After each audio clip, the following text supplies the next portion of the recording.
Chào các bạn, mình là Top Ngôn Tình đây.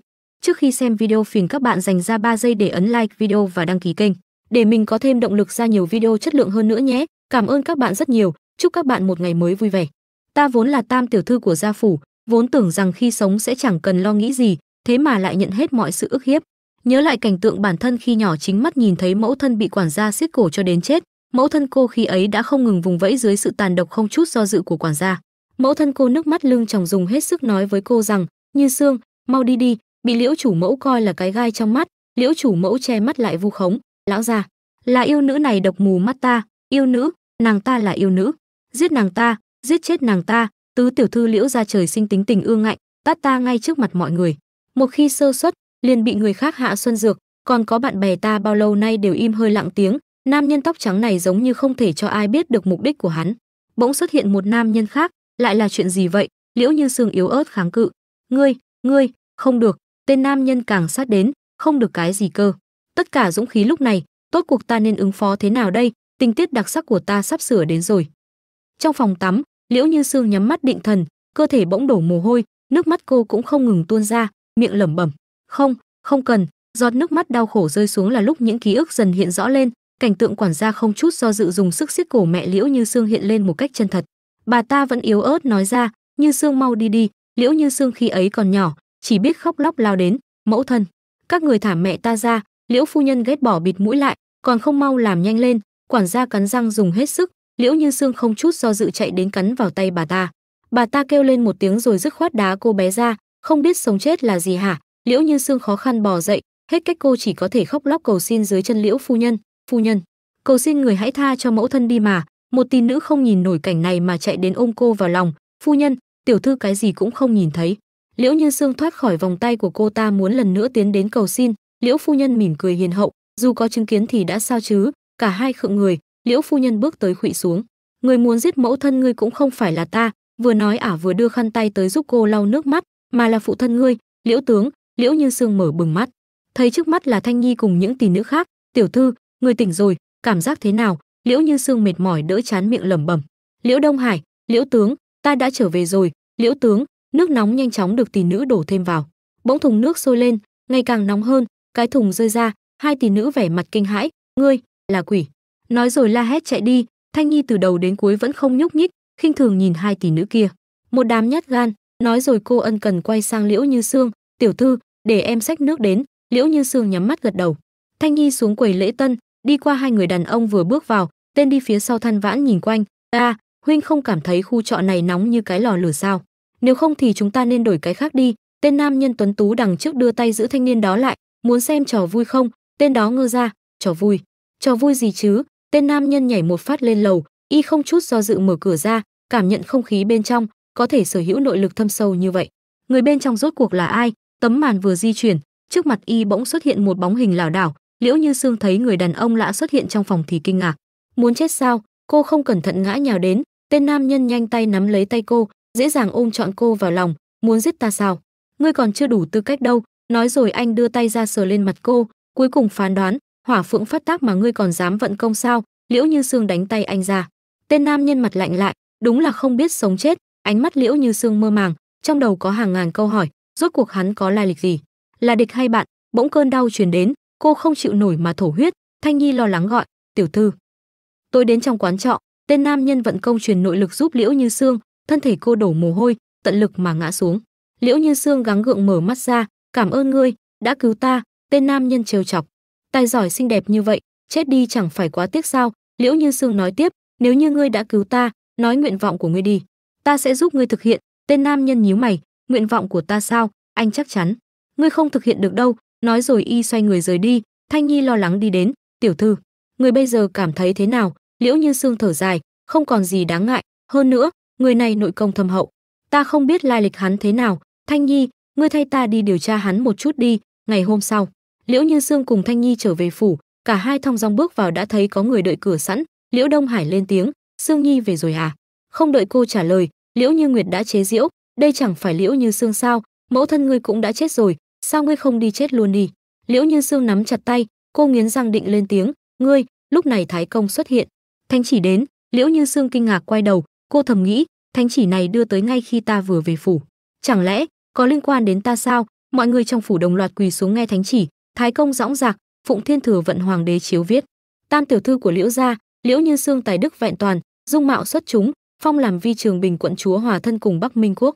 Nửa tháng sau khởi hành, Khâm Thử, Liễu Đông Hải bình tĩnh như đã biết trước, tạ chủ long ân. Liễu Như Xương thầm nghĩ, khó trách Liễu Đông Hải nôn nóng gọi ta về, thì ra là để thay thế nữ nhi hắn gả đến đất nước hung tàn tột cùng, Bắc Minh quốc. Ông ta hối thúc. Xương nhi, còn không mau tiếp chỉ. Thanh Nhi đỡ lấy cô đứng dậy nhận chỉ. Liễu Như Nguyệt nghiến răng nghiến lợi nhìn cô. Liễu Như Xương nhận chỉ, thần nữ tạ chủ long ân. Thái công vừa rời đi, Liễu phu nhân đã dẫn người bao vây Liễu Như Xương. Bắt lấy ta. Liễu Như Xương điềm tĩnh. Mẫu thân, đây là có ý gì? Liễu phu nhân mặt mày ganh ghét. Ta nhịn ngươi hơn 10 năm, mặc cho ngươi tự do ở ẩn, bây giờ ngươi trở về, chính là tự chui đầu vào lưới. Cản đường của Nguyệt Nhi ta, đương nhiên không cần sống làm gì. Liễu Như Nguyệt cũng hùng hổ tiến đến tát Liễu Như Xương một cái. Ngươi đoạt hết thứ này đến thứ khác của ta, còn dám hỏi mẫu thân ta có ý gì sao? Nói giỏi vươn tay định đánh tiếp, là ngươi đáng chết. Thanh Nhi lúc này xuất hiện nắm lấy tay cô ta. Liễu Như Xương cười khúc khích, từ từ đứng dậy, cô không chút do dự vươn tay tát cho cô ta một bạt tai. Cái tát này là vì tỷ đánh ta, ta đương nhiên phải trả lại. Dừng một chút, Liễu Như Xương lại vươn tay tát luôn bên còn lại. Cái tát này là khi ta ở trong phủ, tỷ không thể không ức hiếp ta, điều này tỷ cũng phải trả lại cho ta. Dừng một chút, cô lại thích thú đánh thêm một cái nữa. Liễu Như Nguyệt hoàn toàn không có khả năng phản kháng, không thể tin được nhìn chằm chằm cô. Liễu Như Xương cười lạnh, cái tát cuối cùng này là muốn dạy ngươi phải biết thận trọng từ lời nói tới việc làm, không nên nói những điều không nên nói, chớ nên làm những việc không nên làm, không nên dây vào người khác, nếu không tự chuốc lấy. Liễu phu nhân thấy mà tức điên lên. Ngươi còn không mau trói ta lại. Thanh Nhi không chút do dự lao ra chắn trước người Liễu Như Xương. Ta xem ai dám. Những tên thuộc hạ e ngại dừng lại không tiến. Liễu Như Xương thiếu kiên nhẫn rời đi. Thanh Nhi chúng ta đi. Bỗng từ đâu xuất hiện một tấm lưới lớn rơi xuống chỗ hai người, vây hãm hai người lại. Giọng nói đắc ý của Liễu phu nhân vang lên. Còn muốn chạy sao? Không dễ đâu. Bà ta cay độc nói thêm. Liễu Như Xương, năm đó ta tha cho ngươi một mạng, không ngờ lại trở thành mối họa thế này. Vừa nói bà ta vừa bóp lấy cằm Liễu Như Xương. Hoàng đế Bắc Minh quốc không phải là người cho ngươi vọng tưởng đâu. Liễu Xương Nhi cười thầm. Liễu Đông Hải lao tâm khổ tứ tìm cách giúp các ngươi yên ổn, ngươi lại cứ khăng khăng muốn gả cho quốc chủ Bắc Minh quốc, nói ngươi ngu xuẩn chính là sỉ nhục hai từ này mà. Bỗng Liễu phu nhân nhét vào miệng cô một viên thuốc. Thanh Nhi kinh hãi muốn bò đến. Không được, tiểu thư không được. Chưa kịp làm gì cô đã bị ai đó đánh ngất. Liễu Như Xương thấy cảnh này thì hoàn toàn bùng nổ. Cô đứng dậy làm những tên xung quanh văng ra, nộ khí trên người cô hóa thành lửa đốt tấm lưới. Gương mặt Liễu Như Xương chứa đầy bi phẫn. Liễu phu nhân, ngươi tưởng rằng ta vẫn còn là đứa nhóc yếu đuối năm xưa sao? Một tiểu cô nương đối mặt với việc mẫu thân bị giết chỉ có thể bất lực phản kháng sao? Ngọn lửa từ cô ngày càng lớn, hoàn toàn đốt cháy tấm lưới. Liễu Như Xương thoát khỏi khống chế từ tấm lưới, không ngừng bước tới. Liễu phu nhân sợ hãi không ngừng lùi về sau. Ngươi sao lại? Bà ta sợ đến mức ngã xuống. Liễu Như Xương cũng ngồi xổm xuống, bất giác cảnh tượng như đang tái hiện lại cảnh của 10 năm trước. Chỉ khác là lần này vị trí đã thay đổi. Liễu Như Xương nhổ ra viên thuốc khi nãy, không chút do dự dùng sức bóp lấy miệng Liễu phu nhân mà nhét thuốc vào. Liễu phu nhân ho sặc sụa nuốt viên thuốc vào. Liễu Như Xương cười lạnh, phu nhân, người lầm rồi, ngươi không nên cho rằng ta và tiểu cô nương năm đó giống nhau. Sự trả thù của ta chỉ vừa mới bắt đầu thôi. Liễu phu nhân sợ đến không nói nên lời. Liễu Như Nguyệt ở phía sau hùng hổ ra lệnh, giết chết nó. Những tên quân lính từ từ tiến đến Liễu Như Xương. Trong lúc bọn chúng thử vây tới gần, Liễu Như Xương lặng lẽ vận công, khi đã đủ, cô dứt khoát đánh tới khiến chúng văng ra xa. Một tên ngã xuống dưới chân Liễu Đông Hải. Ông ta kinh ngạc, đây là xảy ra chuyện gì? Liễu phu nhân không chút do dự đưa tay che mắt mình, tay còn lại chỉ về phía Liễu Như Xương. Lão gia, yêu nữ này độc mù mắt ta. Yêu nữ? Cô ta là yêu nữ? Giết nó, giết chết nó đi. Liễu Đông Hải không rõ nguồn, chỉ nghe một phía mà đã tức giận ra lệnh, người đâu, bắt Liễu Như Xương lại cho ta. Quân lính đồng loạt run rẩy do dự không dám tiến đến. Liễu Như Xương bỗng thổ huyết, thân thể yếu ớt ngã xuống. Cô thầm nghĩ, không ổn rồi, tuy rằng hắn vừa giúp ta chữa trị, nhưng vẫn còn bị phát tác hỏa phượng, cơ thể đã không thể chịu nổi khi vận công. Liễu Đông Hải nhân lúc này quát lên, còn không mau bắt nó lại. Trong nhà kho cũ kỹ, Thanh Nhi lo lắng luôn tay luôn chân chăm sóc cho Liễu Như Xương. Đúng lúc này cửa nhà kho mở ra, Thanh Nhi cảnh giác đứng chắn trước người Liễu Như Xương. Các người muốn làm gì? Hai tỷ nữ không nhiều lời tiến đến mang Liễu Như Xương đang bất tỉnh rời đi. Hai tên thuộc hạ khác thì nhanh chóng xuất hiện khống chế Thanh Nhi. Cô không ngừng kêu la, thả tiểu thư ra. Hai tỷ nữ đem Liễu Như Xương ra bên ngoài rồi nhốt Thanh Nhi ở bên trong nhà kho. Bên ngoài có thêm hai tên thuộc hạ canh gác. Thanh Nhi không ngừng đập cửa, tiểu thư. Ở trong phòng, hai tỷ nữ mang Liễu Như Xương đến bồn tắm, cởi y phục của cô ra rồi thô bạo quăng cô vào thùng tắm. Liễu Như Xương bất ngờ bị nghẹn nước, cô ngoi lên, tỉnh táo đôi phần. Một trong số đó đổ thêm nước vào, tiểu thư, đừng trách lão nô thô lỗ, đây đều do lão gia căn dặn. Liễu Như Sương bất ngờ đưa tay bắt lấy cánh tay bà ta rồi hất mạnh đi. Đằng đằng sát khí lên tiếng, ta không có ý muốn khi dễ mụ già ngươi, dáng mà lo cho tốt bản thân đi. Bà ta dùng mình, bỗng chốc sợ hãi, vâng vâng, lão nô sẽ không tái phạm nữa. Liễu Như Sương lạnh giọng chất vấn, ngươi vừa mới nói phụ thân của ta căn dặn cái gì? Bà ta cung kính, lão gia căn dặn nô tỳ đem tiểu thư tắm rửa sạch sẽ. Nói là muốn vào cung tham gia dự tiệc. Liễu Như Nguyệt vốn định đến xem trò cười nhưng thấy cảnh tượng này thì không khỏi bực dọc, hai kẻ này quả nhiên không dùng được. Đúng là dựa vào người khác không bằng dựa vào chính mình. Cười nham hiểm. Nửa tiếng trước, lúc tỷ nữ chuẩn bị nước, Liễu Như Nguyệt xuất hiện ra lệnh, đổ Đào Xuân vào đó cho ta không tin mạng ngươi lại cứng như vậy. Xoay người đắc ý rời đi, sau hôm nay ta xem ngươi còn dám dương oai đến cỡ nào. Trong phòng, Liễu Như Sương tắm xong bước ra khỏi thùng, hai tỷ nữ nhanh chóng choàng khăn giúp cô. Mấy tiếng sau, bên ngoài xe ngựa đợi sẵn, cửa phủ mở ra, Liễu Như Sương với trang phục tuyệt đẹp xuất hiện, cô được tỷ nữ thuần thục đỡ lên xe ngựa, phu xe nhanh nhất đánh xe đi. Liễu Như Sương trong xe đã có dấu hiệu bất thường, cô thở hồng hộc, nóng quá. Đến tới bên ngoài hoàng cung, phu xe thông báo, tiểu thư đến nơi rồi. Liễu Như Sương được đỡ xuống xe, cô lúc này đã rơi vào trạng thái mơ màng, thân thể lảo đảo bước đi, hai chân bỗng chốc mềm nhũn ra.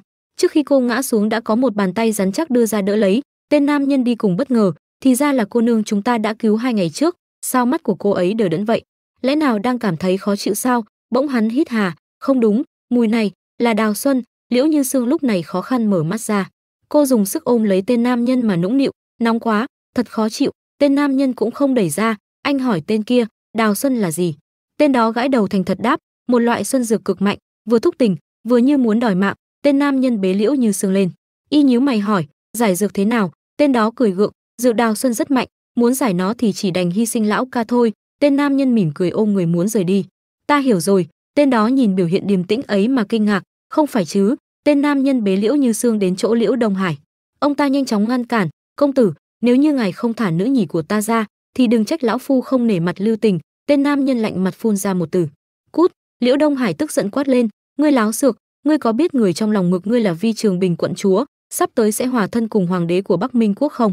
Tên nam nhân thích thú nhìn người trong lòng, thật sao? Như thế lại vừa hay. Liễu Đông Hải thấy y đùa cợt như vậy thì lại càng tức giận, rốt cuộc ngươi là ai, dám bất kính với vua như vậy, không sợ thánh thượng hạ lệnh chu di cửu tộc nhà ngươi sao? Tên nam nhân nhàn nhạt giới thiệu, ta vừa khéo chính là người ở trong miệng ngươi, hoàng đế của Bắc Minh quốc. Nói rồi y xoay người rời đi để lại Liễu Đông Hải đang trợn tròn mắt không thể tin được. Đêm tối trong phòng trọ, thân thể người đàn ông đè lên thân thể thiếu nữ. Liễu Như Sương yếu ớt kháng cự, ngươi không được. Tên nam nhân lại càng sát đến, không được cái gì cơ? Y bắt lấy tay cô, nàng là hoàng hậu của ta, là hoàng hậu duy nhất của mình ta, còn phải kiềm chế cái gì chứ? Nói rồi không đợi cô đáp trả y đã hôn lên môi cô, đôi bàn tay khẽ đan vào nhau, hai thân thể dưới ánh nến lại triền miên không dứt. Ở bên ngoài phòng, tên kia lưỡng lự gõ cửa, ta, hoàng đế của Nam Ly quốc khăng khăng muốn chờ ca. Hắn mở tiệc chiêu đãi ca mà cả chẳng chịu đến cũng không hay lắm đâu. Cánh cửa mở ra, tên nam nhân sắc mặt đen sì, ồn ào. Y xoay người đi vào trong, tên kia định đi theo thì đã bị y chặn ngay cửa, chờ ngoài cửa đi, ta ra ngay. Trong phòng, thiếu nữ trên giường đã mệt mỏi thiếp đi, tên nam nhân đi đến vận công, tạo nên một kết giới bao quanh chiếc giường. Tên kia không chịu được đã ló đầu vào. Ca, ngươi là cố ý muốn giúp nàng ấy vượt qua thời kỳ phát tác của hỏa phượng sao? Tên nam nhân thay y phục, lười để ý đến hắn, đến khi cửa phòng đóng lại, tên kia vẫn đang thao thao bất tuyệt, để biết ca là đang lo lắng nàng ấy trong kỳ phát tác hỏa phượng sẽ sống không bằng chết, lại vừa lo gần đây nàng ấy vận công nhiều làm loạn kinh mạch. Tên đó nói tới mà thích thú cười khúc khích, chà chà, ca cũng để tâm ghê nhỉ. Tên nam nhân không trả lời vấn đề của hắn, anh lạnh giọng ra lệnh, đi điều tra xem kẻ nào lại độc địa như vậy, đến hoàng hậu của ta mà cũng dám hạ xuân dược cực mạnh này. Tên đó khó xử, được rồi, đợi sau khi yến hội kết thúc, đệ sẽ điều tra ngay. Trong phòng, Liễu Như Sương đang ngủ bỗng mở bừng mắt, cô kinh hãi ngồi dậy, trong đầu loáng thoáng hiện lên hình ảnh khi nãy hôn nhau với người đàn ông lạ mặt, mặt cô bất giác đỏ ửng, nhưng rồi lại nắm chặt tay, gương mặt u ám. Liễu Như Nguyệt, ngươi dám hạ dược ta? Liễu Như Sương bước xuống giường, cô mặc lại y phục, điềm tĩnh bước ra khỏi phòng. Tiểu nhị vô tình đi ngang thấy vậy thì lo lắng trước trạng thái mơ màng của cô, đại tiểu thư, có cần tiểu nhân giúp người gọi xe ngựa không? Liễu Như Sương lạnh giọng, tối hôm qua là kẻ nào đến phòng ta? Tiểu nhị ngơ ngác thành thật trả lời, tối hôm qua chẳng có ai đến cả. Liễu Như Sương bực dọc hất tay hắn ra, đủ rồi, ngươi đừng chạm vào ta, ngươi đi đi. Tên đó quay người rời đi, miệng lẩm bẩm, rõ ràng có lòng tốt mà chẳng được báo đáp gì. Liễu Như Sương đi trên phố, lòng bắt đầu tính toán, việc khẩn cấp trước mắt là phải giải quyết Liễu Như Nguyệt. Còn tên sắc lang kia, ta sớm muộn gì cũng cho hắn biết chính hành vi đó sẽ khiến hắn trả một cái giá cực kỳ đắt. Đêm khuya tại phủ tướng, Liễu Như Sương cải trang phi qua từng mái nhà, đến một ban công, cô nhảy xuống, mở cửa đi vào. Liễu Như Nguyệt đang ngủ, nghe tiếng động đã lập tức bật dậy.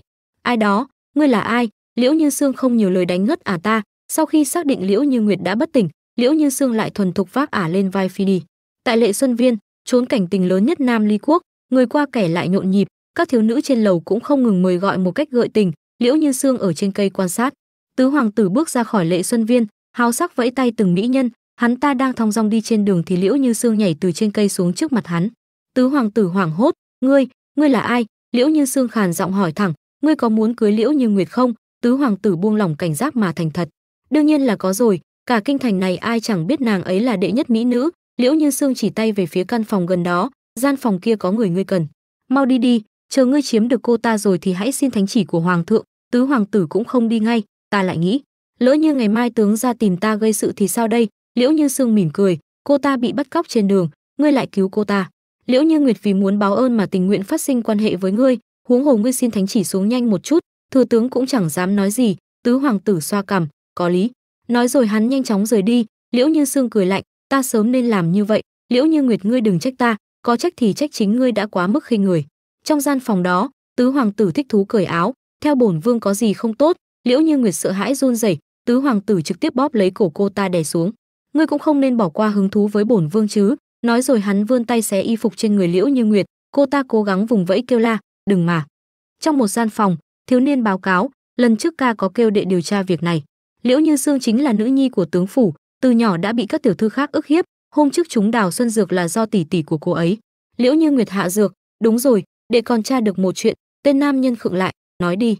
Thiếu niên gãi đầu, tối hôm qua, Liễu Như Sương trói Liễu Như Nguyệt lại, hơn nữa còn sắp xếp cho tứ hoàng tử chiếm đoạt thân thể của Liễu Như Nguyệt. Hiện tại là tướng phủ đã tiếp nhận thánh chỉ tứ hôn của hoàng đế Nam Ly Quốc rồi. Lúc này bên ngoài ồn ào chuyện gì đó, ai đây nha, dáng vẻ cân xứng thế này. Sau câu nói là những tiếng cười thích thú của gã nào đó. Tên nam nhân đưa tay mở cửa sổ ra thì thấy một nữ tử quần áo rách nát té trên nền đất, bị người ta phán xét. Thấy cảnh này y lại mỉm cười thích thú, có chút thú vị. Hai người cùng nhau ra nơi náo nhiệt, y đưa quạt khều lên vai một người, người nọ quay đầu thấy y thì mặt mày tái mét. Những người khác cũng có biểu hiện y hệt, bọn họ đồng loạt né ra chừa đường cho y đi. Thiếu niên đi theo thắc mắc, à, ngươi làm gì vậy? Tên nam nhân cười lạnh, đương nhiên là đến giúp Liễu tiểu thư, trước con mắt của biết bao người.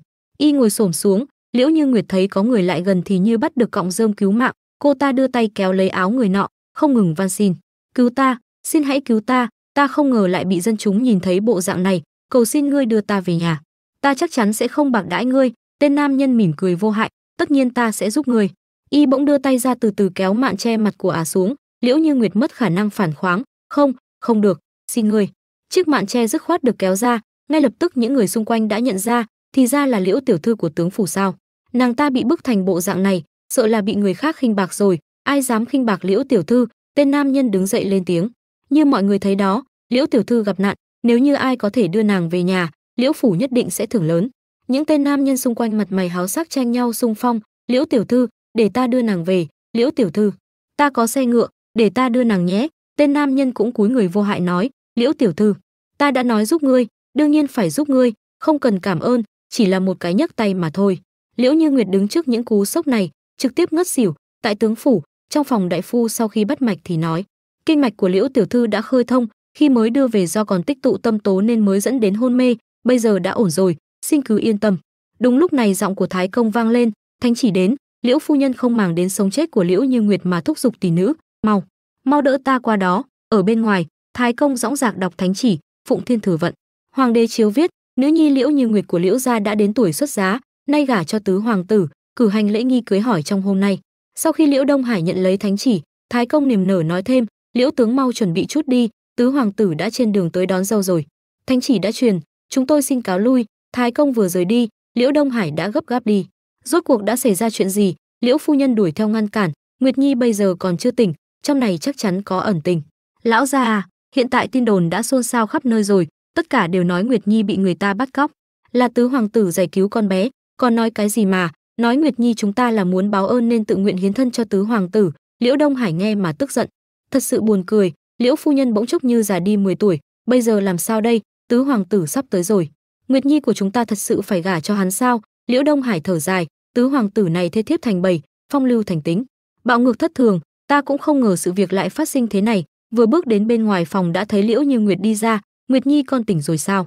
Đúng lúc này âm thanh phóng đãng của tứ hoàng tử vang lên. Nguyệt Nhi, phu quân đến đón nàng đây. Cả đám quay đầu thì thấy tứ hoàng tử trái ôm phải ấp hai mỹ nhân xuất hiện với bộ hỷ phục. Hắn tận tình hỏi han, không sao chứ, ta muốn náo nhiệt một chút nên mới cố ý dẫn cơ thiếp trong cung đến đón nàng, sau này các ngươi phải sống tốt với nhau nha. Liễu Như Nguyệt không chút do dự chạy vào phòng đâm đầu vào cột gào lên, ngươi đừng có mơ, ta thà chết cũng không muốn lấy ngươi. Liễu phu nhân nhanh chóng đỡ lấy cô ta. Nguyệt Nhi, tứ hoàng tử một bên tức giận chỉ trích, ngươi đây là rượu mời không uống muốn uống rượu phạt đúng không? Người đâu? Đem nàng ta trói lên kiệu hoa, chỉ cần chưa chết, Liễu Như Nguyệt ngươi từ đầu đến cuối mãi là người của ta. Liễu Đông Hải một bên bất lực. Tứ hoàng tử, ngài còn để bổn quan vào mắt không? Liễu Như Sương từ phòng thấy cảnh tượng này thì mỉm cười, cô nhanh chóng rời khỏi phòng.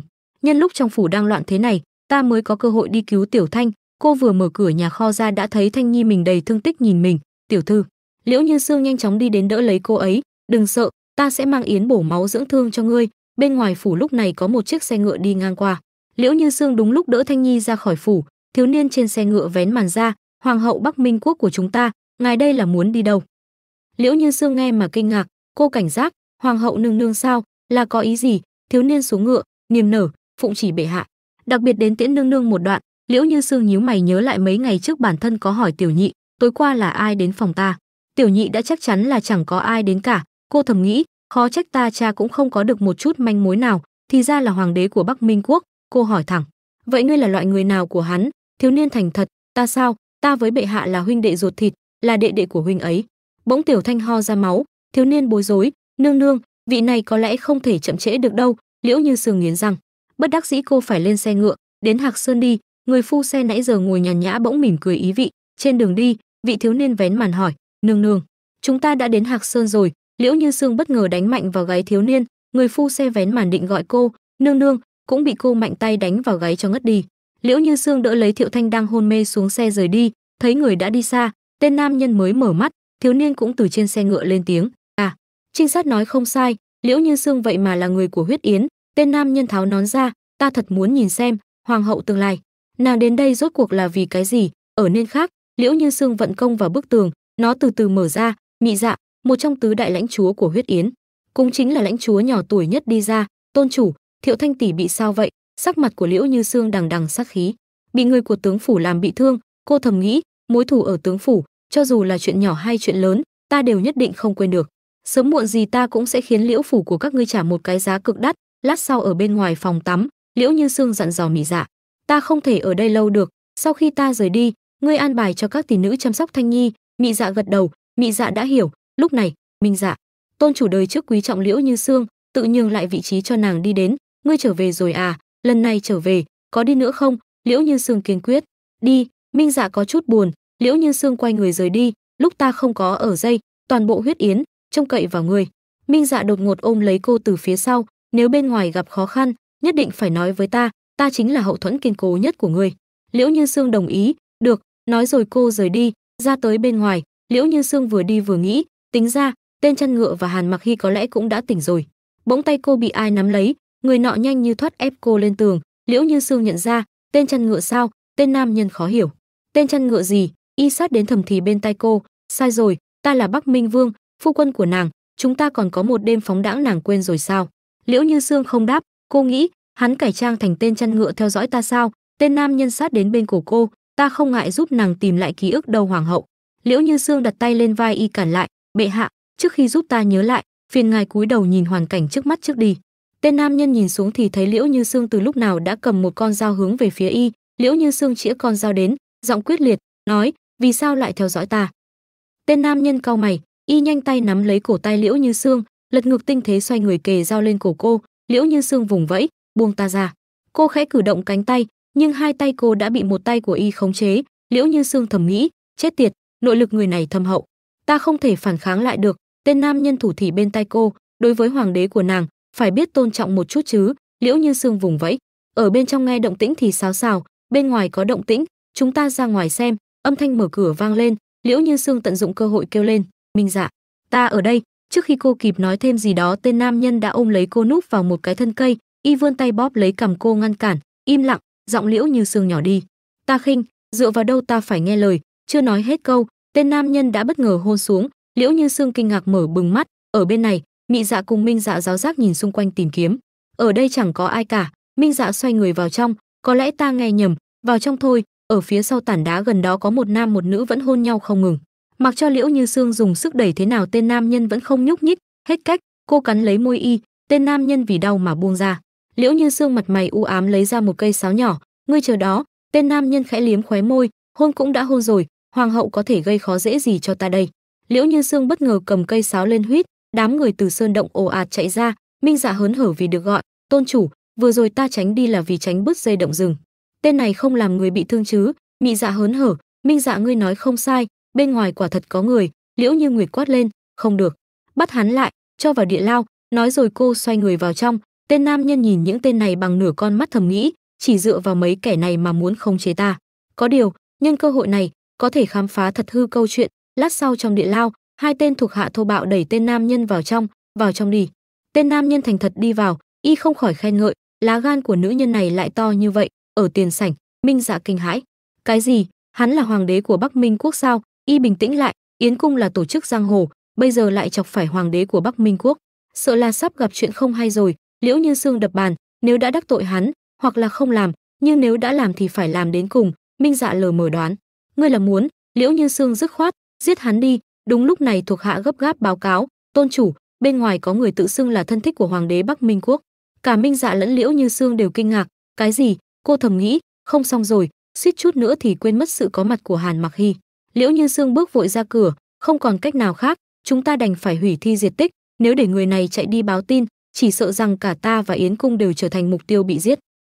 Ở địa lao, Liễu Như Sương cùng Minh Dạ vừa bước đến đã thấy lính canh tụ lại một chỗ. Cô kinh ngạc, đã xảy ra chuyện gì? Một tên trong số đó lo lắng, tôn chủ tới rồi. Ngay khi chúng tôi vừa đến, người bên trong đã đánh huynh đệ chúng tôi hôn mê. Liễu Như Sương quát lên, truyền lệnh của ta, lập tức phong tỏa tất cả cửa ra của Yến cung, nếu bắt được hắn, không bàn sống chết. Thuộc hạ quỳ xuống nhận lệnh. Đã rõ. Liễu Như Sương định rời đi thì có người gọi, tôn chủ. Liễu Như Sương quay đầu thì thấy thuộc hạ mình đã khống chế Hàn Mặc Hy đưa tới. Người này không chỉ tự ý xông vào, hắn còn đả thương huynh đệ của chúng ta. Hàn Mặc Hy lớn tiếng, thả ta ra, rõ ràng các ngươi động thủ trước, dám ra tay với người của hoàng tộc, đầu của các ngươi đáng chém rồi. Liễu Như Sương lạnh nhạt ra lệnh cho Minh Dạ, ngươi ở lại ngăn hắn đi, ta đi tìm Hàn Mặc Trạch. Minh Dạ cung kính, được. Ngươi cẩn thận. Liễu Như Sương rời đi, vừa đi cô vừa thở dài, ta đã quá xem thường hoàng đế của Bắc Minh quốc. Địa lao của Yến cung có thể nói là vững chắc cực kỳ, cũng không thể giam giữ hắn. Ở bên ngoài, Hàn Mặc Trạch ung dung bước đi, bỗng một thanh kiếm chĩa ngay vào cổ y. Hàn Mặc Trạch nhàn nhạt lên tiếng, chỉ bằng ngươi, không đáng để vỏ kiếm của ta tháo ra. Hạ vấn, một trong tứ đại lãnh chúa bật cười, dám nói với gia như vậy, xem ra muốn chết rồi. Y cười thâm độc, tự ý xông vào cấm địa của Yến cung. Mặc kệ hôm nay ngươi là Thiên Vương lão tử nào, đều phải chết hết. Nói rồi y vung kiếm tới, Hàn Mặc Trạch nhẹ nhàng nhảy lên cao né đi, y thong dong đứng trên thanh kiếm. Hạ vấn kinh ngạc, không thể tin được ngước nhìn người đàn ông trước mắt. Âm thanh kiếm rơi xuống, Liễu Như Sương nhạy bén nhận ra, cô quay phát về nơi phát ra tiếng động. Tiếng gì vậy? Liễu Như Sương tiến tới ấn tay mình lên để mở khóa cửa. Âm thanh cánh cửa mở ra cũng là lúc cô nhìn thấy Hàn Mặc Trạch lạnh lùng cầm thanh kiếm đứng trước Hạ vấn đang bất tỉnh. Liễu Như Sương mở bừng mắt, cô không chút do dự đánh tới, làm hại lãnh chúa của Yến cung, còn tự ý xông vào cấm địa, ta không thể giữ lại cái mạng của ngươi. Hàn Mặc Trạch nhẹ nhàng ngả người ra sau né đi, y đưa tay nắm lấy cổ tay cô kéo đến ôm vào lòng. Hàn Mặc Trạch thủ thỉ bên tai, vừa mới trải qua thời kỳ phát tác hỏa phượng, thân thể còn chưa khôi phục hoàn toàn, liền muốn cùng ta lấy trứng trọi đá sao? Hạ vấn ngồi dậy, tôn chủ. Liễu Như Sương nhìn thanh kiếm bên cổ mình, ngươi là muốn thế nào? Hàn Mặc Trạch sát đến, đệ đệ của ta đã xông vào Yến cung, võ công của hắn không được tốt nhưng kỹ thuật chạy trốn là số 1. Liễu Như Sương thiếu kiên nhẫn, ngươi là có ý gì? Hàn Mặc Trạch mỉm cười nói nốt phần còn lại, Liễu tôn chủ đừng ngại đoán thử xem, đệ đệ kia của ta có chạy về báo tin không? Liễu Như Sương nhíu mày, rốt cuộc ngươi muốn thế nào? Hàn Mặc Trạch ôm chặt cô hơn, nói vậy, hoàng hậu chắc không muốn gây thù với hoàng thất đúng không? Không bằng ra mặt đầu hàng, nguyện trung thành với vương thế nào? Liễu Như Sương cười lạnh, mơ đi. Hàn Mặc Trạch không chút thương tiếc đẩy thanh kiếm vào sâu hơn khiến trên cổ cô chảy máu, mềm không được, đành phải mạnh bạo thôi. Lúc này âm thanh vang lên, qua kia tìm xem. Thuộc hạ đuổi đến thì sững sờ trước cảnh tượng này. Tôn chủ. Liễu Như Sương hỏi bọn chúng xảy ra chuyện gì. Bọn chúng lưỡng lự. Cái này. Liễu Như Sương quát lên, nói, bọn chúng sợ hãi quỳ bộp xuống. Tên tiểu tử tự ý xông vào kia võ công tầm thường, nhưng không ngờ kỹ năng trốn thoát của hắn lại giỏi đến thế. Bên ta nhiều người như vậy cũng không thể cản hắn, chẳng biết đã chạy đi đâu rồi. Liễu Như Sương nghiến răng. Hàn Mặc Trạch bên cạnh thúc giục, hoàng hậu, nàng thật sự muốn đắc tội với hoàng thất Bắc Minh quốc sao? Yến cung có thể sống hay chết đều ở chấp niệm của nàng. Liễu Như Sương dứt khoát, ta đồng ý với ngươi. Cô đưa tay sờ vào vết thương trên cổ mà nghĩ, trước hết cứ giả vờ đáp ứng hắn rồi từ từ tính tiếp. Mơ tưởng đến cung của ta sao? Kiếp sau đi. Hàn Mặc Trạch mỉm cười, nhớ lại khi đó trên xe ngựa, Hàn Mặc Trạch ra lệnh, sau khi xông vào Yến cung, ngươi cứ viện cớ công vào, nếu không nhìn thấy ta thì lập tức chạy đi. Hàn Mặc Hy ngơ ngác, sau khi chạy đi thì tới đâu? Hàn Mặc Trạch đáp ngắn gọn, sau khi chạy đi thì mau trốn vào xe ngựa. Hàn Mặc Hy lại hỏi, vậy sau đó thì sao? Hàn Mặc Trạch mỉm cười, không còn sau đó. Sáng hôm sau ở bên ngoài xe ngựa, Hàn Mặc Hy nhàn nhã ở bên trong xe, tấm màn lúc này được vén ra. Liễu Như Sương tức giận, Hàn Mặc Hy, ngươi không chạy đi báo tin sao? Hàn Mặc Hy luống cuống, báo tin gì? Liễu Như Sương quay lại chỉ trích, ngươi gạt ta. Hàn Mặc Trạch nắm lấy tay cô, trong mắt hoàng hậu, ta thật sự là một bạo quân sao? Chẳng qua chỉ là diễn thôi. Nhớ lại lúc đó Hạ Vấn vẫn có thể đứng dậy rời đi, y đã ở một bên quan sát rồi, thực tế hắn ta bị thương nhưng vẫn có thể chịu được 3 hiệp nữa.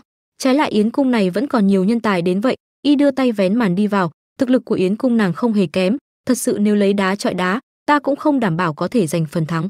Hơn nữa nếu ta thật sự làm thương hại đến Yến cung của nàng, chẳng phải nàng sẽ hận ta thấu xương sao? Đến lúc đó, ta cũng trở thành kẻ cô độc. Liễu Như Sương đứng bất động rơi vào trầm tư. Diễn thôi sao? Vậy bổn tôn chủ cũng diễn với ngươi, ta tuyệt đối sẽ không để Yến cung rơi vào tay ngươi. Hàn Mặc Trạch sau khi đã ăn vị rồi thì đưa tay về phía cô, lên xe thôi. Liễu Như Sương mỉm cười đặt tay lên, chẳng phải chỉ là diễn thôi sao? Ai lại không dám? Cô bước lên xe ngồi xuống. Hàn Mặc Trạch bỗng đưa tay sờ lên vết thương trên cổ cô, đau không? Y thầm nghĩ, xem ra ảnh hưởng trước đây của Hỏa Phượng vẫn còn, nếu không thì tại sao lại dễ dàng bị thương như vậy? Liễu Như Sương nhớ lại cảnh hôn khi nãy mà gắng gượng cười, không đau, chỉ là chảy chút da thịt thôi. Cô thầm nghĩ, tên bạo quân này đúng là kẻ trước kẻ sau, tên hai mặt mà. Hàn Mặc Trạch lấy từ trong túi áo ra một hộp thuốc, y mở ra chấm nhẹ nó rồi cẩn thận bôi lên cổ cô, đừng động đậy. Cả hai cứ thế im lặng như vậy. Hàn Mặc Trạch không kìm được giở giọng trêu chọc, lần đầu tiên thấy nàng ngoan như vậy. Lát sau, y đưa cả hộp thuốc đến cho cô. Liễu Như Sương kinh ngạc, đây là cái gì? Cô mở ra, bên dưới thứ thuốc kia còn có một ngăn đựng 3 viên đan dược. Liễu Như Sương quan sát kỹ hơn, chính là hỏa đan sao? Sau khi kỳ hỏa phượng phát tác, có tác dụng trị liệu an dưỡng, hắn có lòng tốt đến vậy sao? 2 canh giờ sau, Hàn Mặc Hy lên tiếng, chúng ta đến trạm rồi. Thái công đứng đợi sẵn cung kính tâu, bệ hạ phái nô tài đến chuyển lời, kính mời Bắc Minh Vương cùng Trường Bình quận chúa tiến cung dự tiệc, vạn mong xin đừng từ chối. Tại yến tiệc, chúng thần cùng nhau thưởng thức ca hát nhảy múa. Hoàng thượng lên tiếng, hoàng đế Bắc Minh quốc đường xa đến đây, lẽ ra phải nên kính một ly. Hàn Mặc Trạch lạnh nhạt nâng ly, mời. Âu Dương Ngọc Y, công chúa được sủng ái nhất Nam Ly quốc bất giác đỏ mặt nhìn chằm chằm Hàn Mặc Trạch. Tín nữ bên cạnh cảm thán, công chúa, chẳng phải nghe nói người dân Bắc Minh quốc rất thô lỗ sao? Ngay cả hoàng đế cũng là một tên lỗ mãng mà. Này, sao không giống như lời đồn? Âu Dương Ngọc Y ngay lập tức quay sang ra hiệu cho cô ta im lặng. Ở nơi khác, hoàng thượng xoay người định đi mời rượu thì hoàng hậu đưa tay kéo áo ông ta lại. Bà ta sát lại hỏi, là ai nói hoàng đế Bắc Minh quốc giết người như chớp, vừa xấu vừa bại? Thần thiếp cảm thấy tướng mạo của vị hoàng đế này, người xem chính là một người ngay thẳng, không bằng chúng ta đổi lại người hòa thân là Y Nhi đi. Đúng lúc này người bên ngoài báo, Trường Bình quận chúa đến. Hàn Mặc Trạch khựng lại nhìn ra thì bất giác đỏ mặt kinh diễm.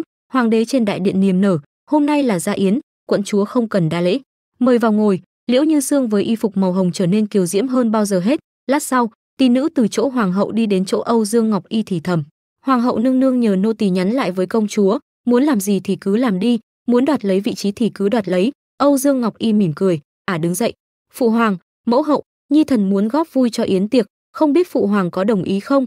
Hoàng đế vui vẻ phê chuẩn. Âu Dương Ngọc Y nhanh chóng nói, chỗ nhi thần có một đội nhạc công, nhưng vẫn còn muốn nhờ thêm một người đến hỗ trợ. Hoàng đế lại phê chuẩn. Liễu Như Sương từ đầu đến cuối đều chăm chỉ ăn uống thì bất ngờ bị chỉ điểm. Âu Dương Ngọc Y chỉ tay vào cô, nhi thần muốn Trường Bình quận chúa đến hỗ trợ. Liễu Như Sương bối rối xua tay, ta sao? Công chúa đừng nói đùa, ta không được đâu, không được đâu mà. Kỹ năng diễn xuất này của cô làm sao qua được mắt của Hàn Mặc Trạch. Y hứng thú nghĩ, muốn giả ngốc, ép Âu Dương Tu hủy bỏ ý chỉ hòa thân, nữ nhân này vẫn luôn thú vị. Âu Dương Ngọc Y không ngừng lôi kéo, nhạc công khắp thiên hạ đều ở chỗ này, trong tay bọn họ có đủ các loại nhạc cụ, quận chúa cứ chọn cái mình am hiểu nhất. Liễu Như Sương thầm nghĩ, nghe rằng Âu Dương Ngọc Y am hiểu nhất là đàn hạc, không bằng nhân cơ hội này, cô lưỡng lự lên tiếng, ta chọn đàn hạc là tốt nhất. Đàn hạc nhanh chóng được đưa ra, Âu Dương Ngọc Y đi đến, quận chúa chọn đàn hạc, vừa hay bổn quận chúa cũng có sở trường đàn hạt, đem thêm một cây đàn hạt đến đây. Thầm nghĩ, đồ ăn hại này không biết ngu thật hay ngu giả, mà lại chọn loại đàn hạt mà ta am hiểu nhất. Âu Dương đi đến cây đàn hạt của mình, mời quận chúa. Liễu Như Sương thở dài, Cô bắt đầu đưa tay chạm vào những sợi dây đàn, ngay khi khúc nhạc vang lên là lúc những người xung quanh đau đớn ôm đầu. Hàn Mặc Hy cũng không khỏi kêu lên, nghe người khác gảy đàn hạt là một loại hưởng thụ, còn nghe Hoàng tẩu gảy, so với Tùng Xẻo còn khó chịu hơn. Âu Dương Tu cũng không chịu nổi, đưa tay ra hiệu dừng lại, "Thôi, thôi, quận chúa còn tài nghệ khác không? Mau đổi đi." Liễu Như Sương bối rối liệt kê ra, thần còn biết sương sương chút thư pháp và hội họa, nhảy múa cũng biết chút ít. Âu Dương Tu nhanh chóng đồng ý, "Chuẩn, vậy trước tiên hãy bắt đầu với thư pháp đi, người đâu, chuẩn bị bút, mực, giấy nghiên, mọi thứ được chuẩn bị." Cô cầm bút lên vẽ nguệch ngoạc vài đường, giấy được đưa lên đã gây không ít xôn xao. Mọi người đều đồng loạt dùng bỏ, Liễu Như Sương lại hớn hở, "Đổi qua múa đi, thần giỏi nhất là múa." Tín nữ không thể tin được. "Sao, nàng ta sao vẫn còn vội vàng thể hiện sự ngu ngốc của bản thân chứ?" Âu Dương Ngọc Y ban đầu cũng sững sờ nhưng rồi lại cười khúc khích, "Nếu nàng ta muốn phô bày tài nghệ, ta cầu còn không được, thôi, cứ xem diễn đi." Lát sau, Liễu Như Sương thay y phục múa, nhạc vang lên, cô bắt đầu lắc lư cơ thể, từng bước uyển chuyển cơ thể nhất có thể, người xem đã bắt đầu khen ngợi, "Đẹp, rất đẹp." Bỗng Liễu Như Sương trượt chân, cả người ngã nhào, mặt úp xuống đất. Âu Dương Tu bối rối, "Này, còn không mau đến đỡ quận chúa dậy." Hàn Mặc Trạch mặt mày lúc này đã đen xì, tỷ nữ bên này tiến đến đỡ lấy Liễu Như Sương. Cô vừa đứng dậy vừa suy nghĩ, nếu không có Âu Dương Ngọc Y, nàng ta bày ra không ít cơ hội cho ta như này, hoàng thượng chắc chắn sẽ không để ta đi hòa thân. Chỉ cần có thể hủy bỏ ý chỉ này, thắt lưng bị thương cũng không hẳn là tốn công vô ích. Hoàng hậu lúc này lên tiếng, "Bệ hạ, Trường Bình quận chúa tuy là quận chúa, nhưng nàng văn cũng không có võ lại càng không, làm sao có thể xứng đôi với hoàng đế của Bắc Minh quốc chứ?" Âu Dương Tu cũng thấy vậy, ông ta dõng dạc, "Hôm nay chứng kiến, trẫm cũng phát hiện vị quận chúa này quả thực không xứng với hoàng đế, không bằng thế này, thay đối tượng hòa thân thành công chúa Âu Dương Ngọc Y của Nam Ly quốc được không?" Hàn Mặc Trạch đứng dậy lạnh giọng, "Lòng tốt của bệ hạ, Bắc Minh quốc xin nhận, nhưng Bắc Minh quốc đã xem Trường Bình quận chúa là hoàng hậu." Âu Dương Ngọc Y thấy mình bị khước từ thì tức giận, kẻ đần độn đó có gì tốt, cưới một hoàng hậu ngu ngốc, không sợ làm trò cười cho toàn thiên hạ sao? Một mũi kiếm ngay lập tức chĩa vào cô ta. Hàn Mặc Trạch nhíu mày, "Hoàng hậu của Bắc Minh quốc là người ngươi có thể vũ nhục sao?" Hàn Mặc Trạch đằng đằng sát khí cảnh cáo, "Hoàng hậu của ta, không tới lượt phiên ngươi chỉ trích." Hàn Mặc Hy nhanh chóng chạy đến ngăn cản, "Ca bớt giận, chú ý hoàn cảnh nào." Hàn Mặc Trạch buông kiếm xoay người rời đi nhưng cũng không quên cảnh cáo, "Nếu có lần sau, bệ hạ, đừng trách Bắc Minh quốc ta không muốn thiết lập quan hệ ngoại giao tốt với Nam Ly quốc." Liễu Như Sương nhìn cảnh này mà hoảng sợ, Hàn Mặc Trạch bỗng kéo theo cả cô theo. Cả ba vừa đi vừa cãi một cách quen thuộc. Âu Dương Ngọc Y thấy cảnh này mà ghen tức uất ức đến bật khóc, "Liễu Như Sương, ta phải giết chết người." Ở bên ngoài Liễu Như Sương đang bước đi trên phố, ở một hàng quán gần đó có ba tên đã quan sát cô từ đầu đến cuối, thấy đã có cơ hội bọn chúng bắt đầu bàn bạc, "Nhìn xem phải không? Lát nữa cả ba chúng ta cùng xông lên." "Được." Lát sau cả ba tên cầm đao chạy tới từ phía sau Liễu Như Sương, cô nhíu mày quay đầu, cũng không bất ngờ lắm. Trong đầu chỉ có một suy nghĩ, Hàn Mặc Trạch chết tiệt, nếu hắn không bắt ta ra đứng mũi chịu sào thì cũng sẽ không có đến đuổi giết ta, không nghĩ nhiều. Cô nhanh chóng chạy đi, bọn chúng đuổi theo, đứng lại, Liễu Như Sương mỉm cười nghĩ, đánh kẻ ám sát thì dễ rồi, nhưng ai rước vào thì phải tự giải quyết mới công bằng chứ. Đúng lúc này, Hàn Mặc Trạch cùng Hàn Mặc Hy đang đứng trước hàng quán bán mặt nạ mua đồ. Hàn Mặc Hy đang hết sức muốn ngăn cản, chúng ta công khai đến đấy chơi đùa, liệu có tốt không?" Hàn Mặc Trạch đeo thử một chiếc mặt nạ, "Có gì không tốt chứ?" Liễu Như Sương lúc này gấp gáp chạy qua, nhưng rồi cô dừng lại, sát khí tỏa ra. Hàn Mặc Hy dùng mình, y khó khăn quay đầu, "Hoàng tẩu, vừa hay đúng lúc nha." Liễu Như Sương cố gắng duy trì nụ cười trên mặt, cô nghĩ, giỏi lắm Hàn Mặc Trạch, ném tai họa lên đầu bổn cô nương. Còn bản thân thì lại đi chơi đùa. Đúng lúc này ba tên kia đã đuổi đến, giết cô ta. Bọn chúng chuẩn bị vung đao đến thì Liễu Như Sương đã nhanh chóng trốn sau lưng Hàn Mặc Trạch. "Muốn giết ta thì cũng phải hỏi xem phu quân của ta có đồng ý hay không chứ." Ba tên đó không chút do dự chĩa kiếm lên cổ Hàn Mặc Trạch, "Được lắm, dám cản đường. Vậy đôi uyên ương các người cùng xuống âm phủ đi." Liễu Như Sương vui vẻ rón rén rời đi, "Trả mầm tai họa cho ngươi rồi, tùy ngươi xử lý đó." Ba tên đó đột nhiên bị đánh cho văng ra xa. Hàn Mặc Trạch sắc mặt âm trầm, "Cút." Ba bọn chúng toát mồ hôi hột, "Vâng vâng." Tiểu nhân cút ngay. Bọn chúng nhanh chóng chạy đi. Lát sau ở một góc tường, Hàn Mặc Trạch dễ dàng nắm lấy cổ áo Liễu Như Sương níu lại. "Thế nào, xem trò xong liền muốn chạy sao? Y sát đến, ta giúp nàng giải quyết đám thích khách đó, một câu cảm ơn cũng khó nói lắm sao?" Liễu Như Sương chưa kịp nói gì đã bị ép lên tường. Hàn Mặc Trạch mỉm cười, "Ta chính là đang đợi quà cảm ơn của nàng." Nói rồi y cúi đầu định hôn xuống thì Liễu Như Sương đã quay mặt đi. Cô nhíu mày, "Đem ta ra đứng mũi chịu sào, dẫn tới việc công chúa xem ta như kẻ thù, ngươi cho rằng ta không biết mục đích của ngươi sao?" Hàn Mặc Trạch vẫn giữ nguyên nụ cười điềm tĩnh, "Vậy nàng nói xem, mục đích của ta là gì?" Liễu Như Sương cười lạnh, "Hoàng hậu của Bắc Minh quốc tất nhiên không thể nào là một kẻ vô dụng. Ngươi muốn thử ta?" liệu có thể giải trừ những mối hiểm họa sau khi trở thành kẻ thù của công chúa không? Ta nói đúng rồi chứ? Nói rồi cô hất tay y ra. Nhân lúc y sững sờ thì lật ngược tình thế ép y vào tường. Sao không nói tiếp đi? Liễu Như Sương đưa tay nâng cằm y lên, không còn lời nào để nói à? Hàn Mặc Trạch mỉm cười thích thú.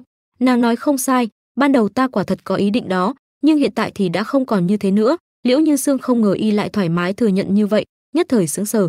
Hàn Mặc Trạch đưa tay lên mặt cô nói tiếp, nàng xứng làm hoàng hậu của Bắc Minh quốc. Liễu Như Sương ghét bỏ lùi về sau, nhưng ta không thích, nói rồi cô định xoay người rời đi. Hàn Mặc Trạch đưa tay kéo tay cô lại ôm vào lòng. Liễu Như Sương mặt mày u ám, ngươi muốn làm gì? Hàn Mặc Trạch cười ý vị, mặc kệ nàng thế nào, ta phải lưu lại một dấu ấn. Nói rồi không đợi cô trả lời đã cúi người cắn lên vai cô. Sau khi đã tạo nên dấu y mới đứng thẳng lại, đây là dấu ấn của ta, sau này phải nhớ kỹ, nàng đã có chủ. Vết cắn trên vai bắt đầu âm ỉ đau khiến Liễu Như Sương nghiến răng, ngươi tuổi trò à?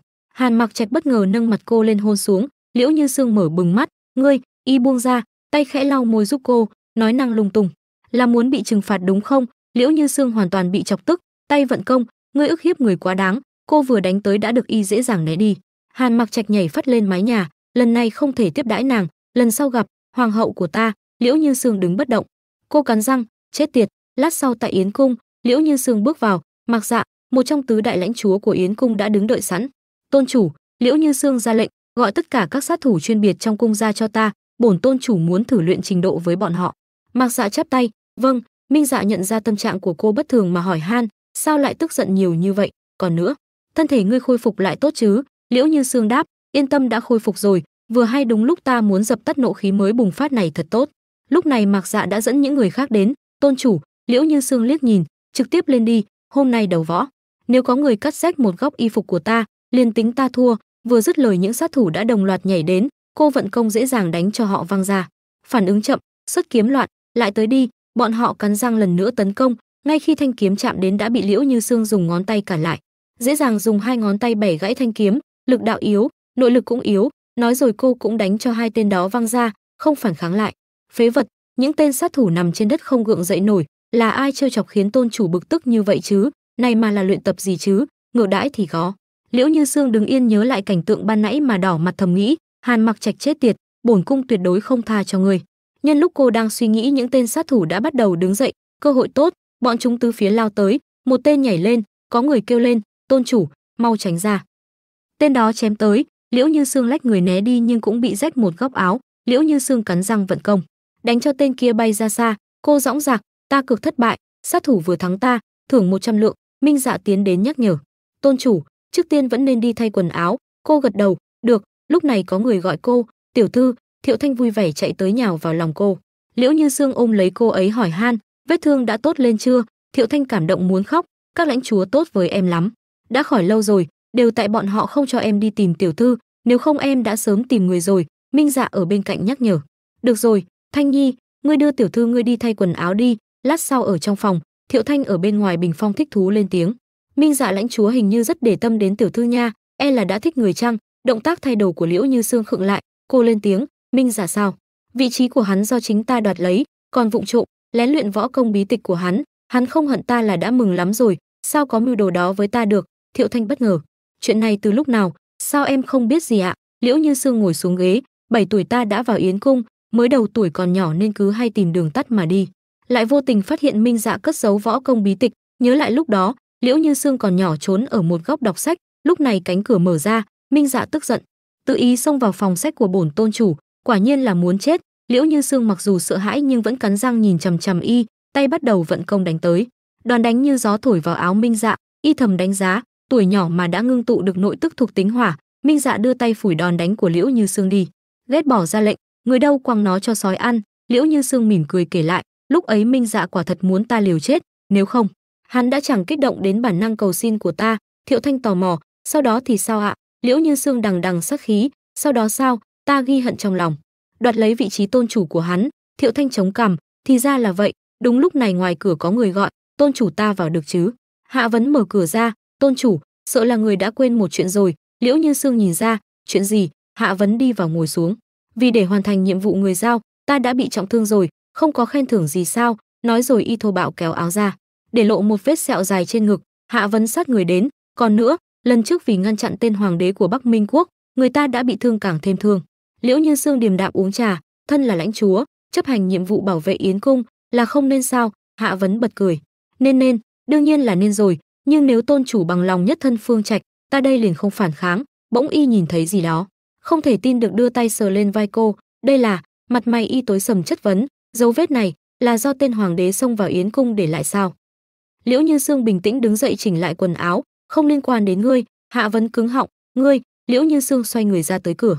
Ta phải về, Thanh Nhi ngươi ở lại đây đi. Thiệu Thanh do dự, nhưng mà ta muốn đi cùng tiểu thư. Liễu Như Sương quay mặt đi, ngươi ở lại chăm sóc Yến cung, chờ cơ hội thích hợp ta sẽ đón ngươi về. Cô thầm nghĩ, ta đắc tội với công chúa, Liễu tướng cũng không muốn ta hòa thân, chỉ sợ những ngày tiếp đây sẽ nguy hiểm, không thể đưa Thanh Nhi cùng trở về. Thiệu Thanh ở phía sau vẫy tay, tiểu thư nhớ đón ta nha. Tối đến tại phủ Liễu tướng. Liễu Như Sương vừa trở về, đi qua phòng của Liễu Đông Hải thì nghe ông ta nói gì đó, ngày mai bệ hạ sẽ tổ chức săn bắn mùa xuân, ta sẽ nhân cơ hội đó hành động. Di Nương nước mắt lưng tròng dựa vào lòng ông ta, đã tạ lão gia. Liễu Đông Hải ôm lấy bà ta, Nguyệt Nhi đã sớm ra ngoài, ta đương nhiên sẽ tự lo liệu cho Tinh Nhi. Di Nương nghẹn ngào, ta thay Tinh Nhi đa tạ lão gia. Liễu Đông Hải xoa xoa ấn đường, thôi ta mệt rồi, nàng lui ra ngoài trước đi. Di Nương bối rối, được, bà ta ra ngoài đóng cửa lại. Liễu Như Sương nhanh chóng núp sau bức tường. Di Nương vừa đi vừa nghĩ, Liễu Như Sương, ngươi dưới âm phủ đừng trách ta, là phụ thân nhẫn tâm kia của ngươi chướng mắt ngươi, chứ không phải ta. Liễu Như Sương bên này nở nụ cười nguy hiểm. Sáng hôm sau, Liễu Như Sương đang chỉnh tóc thì người hầu bên ngoài thông báo, tiểu thư, lão gia có lệnh cho phép người tham gia buổi săn bắn mùa xuân trong hoàng cung. Cô lên tiếng đáp lại, ta biết rồi. Trong lòng thầm nghĩ, vở kịch đã vén màn, sao có thể thiếu diễn viên được. Tin nữ cầm cung tên vào, tiểu thư, đây là Liễu tướng chuẩn bị cho người. Liễu Như Sương nhận lấy, cô nhảy phất lên ngựa thúc đi. Đến bãi săn, Liễu Như Sương thả chậm tốc độ quan sát, bỗng một mũi tên chĩa vào người cô. Hàn Mặc Trạch kéo cung, vừa khéo đấy, ngươi cũng thích bắn cung sao? Nói rồi y bắn tên tới, mũi tên xuyên qua cô bắn trúng vào một con thỏ phía sau cô. Hàn Mặc Trạch cưỡi ngựa tới, quyết đoán kinh người. Ta ngày càng hứng thú với nàng rồi. Liễu Như Sương không đáp, quay người thúc ngựa rời đi. Cô men theo đường mòn thả chậm tốc độ, trên ngọn cây gần đó xuất hiện một bóng người. Hắn ta cười phóng đãng, thì ra là một tiểu mỹ nhân. Hắn ta phóng một nhành cây sắc bén tới, nhành cây đó đâm vào chân sau của con ngựa. Liễu Như Sương nhảy lên cao, là ai làm? Cô vừa tiếp đất thì người nọ xuất hiện, đoán xem ta là người nào. Hắn bắt đầu đụng tay đụng chân, đừng sợ, ta đảm bảo sẽ thong thả chơi ngươi. Liễu Như Sương mỉm cười nham hiểm, chỉ là một tên dâm tặc, đúng là tự tìm đường chết. Nói rồi cô vận công liên tục đánh tới, tên kia chỉ biết nghiêng người né đi. Âu Dương Ngọc Y ở gần đó nở nụ cười nguy hiểm. Tên kia nghiêng người né thêm một đòn nữa, ngoan một chút chẳng phải tốt hơn sao? Ta nhất định sẽ đối đãi tốt, yêu thương ngươi. Liễu Như Sương lại vận công thêm một chiêu nữa. Ta muốn thử coi cái mạng chó của ngươi có thể giữ lại không mà muốn thương ta. Nói rồi cô bất ngờ đánh chiêu tới, tên kia hưởng chọn chiêu thức của cô mà thổ huyết văng ra xa. Hắn dựa vào cây để đứng thẳng, lòng thầm nghĩ, chết tiệt, lại đụng phải cái đinh kiên cố này, sớm biết vậy ta đã không nhận ủy thác của vị công chúa đó rồi. Liễu Như Sương từng bước đi tới, lại đánh tới, tên đó ngã ra sau, cô lại từ từ đi tới, tên đó quỳ xuống chắp tay cầu xin. Bỗng hắn nhận ra, có người đến đây sao? Hắn thấy được ở phía sau Liễu Như Sương xuất hiện thêm rất nhiều những tên sát thủ, tên đó nhanh chân chạy đi, nhân cơ hội này chạy trốn là vừa. Liễu Như Sương bình tĩnh quay đầu hỏi những tên kia, các ngươi là ai? Tên đi đầu nói thẳng, đến lấy mạng ngươi. Liễu Như Sương chuẩn bị tư thế chiến đấu, muốn chết sao? Những tên đó không nhiều lời nữa mà lao đến. Liễu Như Sương dùng công lực tạo nên một thanh kiếm, hôm nay ta để lại một tên còn sống, chạy về báo với Liễu tướng, không giết được ta thì chờ ta đến giết hắn. Nói rồi cô cầm thanh kiếm chém một đường dứt khoát, tất cả những tên đó ngã xuống, chỉ còn một tên chạy đi trong sự sợ hãi hoảng loạn. Quỷ, có quỷ. Liễu Như Sương nhìn quanh, chắc chắn tên dâm tặc kia do Âu Dương Ngọc Y phái tới, tiếc thật, lại để hắn trốn thoát. Cô vừa về tới bãi săn đã có người gọi. Liễu Như Sương đi tới thì thấy mọi người vây quanh một cái xác. Âu Dương Ngọc Y trượng nghĩa nói như thật, quận chúa, người về rồi sao? Ta đã thay người trừng phạt tên dâm tặc này. Dâm tặc ngươi, dám có ý đồ với quận chúa, may mà bổn công chúa nhìn thấy, nếu không có hộ vệ của ta bắt ngươi, không biết ngươi còn làm nhục quận chúa đến khi nào nữa. Nói rồi cô ta lo lắng tiến tới nắm lấy tay Liễu Như Sương, quận chúa, ngươi đừng nghĩ quẩn nhé, lúc ta và hộ vệ xử lý tên dâm tặc này, về đây chờ ngươi lại không thấy tăm hơi đâu. Ngươi đi đâu vậy? Làm bọn ta lo lắng quá trời. Liễu Như Sương thầm nghĩ, lời này chẳng phải muốn nói ta đã bị làm bẩn, không còn trong sạch nữa sao? Một bóng người từ phía sau tiếp cận cô, Hàn Mặc Trạch đi đến dứt khoát vung tay tát Âu Dương Ngọc Y, y dõng dạc nhìn quanh hỏi, ai thấy cô ta đánh người? Mọi người xung quanh đều sợ hãi, không thấy, không nhìn thấy. Hàn Mặc Trạch quay đầu mỉm cười, công chúa, người thấy đó là thật hay giả? Người mở miệng nói xem. Liễu Như Sương nhàn nhạt lên tiếng, là thật hay giả? Thử một lần là biết. Cô mỉm cười vận công, dứt khoát đánh tới tên đang giả chết trên mặt đất. Tên đó kêu lên một cách đau đớn. Liễu Như Sương bật cười chế giễu, tên dâm tặc này còn không đánh lại ta, làm sao có thể làm nhục ta, vết thương trên người hắn đều là kiệt tác của ta, cái nào thật, cái nào giả. Các vị tự hiểu. Những người xung quanh e ngại. Ở nơi khác, Liễu Đông Hải kinh ngạc, cái gì, cô ta nói vậy thật sao? Tên may mắn trốn thoát được khẳng định, đúng vậy. Liễu Đông Hải dè chừng nghĩ, võ công của nghiệt nữ này cao cường đến thế, xem ra chỉ còn cách dùng biện pháp đó. Lát sau, ông ta trở về phủ thì thấy cửa nhà tan hoang, đồ vật bị đập bể. Liễu Đông Hải lo lắng, phu nhân, ông ta bắt đại một tỷ nữ, phu nhân đâu, ngươi có nhìn thấy không? Tỷ nữ bối rối, nô tỳ nhìn thấy, phu nhân với di nương đều bị Tam tiểu thư đưa đi rồi, ở nơi khác.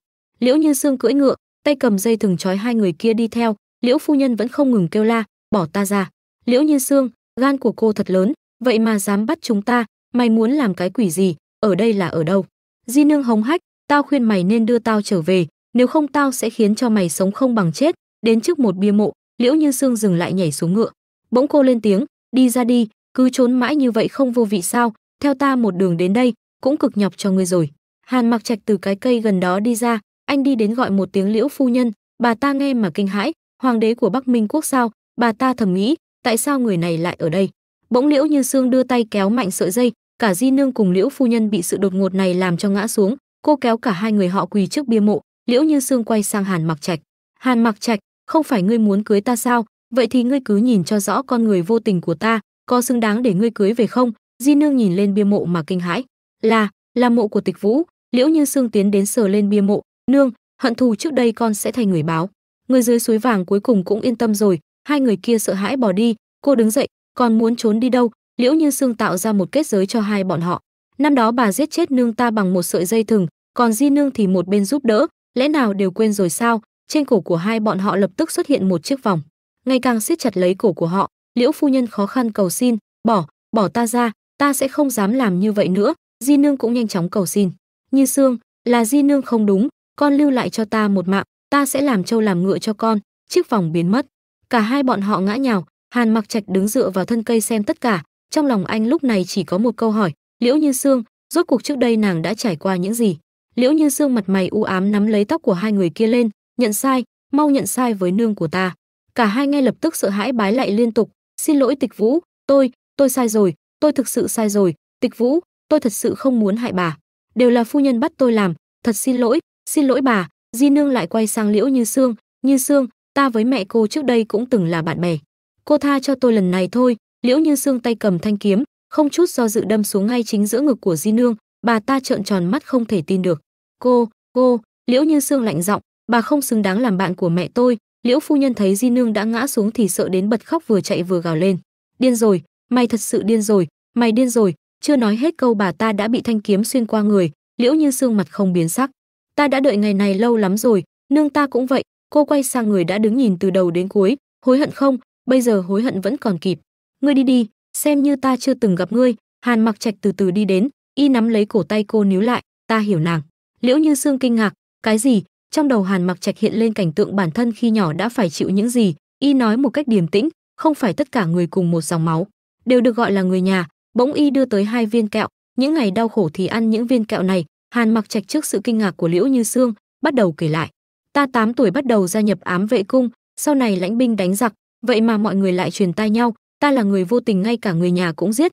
Nàng biết lý do tại sao không?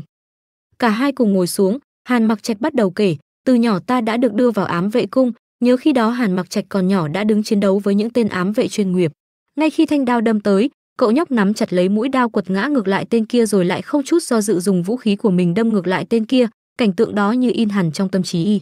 Nơi đó rất tàn khốc, không thắng thì sẽ bị giết. Liễu Như Sương thắc mắc, hoàng tử của Bắc Minh quốc sao có thể lớn lên trong ám vệ cung? Hàn Mặc Trạch cũng không giấu giếm, mẫu thân của ta chỉ là một cung nữ, thân phận của người thấp kém. Hơn nữa khi ta vừa tròn tháng, phụ hoàng nằm mơ thấy giấc mộng diệt quốc, từ đó ta trở thành người con mà phụ hoàng ghét nhất. Sau này ta lại bị đưa vào ám vệ cung. Y dùng giọng điệu bình thản kể lại, sống ở đó được vài năm, ta đã giết rất nhiều người. Sau này lại lãnh binh ra chiến trận, lập được đại công, phụ hoàng lại bày mưu cùng các sư huynh đòi giết ta liều mạng trốn thoát, bọn họ lại đuổi bắt không tha.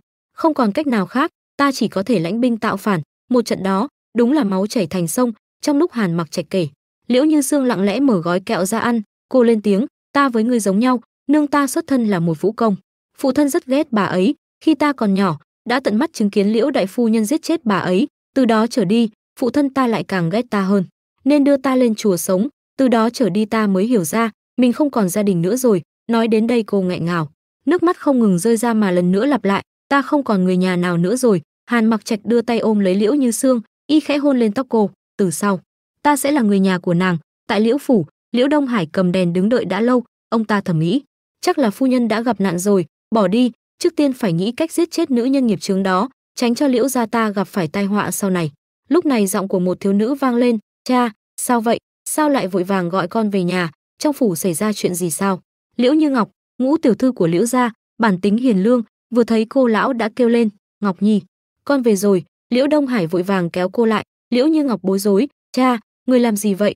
Liễu Đông Hải cúi người nói nhỏ, chút nữa tam tỷ của con về, con qua đó chào hỏi, nhân tiện đổ gói thuốc này vào chén trà của nó cho ta. Liễu Như Ngọc hớn hở, tam tỷ trở về sao? Sao người lại không nói sớm? Cô nhận lấy gói thuốc trong ngơ ngác, đây là thuốc gì vậy? Liễu Đông Hải nói dối không chớp mắt, tam tỷ con gần đây luyện công có chút tẩu hỏa nhập ma, đây là thuốc loại bỏ ma tính trong người nó, nhớ kỹ đừng để nó phát hiện, nếu không nó sẽ cho rằng là con muốn hại nó.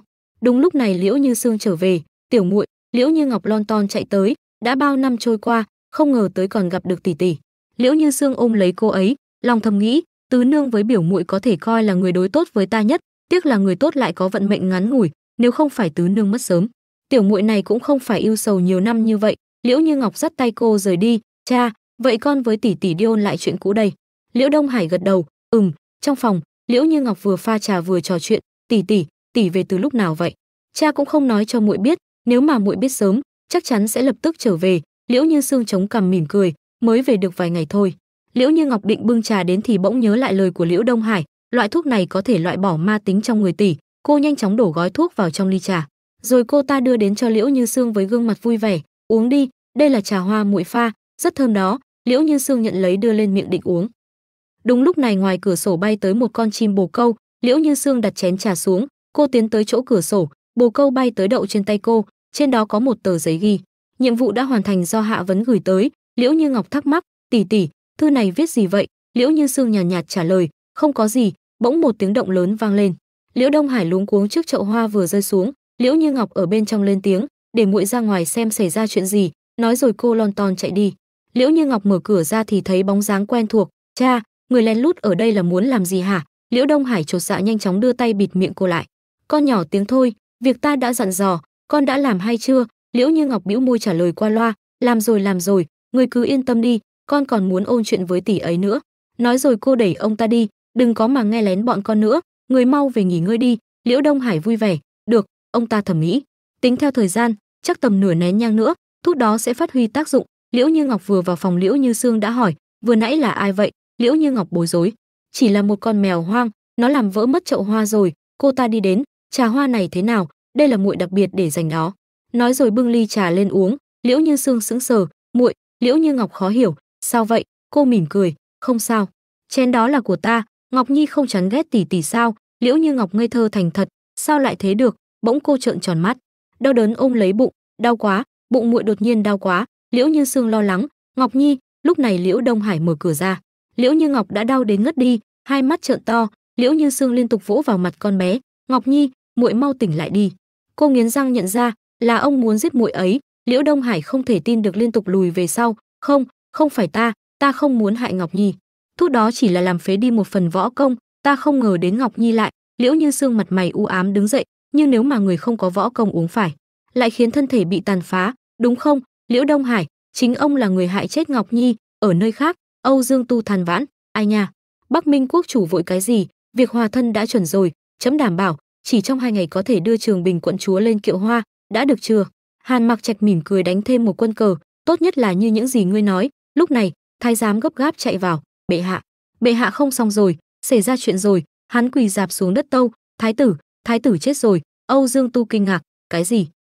Âu Dương Tu cố gắng trấn tĩnh, đầu tiên thu xếp ổn thỏa thi thể của thái tử, chấm lập tức sẽ qua đó. Trong phòng thái tử lúc này tiếng khóc thê lương vang lên, hoàng hậu gào khóc không ngừng, con trai của ta, con trai đáng thương của ta. Âu Dương Tu úc này đi vào, Âu Dương Ngọc Y từ đầu đến cuối vẫn là bộ mặt không thể tin được, hoàng huynh cứ như vậy mà chết rồi sao? Có khi nào người tiếp theo là mình hay không? Không được, mình nhất định phải gả cho hoàng đế của Bắc Minh quốc. Rời khỏi nơi này, từ từ lùi lại rồi chạy ra khỏi phòng.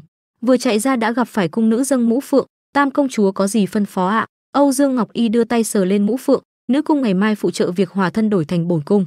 Nữ hầu kinh ngạc, cái gì? Âu Dương Ngọc Y nhíu mày tức giận, sao nào, dám ngỗ ngược với bổn cung sao? Cô ta thầm nghĩ, vẫn chưa đến đường cùng thì mình vẫn còn cơ hội. Nữ hầu quỳ rạp xuống, không dám ạ. Âu Dương Ngọc Y hất cằm, bỏ đi, bổn cung không làm khó các ngươi, đưa đồ cưới này qua bên đó đi. Nghiến răng, Trường Bình quận chúa chắc chắn đang rất mong đợi. Trong điện lao, Liễu Như Sương ở bên ngoài phòng giam dõng dạc, Liễu Đông Hải, là ông đã nợ tôi, bây giờ đến lượt tôi đòi lại. Liễu Đông Hảo nắm chặt song sắt quát lên, phu nhân của ta bị ngươi bắt tới nơi nào rồi? Cô cười lạnh, phu nhân sao? Bà ta đã sớm chết rồi, bị ta tận tay giết chết. Liễu Đông Hải không thể tin được, chỉ tay mắng, nghịch nữ, cho dù là ta cũng không hạ sát thủ với mày, vì mày dù gì cũng là con gái ta không ngờ tới chỉ một chút mềm lòng lại khiến ngươi giết bọn ho. Liễu Như Sương chế giễu, ông trước đây chưa từng bỏ qua cho tôi, cũng chưa từng vì tôi mà mềm lòng. Ông bày mưu để họ giết chết nương ta thì ông cũng phải sớm nghĩ đến sẽ có kết cục như ngày hôm nay. Nói rồi cô lạnh lùng ra lệnh, áp giải ông ta đến thủy lao, ta muốn cả đời còn lại của ông ta phải sống trong đau đớn và hối hận. Thuộc hạ chắp tay, đã rõ, xử lý xong. Liễu Như Sương lạnh lùng rời đi. Liễu gia đã sụp đổ.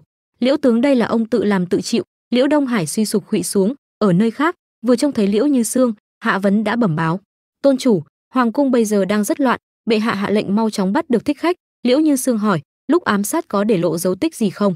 Hạ Vấn lắc đầu, không có. Cô lạnh nhạt, tên thái tử này tham chơi cờ bạc, cho dù tương lai được kế vị sẽ là tai họa của muôn dân. Hơn nữa hắn ta cũng đắc tội với rất nhiều phe phái, sớm đã có người muốn mua đầu hắn ta sắp tới phải ra ngoài rất lâu, lúc ta không ở trong đây. Việc trong cung giao cho Minh Dạ. Mị Dạ chắp tay, vâng. Lát sau tại Liễu phủ, Liễu Như Sương vừa bước xuống xe ngựa, người làm đã báo cáo, tiểu thư, có người đã đợi người ở trong phủ rất lâu rồi. Liễu Như Sương khựng lại, là ai? Chưa dứt lời Hàn Mặc Hy và Hàn Mặc Trạch đã đi ra. Hàn Mặc Hy hớn hở, hoàng tẩu, ta với ca đã đợi người rất lâu rồi, đây là giá y mà người trong cung mang tới. Hàn Mặc Trạch cũng lên tiếng, giá y có hợp hay không, phải thử một chút mới biết.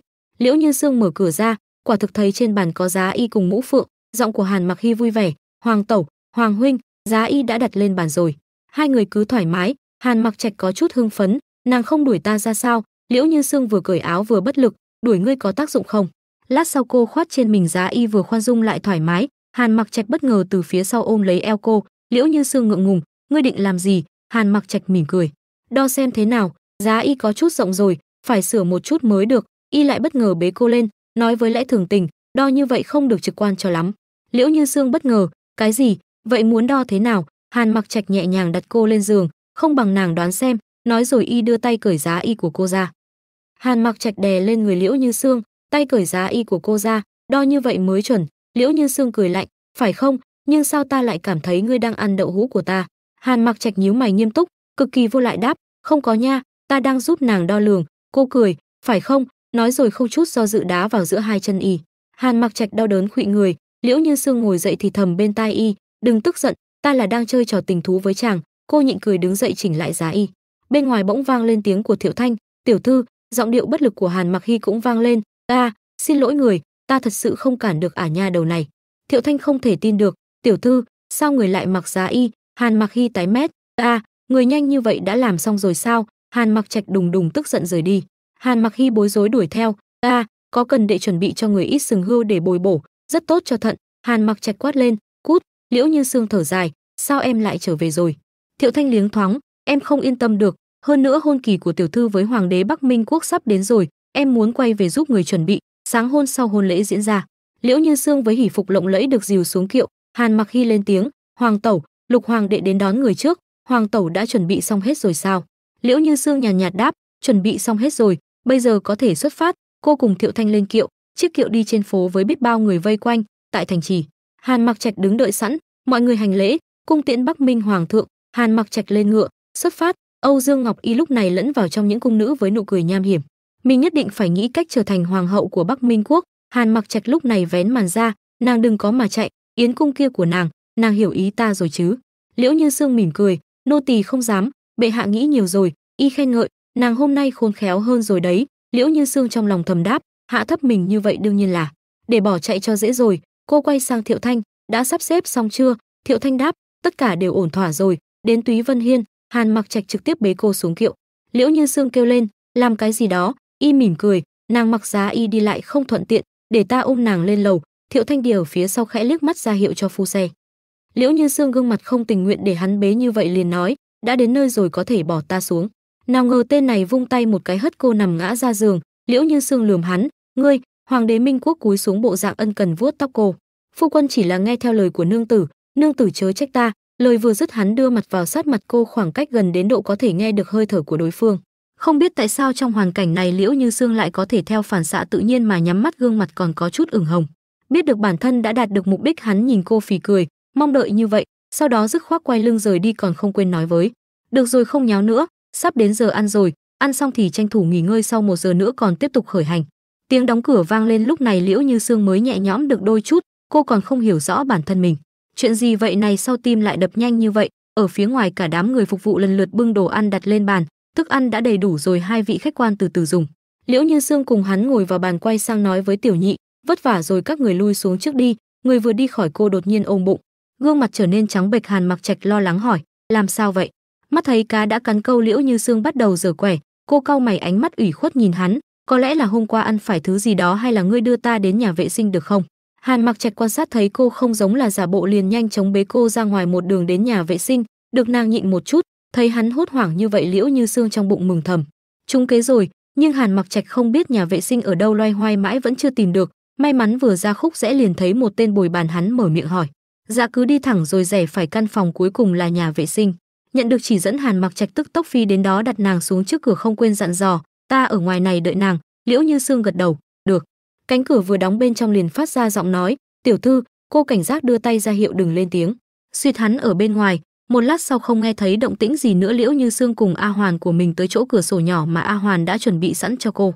Chuẩn bị xong rồi, cô đem cả người một nhảy đã phóng ra ngoài, thành công thoát khỏi điếm trọ. A Hoàn thắc mắc hỏi cô, tiểu thư người không muốn gả cho Bắc Minh Hoàng đế sao? Liễu Như Sương nhìn căn khách điếm, ánh mắt có chút ưu buồn, sau này ta không muốn gặp lại hắn nữa. Tầm nửa canh giờ sau, Hàn Mặc Hy bên này cũng đang đi tìm người, đúng lúc gặp Hàn Mặc Trạch, hắn kinh ngạc hỏi, ca sao ca lại ở đây? Thấy tên kia một bộ dạng hấp tấp, dự là có chuyện gì đó xảy ra. Hàn Mặc Trạch hỏi lại, đệ đến đây làm gì? Hắn trả lời, Thiệu Thanh nói bụng có chút đau, đã ra ngoài lâu lắm rồi, đệ có chút không yên tâm nên muốn đi xem.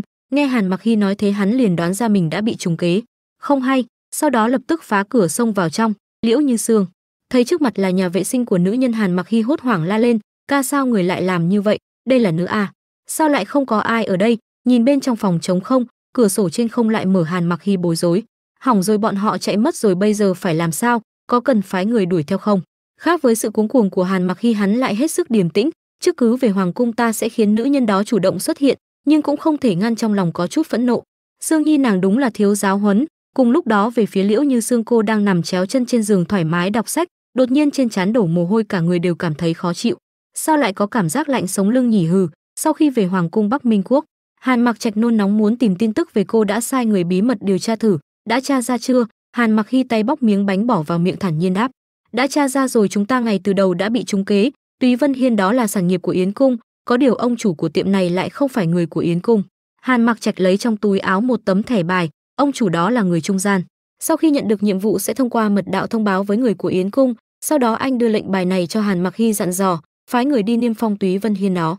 Nói với trưởng quầy nếu như muốn tiếp tục kinh doanh, bắt buộc Liễu Như Sương đích thân đến đây thương lượng. Cầm lệnh bài trên tay, Hàn Mặc Hy biết đó không phải là tấm thẻ bài bình thường, liền tò mò hỏi, vậy lệnh bài này là? Hàn Mặc Trạch đanh mắt lại đáp, đây là lệnh bài của Yến Cung, ta muốn đệ dùng lệnh bài này là mồi nhử tìm ra tất cả sản nghiệp của Yến Cung trong kinh đô.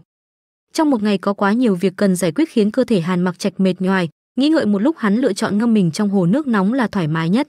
Đi một lúc cũng tới nơi, hắn cởi bỏ y phục lộ ra cơ bụng 6 múi hấp dẫn, sau đó trực tiếp ngâm mình trong nước nhắm mắt dưỡng thần. Mặc dù vậy trong trí nhớ vẫn hiện lên một vài ký ức vụn vặt về những lần hắn cùng với Liễu Như Sương va chạm thể xác, bất giác hắn mỉm cười, cứ để nàng được tự do vài ngày nữa. Đột nhiên từ đằng sau xuất hiện một bóng người, hoàng thượng đang nghĩ gì vậy? Hàn Mặc Trạch khó chịu ra mặt liếc hắn. Liên Cửu Hoa, ngươi có biết nhìn trộm ta tắm là rất không tốt không? Tên kia mặt dày đáp, ta không có nhìn trộm người a. Ta đường đường là đệ nhất ám vệ, đương nhiên là đến đây bảo vệ người rồi, hay cho câu đến để bảo vệ người. Sớm không đến muộn không đến, lại đến ngay lúc ta đang tắm là muốn khi quân. Càng nghĩ càng thấy khó chịu, Hàn Mặc Trạch bất ngờ bắt lấy tay hắn ném xuống hồ. Nhìn thấy tên kia một thân chật vật mới hả dạ cười chê, chỉ dựa vào thân thủ này của ngươi có thể bảo vệ được ta? Liên Cửu Hoa bất lực cười gượng, hừ, ta chỉ là ở phòng tuyến phòng tránh sự cố, làm sao được giống người cứ muốn cùng người nhà phân cao thấp. Thấy Hàn Mặc Trạch không đáp, tên kia nhân cơ hội tiến lại gần hắn. Hoàng thượng có một vấn đề không biết có nên hỏi hay không, biết là tên này xuất hiện liền chẳng có gì tốt, hắn lạnh giọng, vậy thì không cần hỏi nữa. Quăng một câu xong Hàn Mặc Trạch liền muốn rời khỏi đó, nhưng làm sao Liên Cửu Hoa lại dễ dàng tha cho hắn như vậy. Ngay khi Hàn Mặc Trạch vừa quay lưng, tên kia đã bổ nhào về phía hắn, ôm chặt từ phía sau, còn không biết xấu hổ ghé vào tai hắn thầm thì, hoàng thượng người có phải là Hảo Long Dương không? Hàn Mặc Trạch lạnh lùng đáp, ngươi tìm chết. Ai ngờ tên Liên Cửu Hoa này thực sự không biết sợ, tay chân cũng bắt đầu không yên phận. Tội thần thấy người thanh tâm quả dục như vậy, sợ người sắp nhịn không được rồi, thân làm thuộc hạ cũng nên giúp người giải mối lo này thử không. Trước sự mời mọc đầy tình ý của hắn, Hàn Mặc Trạch không những không lay động, ngược lại còn thập phần phẫn nộ. Hắn nắm tay của Liên Cửu Hoa dứt khoát bẻ ngược ra sau, làm cho tên kia đau đớn rên la. Liên Cửu Hoa, có phải cái đầu này của ngươi không cần nữa rồi? Sau khi Hàn Mặc Trạch lên trên khoác lại y phục lại, anh quay sang nhìn Liên Cửu Hoa, không kìm được lửa giận. Hắn không nói không rằng, chỉ thấy một ánh sáng trắng xẹt qua người Liên Cửu Hoa, mọi thứ xung quanh liền lập tức đóng băng, và tên kia cũng không ngoại lệ, biết bản thân đã chọc giận hắn. Lúc này Liên Cửu Hoa mới mở miệng van xin, này ta chỉ nói đùa thôi mà, người đúng là chẳng biết thương hoa tiếc ngọc gì. Có người huynh đệ nào như vậy không? Cùng lúc đó những việc Hàn Mặc Trạch làm gần đây đã gây ra không ít sóng gió, đến nỗi về phía Yến cung phải có cuộc họp mặt gấp. Bổn tôn chủ vẫn còn muốn ở Thâm Cốc tu luyện vài ngày nữa, vội vàng gọi ta trở về là có chuyện gấp gì? Một thành viên trong đó lên tiếng trước. Ông ta có gương mặt hết sức dữ tợn, râu tóc đều bạc phơ, có phải người đã đắc tội hoàng thượng Bắc Minh rồi không? Hắn đã niêm phong gần một nửa sản nghiệp của chúng ta, nói là muốn đích thân người đến đàm phán. Liễu Như Sương nghe nhắc đến tên hắn trong lòng liền không vui. Tốt lắm, tên Hàn Mặc Trạch này ức hiếp mình đến nghiện rồi phải không? Thấy cô im lặng, một tên khác nói tiếp. Tiểu nha đầu, xem ra ngươi phải đến Bắc Minh quốc một chuyến rồi. Nghe vậy Liễu Như Sương mới từ tốn cất lời, việc lần này bổn tôn chủ sẽ tự xử lý. Sau đó cô liếc mắt với A Hoàn bên cạnh, Thanh Nhi đi theo ta. Chớp mắt đã trôi qua thêm một ngày. Liễu Như Sương cô vẫn chưa có động tĩnh gì, mà về phía Hàn Mặc Trạch đã niêm phong gần hết sản nghiệp của Yến cung. Thiệu Thanh dẫn cô đến Phong Mãn lâu, những sản nghiệp khác cũng bị niêm phong rồi tiểu thư. Vài ngày tới cứ ở tạm đây vậy. Cô gật đầu, được. Thiệu Thanh nhanh chóng tiến vào trong. Để em đi tìm trưởng quỹ nói rõ. Sau một hồi nói chuyện, ông chủ rất niềm nở đón tiếp cô, thì ra là người của Yến cung à. Mời đi bên này, mời đi bên này. Mắt thấy trưởng quỹ muốn nhận thêm khách, người phía trên vô cùng không hài lòng. Trưởng quỹ, chủ tử nhà chúng ta đã bao cả tầng 2 rồi, ông lại cho người lên đây là có ý gì? Ông chủ gương mặt khó xử nhẹ giọng, cô nương mong cô nói với chủ tử cô một tiếng, có thể để lại một gian phòng không? Tôi sẽ lập tức hoàn lại cô một nửa số tiền, dù sao bên nào cũng không thể chọc vào.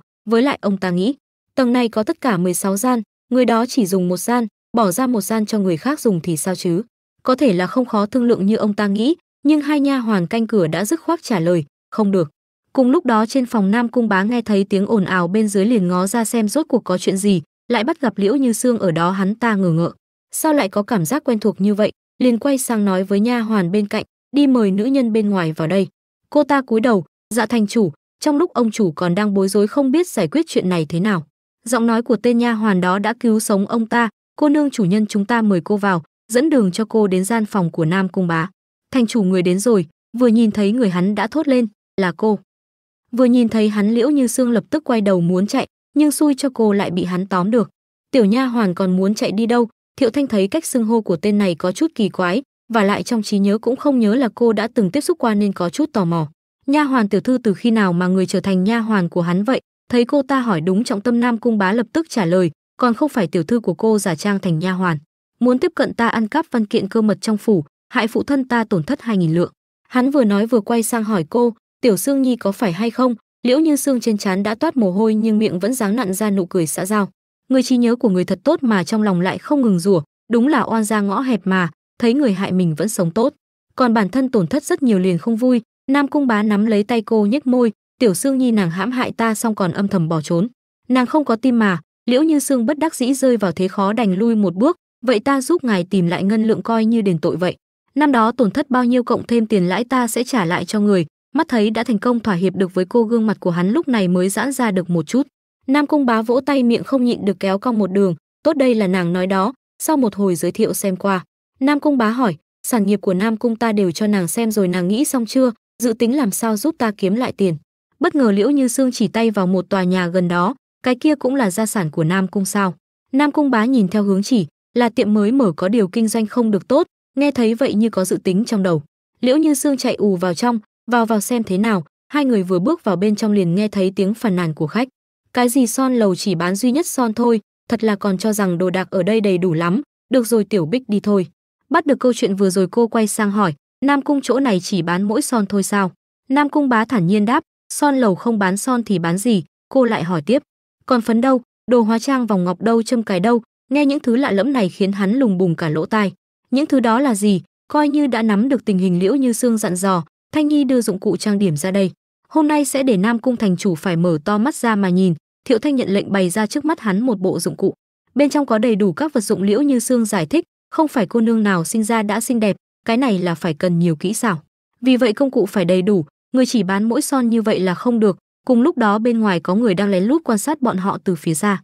Sau đó âm thầm lặng lẽ trở về bẩm báo, chính là như vậy, hoàng hậu cùng Nam Cung thành chủ đi dạo một buổi chiều không làm chuyện gì khác. Bệ hạ có cần thủ hạ đưa hoàng hậu trở về? Hàn Mặc Trạch điềm tĩnh trả lời, không cần, việc mà nàng làm chính là vì đến tìm ta, cung yến ngày mai nàng nhất định sẽ tới. Đúng như dự liệu, ngày hôm sau yến tiệc được diễn ra, Văn Võ bá quan vừa nhìn thấy hắn liền hành lễ cung kính, bệ hạ vạn tuế vạn tuế vạn vạn tuế. Vừa ngồi xuống hắn đã quan sát xung quanh, quả nhiên Liễu Như Sương đã cùng Nam Cung Bá tham gia yến tiệc, cô biết hắn đang nhìn mình cũng không ngại mà đáp lại. Phía dưới sảnh đột nhiên vang lên tiếng nói, Tấn Vương Đông Hoa Quốc bái kiến hoàng thượng Bắc Minh, bên cạnh là vị cô nương nhan sắc mỹ miều, tướng mạo đoan trang, nhìn hắn có chút e dè.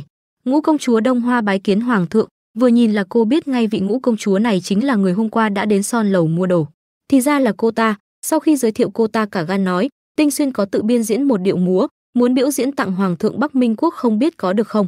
Nắm bắt được cơ hội, Hàn Mặc Trạch liền muốn trêu chọc cô, hoàng hậu của trẫm kỹ thuật múa cũng không tồi, không bằng để nàng ấy biểu diễn một điệu. Dẫu sao đường đường cũng là ngũ công chúa của Đông Hoa quốc đã chịu hạ mình lên tiếng, lời đề nghị này vậy mà Hàn Mặc Trạch một cái liếc mắt cũng không thèm, trái ngược lại còn ngang nhiên tiến cử hoàng hậu của mình, há chẳng phải không đặt Đông Hoa quốc này vào trong mắt hay sao? Nghĩ thế nào Sở Ý Thiên cũng không nuốt trôi cục tức này, liền lên tiếng, Bắc Minh hoàng đế, nếu như hoàng hậu Bắc Minh có ở đây, vậy để người biểu diễn một khúc thì tốt quá rồi, nhưng mà hoàng hậu bây giờ ở đâu? Hắn nhìn xuống dưới gương mặt giống như đang cười, hoàng hậu nể mặt ta lần này ra biểu diễn một khúc cho mọi người ở đây được mở mang tầm mắt. Nam Cung Bá một bên cắn hạt dưa nhàn nhã xem kịch hay cũng bắt đầu hứng thú khi hắn nhắc đến hoàng hậu của mình, không ngờ đến hoàng hậu Bắc Minh cũng trong đại điện này. Thật là thú vị. Liễu Như Sương không nói gì, chỉ là đột nhiên đứng bật dậy, khiến cho Nam Cung Bá còn tưởng cô muốn giở trò gì không nhịn được lớn giọng, tiểu nha hoàn nàng đây là. Cô đứng dưới sảnh hành lễ cung kính, giọng điệu không nhanh không chậm nói, thần thiếp hôm nay thân thể không được khỏe, mong hoàng thượng lượng thứ. Liễu Như Sương vừa bước ra, diện kiến xung quanh liền trở nên ồn ào, mọi người bắt đầu không ngừng bàn tán về cô và Nam Cung Bá. Sao hoàng hậu lại ở cùng Vũ Lâm Minh chủ? Vũ Lâm Minh chủ đó sao lại dám gọi hoàng hậu là nha hoàn? Xảy ra chuyện gì vậy? Sở Ý Thiên đã nghe ra cái tình ý trong câu chuyện này thì làm sao mà bỏ qua được, hắn nhếch mép. Hoàng thượng ngoại thần cho rằng loại nữ nhân ở bên ngoài gây phiền toái câu dẫn nam nhân như vậy không xứng với hoàng thượng. Hắn thành công dùng chiêu mượn gió bẻ măng, các đại thần nghe xong ai nấy đều gật gù đồng tình. Một tên còn to gan đứng trước đại điện ra sức ép với Hàn Mặc Trạch, hy vọng hoàng thượng suy nghĩ kỹ, không nên để nữ nhân không biết xấu hổ này nhập cung. Nam Cung Bá mắt thấy bọn họ đều muốn công kích cô, không nhịn được đứng ra xen vào, hoàng thượng nếu như ghét bỏ Liễu tiểu thư như vậy, không bằng để nàng được tự do, tránh cho nàng ấy bị chức danh hoàng hậu này mà bị chỉ trỏ. Lời nói này khiến trong lòng hắn thập phần khó chịu, một cỗ sát khí nồng đượm tỏ ra từ người hắn, mặc dù chỉ nhìn thấy bóng lưng nhưng những người ở đó đều không hẹn mà rét run. Hoàng hậu của ta tự có thể bảo vệ, giỏi cho một tên bao che cho ngoại tộc còn dám đứng ra nói xấu hoàng hậu của ta, tội chết có thể miễn, tội sống khó tha. Danh dự của hoàng gia không dễ gì bị bôi nhọ như vậy, người đâu mau lôi Lễ Bộ thị lang xuống phạt 50 trượng. Sau khi xử lý xong tên lắm chuyện đó, Hàn Mặc Trạch lia mắt về phía Sở Ý Thiên, phóng sát ý lên người hắn, khiến cho hắn giật bắn người. Tấn Vương giao chiến giữa hai nước vẫn chưa kết thúc, trẫm khuyên ngươi đừng nên nói những lời khiến trẫm không vui. Nhìn thấy tình hình trước mắt có chút bất lợi, Sở Ý Thiên đại khái đã đoán được tính cách không mấy thiện ý của Hàn Mặc Trạch, có câu nhất thời mới là trang tuấn kiệt. Xem ra hoàng đế Bắc Minh không phải là người dễ sống cùng, nếu cứ như vậy chuyện hòa thân sẽ rất khó bàn. Liền chấp nhận thỏa thuận, hắn khom người, ngoại thần đã hiểu, nhưng cái tên ngũ công chúa không có não này lại không hề hay biết tình hình ở đây. Lên tiếng liền muốn làm khó Liễu Như Sương, vậy bổn công chúa có một đề nghị, nếu như thân thể hoàng hậu nương nương không thể nhảy múa vậy còn có nhiều tài năng khác đi. Tịnh Xuyên muốn so tài gảy đàn với nương nương, không biết nương nương có bằng lòng không?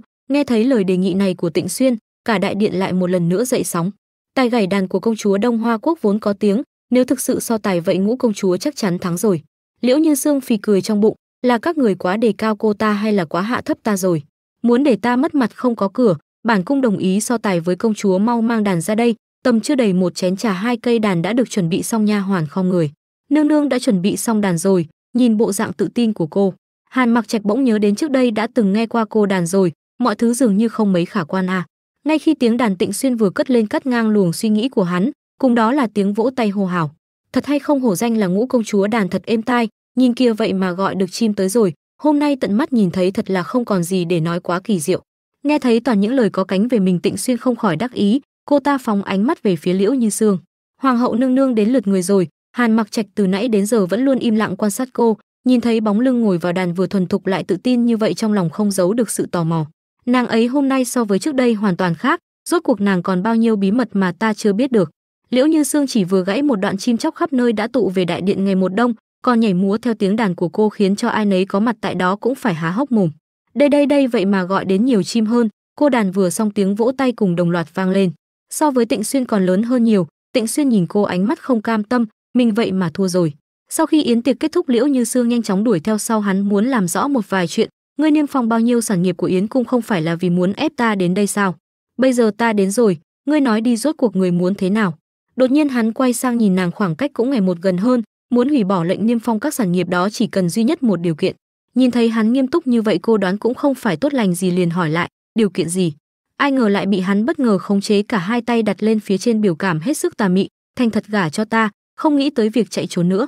Chỉ cần như vậy thế nào? Như đoán được từ trước cô cũng không lấy làm ngạc nhiên.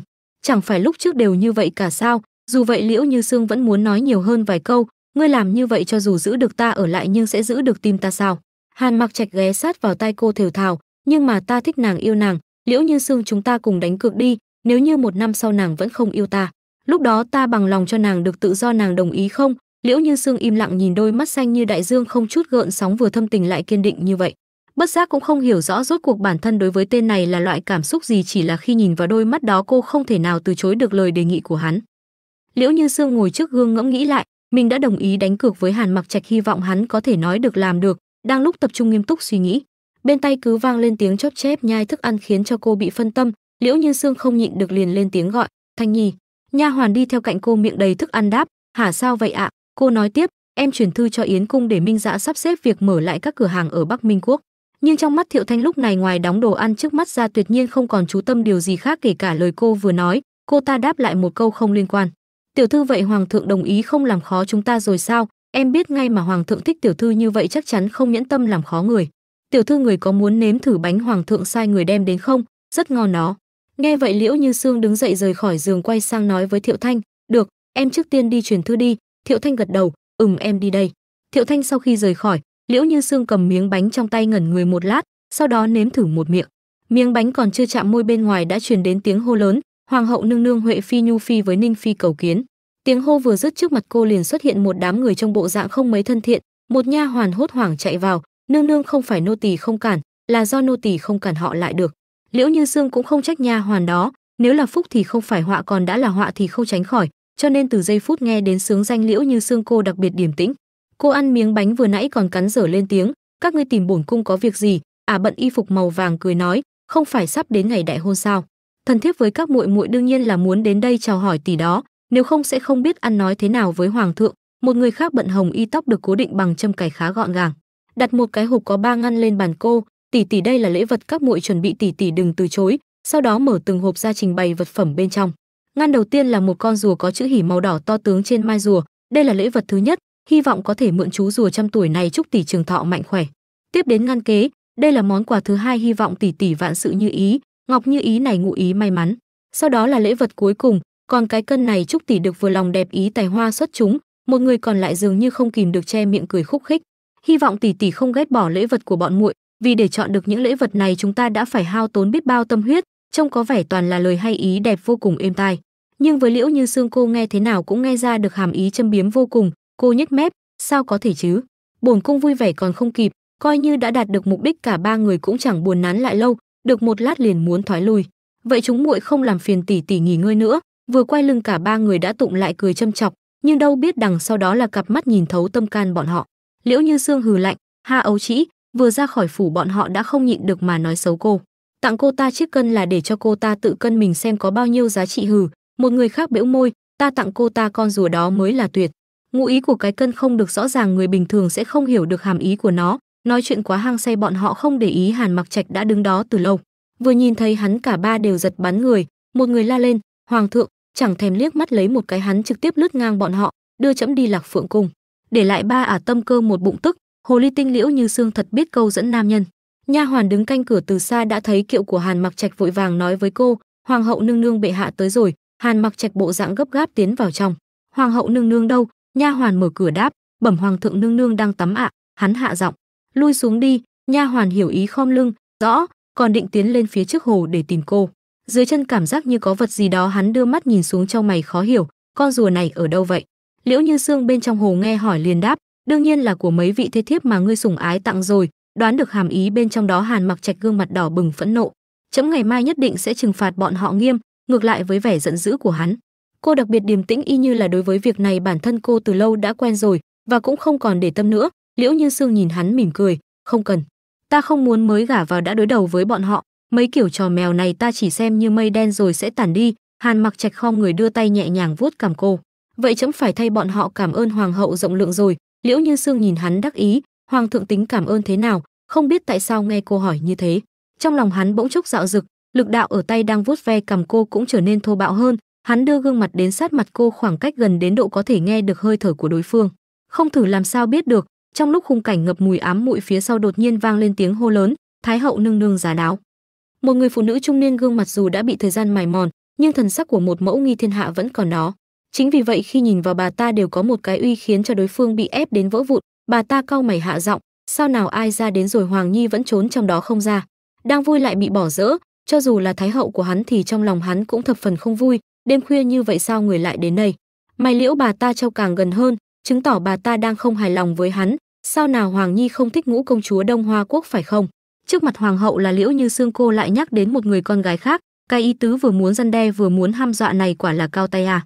Như đã quá quen với việc này, Hàn Mặc Trạch gương mặt không đổi đáp, "Hôn sự của Nhi thần sẽ tự làm chủ, không cần mẫu hậu bận tâm." Dù sao hắn cùng là do bà sinh ra, ý của hắn tất nhiên thái hậu hiểu rất rõ, bà ta không muốn đôi co nhiều, không hài lòng Ngũ công chúa, vậy ai ra lại giúp con tìm thêm vài người. Có điều, đang nói giữa chừng thái hậu liếc nhìn cô, ánh mắt sắc như dao, ai ra duy nhất không đồng ý nữ nhân này ngồi lên cương vị hoàng hậu. Như đã đạt tới giới hạn của hắn, Hàn Mặc Trạch lập tức chắn ngang trước mặt cô, "Sợ là để mẫu hậu thất vọng rồi, ai là hoàng hậu là do trẫm quyết định." Thấy con trai vì một nữ nhi mà dám cãi lệnh của mình, người uy quyền như bà ta tất nhiên không chịu lép vế. "Hoàng Nhi sao con có thể vì loại nữ nhân này mà gây khó dễ với ai ra?" Hàn Mặc Trạch trong mày thể hiện khó chịu, "Mẫu hậu nói đùa rồi, là mẫu hậu gây khó dễ với Nhi thần trước. Thấy bản thân bị đuối lý, nếu cứ tiếp tục ở lại sẽ trở thành trò cười cho thiên hạ, nên bà ta đành ôm một bụng tức quay lưng rời khỏi, trong lòng liền có mưu tính riêng. Ai ra ngược lại muốn xem hoàng hậu mới này sẽ sống được bao lâu." Sau khi thái hậu rời khỏi, Hàn Mặc Trạch trong lòng bất an nhẹ giọng, "Ta từng có 2 hoàng hậu, bọn họ gả vào không lâu đều chết một cách kỳ lạ." Liễu Như Xương tò mò, "Vì vậy là do thái hậu giở trò quỷ?" Hắn nói tiếp, "Là bà ta không hài lòng với hoàng hậu mà ta chọn, cũng không hài lòng khi ta không nghe bà ta, vì vậy mới phái người sát hại hoàng hậu." Nói tới đây Liễu Như Xương coi như thấy được số phận tiếp theo của mình, cô khoanh tay châm biếm, "Ha nói vậy chỉ cần ta bất cẩn một chút sẽ trở thành vị hoàng hậu chết thảm thứ 3. Hàn Mặc Trạch vội cắt lời, "Sẽ không." Sau đó bất ngờ ôm cô từ phía sau, "Những hoàng hậu trước đây chỉ là con cờ trong tay ta, bị ta lợi dụng mà không biết. Liễu Như Xương nàng không phải là quân cờ của ta sẽ không lợi dụng nàng đối phó với thái hậu, cũng không để nàng chịu bất kỳ tổn thương nào." Nghe những lời thâm tình này của hắn, người ta có câu mật ngọt chết rồi, bỗng chốc gương mặt cô đỏ bừng, tim cũng bắt đầu nhảy múa, tim mình lại đập nhanh như vậy, lẽ nào mình bắt đầu động tâm rồi? Ngày hôm sau, Hàn Mặc Trạch đang luyện kiếm sau hậu hoa viên, một tên thị vệ tiến lại gần hắn thì thầm, "Hoàng thượng, cái chết của Tịnh Thái Phi năm đó không phải đơn giản như vậy." Hắn mặt căng thẳng hỏi, "Đã tra ra manh mối gì chưa?" Tên thị vệ kia đáp, "Vẫn chưa, bây giờ chỉ biết được Tịnh Phi vì bệnh mà chết, vẫn chưa điều tra ra được cụ thể là bệnh gì. Nhớ lại những lời Thái hậu đã từng nói trong quá khứ, mẫu phi của con xuất thân thấp kém, không thể chôn cất trong hoàng lăng, nên ta đã sắp xếp cho bà ấy một phần mộ ở bên ngoài. Nếu bây giờ con muốn truy phong bà ấy để bà ấy hưởng chút danh tiếng thì cứ việc làm." Tên thị vệ có vẻ chần chừ, "Hoàng thượng, người nói liệu có liên quan gì đến Thái hậu?" Lời còn chưa dứt đã bị hắn quát lớn, "Không có chứng cứ không được nói bậy, tra rõ chuyện này cho trẫm." Tên thị vệ hốt hoảng khom người, "Rõ, thuộc hạ sẽ đi sắp xếp." Trước khi rời khỏi hắn cũng không quên căn dặn, "Còn có việc này phải tiến hành bí mật, không được để lộ bất cứ tin tức gì." Tên thị vệ gật đầu, "Rõ, vậy thuộc hạ xin cáo lui." Thị vệ vừa đi, cái bình bông di động này lại tới, "Hoàng thượng, Tiểu Diêu tử nói người có lẽ đang ở đây, quả nhiên không sai. Hoàng thượng, đây là nho mà Tây vực cống tặng hoàng thượng, nếm thử xem có ngọt hay không, thử một quả hoàng thượng thử đi mà." Vừa nhìn thấy ta, trong lòng Hàn Mặc Trạch liền cảm thấy muộn phiền. Hắn nhất thời không biết phải đối xử thế nào, Cô ta cứ liên tiếp dồn ép hắn, không chỉ vậy còn ngang nhiên dám làm hành động mờ ám giữa Thanh Thiên Bạch Nhật. Nếu người không muốn như thế vậy như thế này, trái nho bị cô ta ngậm vào miệng còn định bón cho Hàn Mặc Trạch ăn bằng môi a. Ngay khi khoảng cách chỉ độ một lóng tay, đằng xa vang lên tiếng nói: "Khụ hoàng thượng, có phải thần thiếp quấy rầy đến người rồi?" Thấy cô xuất hiện, ta còn không biết xấu hổ nói với cô: "Tỷ tỷ, đây là nho Tây vực cống tiến rất ngọt đó, tỷ muốn cùng ăn không?" Liễu Như Sương nhớ lại lúc đó cái tên Huệ Phi này dám trước mặt nhiều người khiến cô mất mặt, có câu quân tử trả thù 10 năm chưa muộn, hôm nay chính là ngày phục thù. Được thôi, vậy thì cùng ăn đi.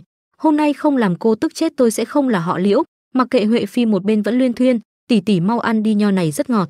Hoàng thượng người cũng nếm thử xem." Liễu Như Sương không nói không rằng trực tiếp bước đến dĩa nho bốc một quả, sau đó bỏ vào miệng rồi quay sang nắm lấy cổ áo của Hàn Mặc Trạch kéo về phía mình. Phút chốc cả hai đã môi chạm, môi nho cũng được đối phương cắn một nửa.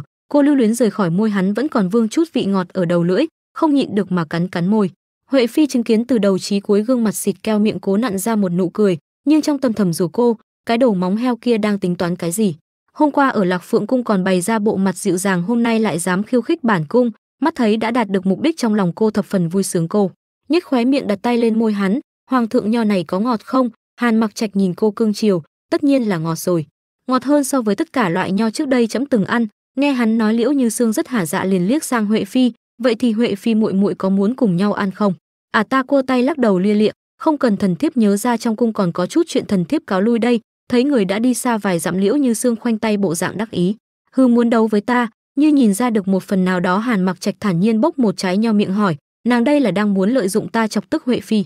Cô chau mày khó chịu: "Phải thì sao, không phải thì sao? Tôi là tôi chính mắt thấy ngươi mờ mờ ám ám với ta, cho nên hiện tại đang vô cùng khó chịu nha."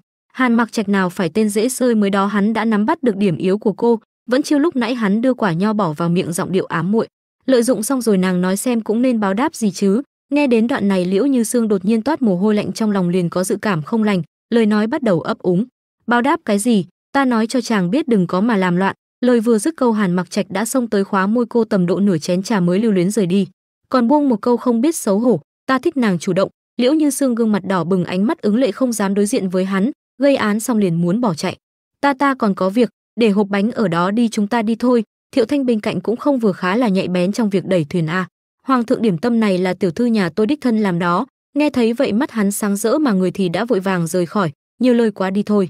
Huệ Phi vừa về tới phủ, trong lòng bỗng không yên, lập tức sai người đi gọi hai còn lại. Từ ngoài vang lên tiếng nói: "Nương nương, Ninh Phi với Nhu Phi đến rồi."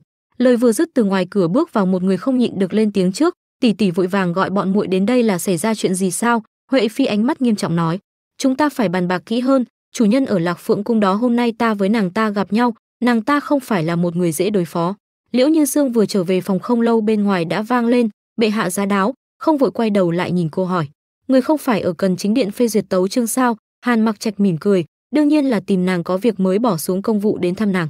Hắn ngó trên bàn thấy cô đang chăm chú viết cái gì đó, nhịn không được tò mò mà cầm lên xem một chút, nhìn chim xanh vội vã về rừng bồng lai thử khứ vô độ, hai câu thơ khá ý nghĩa. Phía dưới dòng chữ là hình vài chiếc đầu lâu nằm trong đống cỏ, một thanh kiếm cán màu đỏ buộc vài sợi dây đỏ được cắm trên đám cỏ. Nghĩ ngợi một lúc, hắn lấy bút quệt vài cái. Liễu Như Sương bên cạnh tò mò hỏi: "Chàng cũng biết vẽ sao?" Hóa ra là hắn vẽ thêm một thanh hắc kiếm bên cạnh kiếm cô. Hàn Mặc Trạch dịu dàng choàng tay qua cô nói: "Một thanh kiếm quá cô đơn, trẫm giúp nàng vẽ thêm một thanh nữa." Thấy cô không trả lời, biết là đã đi quá giới hạn, Hàn Mặc Trạch liền đổi chủ đề: "Được rồi, nói chính sự thôi, tiến vào đi." Theo lời của hắn, sau đó có một đám nha hoàn bước vào trong, trên tay mỗi người còn bê theo một bộ y phục. Liễu Như Sương nhìn một loạt thắc mắc hỏi: "Đây là?" Hắn liền giải thích: "Đây là giá y của Nam Ly quốc, có chút không vừa thân nàng nên trẫm đã sai người sửa lại rồi, nàng thử xem." Cùng lúc đó, ở phía ngoài, một tên nha hoàn thập thò lấp ló đang quét dọn, bộ dạng vô cùng mờ ám, nhân lúc không có ai để ý liền rời đi. Một lát sau liền thấy tên nha hoàn lén lút khi nãy đến gặp các vị nương nương khác. Cô ta quỳ rạp cúi đầu tôn kính: "Nô tài nhìn thấy hoàng thượng sai thợ may làm ra 8 bộ giá y, còn bảo hoàng hậu thử ngay lúc đó." Hóa ra cô ta chính là người mà bọn này cài vào làm nội gián báo cáo sự tình của Liễu Như Sương. Huệ Phi nhàn nhã nâng chén trà trong tay húp một ngụm. Xem ra hoàng thượng rất yêu thương Bình quận chúa đó. Vận Hồng Y cảm thấy nhàm chán, không ngừng lấy tay che miệng ngáp ngắn ngáp dài. Điều quan trọng nhất bây giờ là phải hủy bỏ hôn lễ đó, như vậy sau này sẽ dễ dàng hơn. Nghe kia nhắc nhở, trong đầu Huệ Phi lóe lên một kế sách. Ta vội vàng đặt tách trà lại lên bàn. Bản cung có một biện pháp. Vài ngày trước bản cung có sai người đến Nam Ly quốc điều tra về Liễu Như Sương này. Phát hiện đến đoạn đột nhiên hạ giọng, cả hai người kia hiểu ý, đồng loạt chụm lại vào nhau bàn tán xì xào. Cùng lúc đó về phía Liễu Như Sương, cô vẫn đang không hay biết gì, rất hào hứng chọn giá y cho mình. Lấy bộ này đi. Nha hoàn cung kính, dạ hoàng hậu nương nương. Xong việc Hàn Mặc Trạch lại bắt đầu giở thói lưu manh. Hắn bắt lấy tay cô bá đạo ôm vào lòng, cô giật bắn người hét lên. Chàng lại muốn làm gì đừng nháo, chàng nên về Cần Chính Điện rồi đó. Hắn ghé sát tai cô nói, vẽ cho ta một bức tranh đi. Liễu Như Sương tò mò hỏi, nhưng trong cùng có rất nhiều họa sĩ tại sao lại? Chưa kịp để cô nói hết Hàn Mặc Trạch đã cắt ngang, họa sĩ là họa sĩ, nàng là nàng, sao có thể đánh đồng với nhau chứ? Nói rồi còn không biết xấu hổ tự tìm một vị trí hợp lý, sau đó thoải mái tạo dáng, ta đứng theo tư thế này thế nào? Liễu Như Sương im lặng một chút, có vẻ cũng không tệ, liền sai người đi lấy các dụng cụ vẽ ra ngoài. Sau khi mọi thứ đã được chuẩn bị xong xuôi, Liễu Như Sương cầm bút bắt đầu họa. Tầm đâu đó nửa nén nhang đã hoàn thành xong, cô thở phào một cái, đưa tay quẹt nhẹ mồ hôi trên trán, cầm bức họa đưa cho hắn. Được rồi, chàng xem có hài lòng không? Cầm bức họa trên tay, Hàn Mặc Trạch không có điểm gì để chê, chỉ là cũng nhận ra một số chuyện, đây không giống với lần trước nàng vẽ. Xem ra ở Nam Ly Quốc lần đó nàng lại lừa chẫm. Liễu Như Sương khoanh tay thở dài. Bất cứ ai phải gả cho một người mình không yêu đều sẽ không bằng lòng đi, lúc đó ta chỉ phản ứng theo bản năng của mình. Hắn chăm chú nhìn hình trong bức họa, ánh mắt kiên định. Sẽ có một ngày ta sẽ khiến nàng cam tâm tình nguyện làm thê tử của ta, trở thành hoàng hậu của Bắc Minh Quốc. Nghe những lời nghiêm túc như vậy lại phát ra từ miệng của một mỹ nam nhân, Liễu Như Sương đột nhiên cảm thấy có chút choáng ngợp. Cô bối rối, tay chân cua loạn xạ. Được, vẽ cũng vẽ rồi, giá y cũng thử rồi. Chàng mau trở về Cần Chính Điện phê duyệt tấu chương đi. Biết cô xấu hổ, hắn cũng không muốn trêu cô nữa. Sau khi đưa tay chọc chọc cái mũi của cô, tối nay ta lại đến thăm nàng, thì đồng thời quay lưng rời khỏi. Rất nhanh tin tức đã được lan truyền khắp trong cung. Huệ Phi thấy vậy liền nhân cơ hội đến phủ Hoàng Thái hậu châm dầu vào lửa, xem ra hoàng hậu mới này sắp gả vào hậu cung rồi. Trong cung trên dưới đều đang chuẩn bị rất nhiều đồ đạc, từng tuổi này chuyện gì cũng đã thấy qua rồi. Với cái chiêu mèo quào này, Hoàng Thái hậu há lại chẳng nhìn thấu cô ta. Bà ta chau mày tỏ vẻ khó chịu nói, có điều gì muốn nói thì cứ nói, không cần phải vòng vo với ai ra. Bị khí thế của bà ta ép thành con tôm luộc, Huệ Phi gương mặt hoảng sợ lắp bắp nói, thần thiếp cho rằng vị hoàng hậu mới này không có đức hạnh, không xứng với hoàng thượng. Hoàng Thái hậu ngồi trên ghế, tay chống cằm, đưa mắt nhìn xuống ả ta. Đôi mắt phượng hẹp dài như xoáy sâu vào tâm can của ả ta, khiến cho ả ta không rét mà run. Không có đức hạnh? Huệ Phi dám nói những lời nói vu khống suông này, ngươi là đang chê mạng mình quá dài. Ả ta lắc đầu lia lịa, không dám, thần thiếp có bằng chứng. Hoàng Thái hậu lúc này cơ mặt mới giãn ra một chút, bà ta nhẹ giọng nói, xem nào. Ả ta trình bày tầm một nén nhang, coi như cũng đã dốc hết tâm cơ thuyết phục. Cuối cùng Hoàng Thái hậu đáp lại, những lời này là thật. Huệ Phi chắc như đinh đóng cột nói, thần thiếp đã phái người đi bắt tên tiểu tử đó rồi, tối mai có thể đem hắn về thành. Những chứng cớ này đều đầy đủ chắc hẳn. Lời còn chưa nói hết câu đã bị Hoàng Thái hậu nôn nóng muốn đuổi người. Ai ra biết rồi, lui xuống đi. Chưa được đáp án mà ả ta muốn thì ả ta không cam tâm rời đi, liền muốn nói thêm vài câu nữa. Vậy Thái hậu người xem. Thấy đối phương vừa tâm cơ còn nhiều lời không hiểu chuyện như vậy, Hoàng Thái hậu trong lòng vô cùng khó chịu. Bà ta nhếch mép cười, ai ra tự mình có định đoạt. Sao nào, Huệ Phi là muốn lật đổ hoàng hậu lót đường cho mình. Hóa ra tâm tư của bản thân lại bị người khác dễ dàng nhìn ra như vậy, khiến cho Huệ Phi vừa lo lắng lại bất an. Tất nhiên trước mặt Hoàng Thái hậu, cô ta làm sao có thể thừa nhận được, liền lắc đầu lia lịa trực tiếp phủ nhận, không có ạ, thần thiếp chỉ là đang lo lắng cho thể diện của hoàng thất. Nhìn người ngu ngốc mà cứ tỏ ra mình thông minh, bà ta cũng lười đôi co với ả, ai ra chỉ đang nói đùa thôi. Không ngờ ngươi sợ như vậy, được rồi trở về đi, lần này ả ta không dám ở lại lâu nữa, vội vàng cung kính muốn rời khỏi. Vậy thần thiếp cáo lui. Trước mặt trưng bộ dạng sợ sệt, sau lưng lại nói xấu người khác, chính là đặc điểm chung của bộ ba nhà Huệ Phi à. Vừa ra khỏi phủ đã không nhịn được liếc bà ta, trong lòng thầm rủa, hừ, đúng là một lão yêu bà. Trời vừa chạng tối, ở Trung Túy cung, Huệ Phi đang cùng Ninh Phi chơi đánh cờ, mắt thấy cũng sắp đến thời gian, Ninh Phi lên tiếng nhắc nhở, tính toán thời gian chắc cũng sắp đưa người tới rồi, tỷ tỷ đừng để chậm trễ, đây là chuyện lớn đó. Ngược lại Huệ Phi lại không hề cảm thấy lo lắng, dường như trong chuyện này ả ta đã sắp xếp đâu vào đấy. Vội cái gì, ván cờ này ta thắng chắc rồi. Bỗng đằng xa vang lên tiếng nói, Huệ Phi nương nương, Ninh Phi nương nương, người tới rồi. Một tên tay sai mặt mày hung hãn dắt theo một người đã bị tấm phủ cả đầu, quỳ xuống. Sau câu đó tên tay sai trực tiếp đá hắn về phía trước, không nhìn thấy đường, tên kia bước đi liền loạn choạng rồi ngã nhào xuống đất. Thấy người đã dâng lên trước mặt, Huệ Phi đã không chờ được lâu, đưa tay tháo tấm phủ trên đầu tên kia ra, giọng điệu hào hứng, xem bộ dạng thế nào cũng rất khôi ngô đó. Lúc này tên kia mới có dịp nhìn rõ một phen, biết người trước mặt lai lịch không tầm thường, vội vàng lên tiếng cầu xin nương nương tha cho tiểu nhân. Tiểu nhân không làm gì cả, hức. Ả ta ghé sát tai tên kia thì thầm, bổn cung sẽ tha cho ngươi, chỉ cần ngươi kể rõ chuyện của mình với Liễu Như Sương, ta sẽ tha cho ngươi. Ngày hôm sau vừa đúng lúc đến ngày làm lễ thành hôn, người ra vào tấp nập. Nội việc thay y phục trang điểm làm tóc cho cô cũng đã hơn chục người. Liễu Như Sương ngắm nhìn bản thân trong gương, giá y phụ kiện mái tóc này đều khiến cô vô cùng hài lòng. Bên ngoài đột nhiên vang lên, bệ hạ giá đáo. Nghe tới tân lang đã đến trước cửa, cô vội vàng lấy tấm vải đã chuẩn bị trùm lên mặt. Hàn Mặc Trạch thấy vậy liền thắc mắc hỏi: nàng trùm cái gì vậy? Thiệu Thanh bên cạnh tinh ý liền bước tới giải thích: hoàng thượng không biết rồi, dân gian có tục lệ phu thê trước khi lấy nhau không thể nhìn mặt, nương tử khăn đội đầu này phải vào đêm tân hôn mới được mở ra, nếu không sẽ không may mắn, phải không hoàng hậu? Như đã rõ luật lệ ở chỗ cô, hắn cũng không có ý kiến, trực tiếp bước tới đỡ cô đứng dậy. Mặc dù lời Thiệu Thanh nói không sai nhưng cũng khiến cô vô cùng xấu hổ. Liễu Như Sương không đáp, chỉ nói: Thiệu Thanh nhiều lời quá. Hàn Mặc Trạch dìu cô rời khỏi phòng: đi thôi, quần thần đang đợi chúng ta rồi. Cô gật đầu: được, hôm nay là ngày đặc biệt cho nên khắp hoàng cung đâu đâu cũng treo băng đỏ, đèn lồng đỏ, còn có cả hoa đỏ. Tấm thảm in hoa văn nổi được trải từ ngoài đến tận bên trong cánh cửa cung, hai bên là quần thần cùng hàng vạn nha hoàn, ai ai cũng muốn chúc phúc cho đôi uyên ương được vĩnh kết đồng tâm. Hàn Mặc Trạch nắm tay cô bước đi qua bao nhiêu người, phải nói cảm giác dưới một người mà trên vạn người này không phải ai cũng có thể cảm nhận được.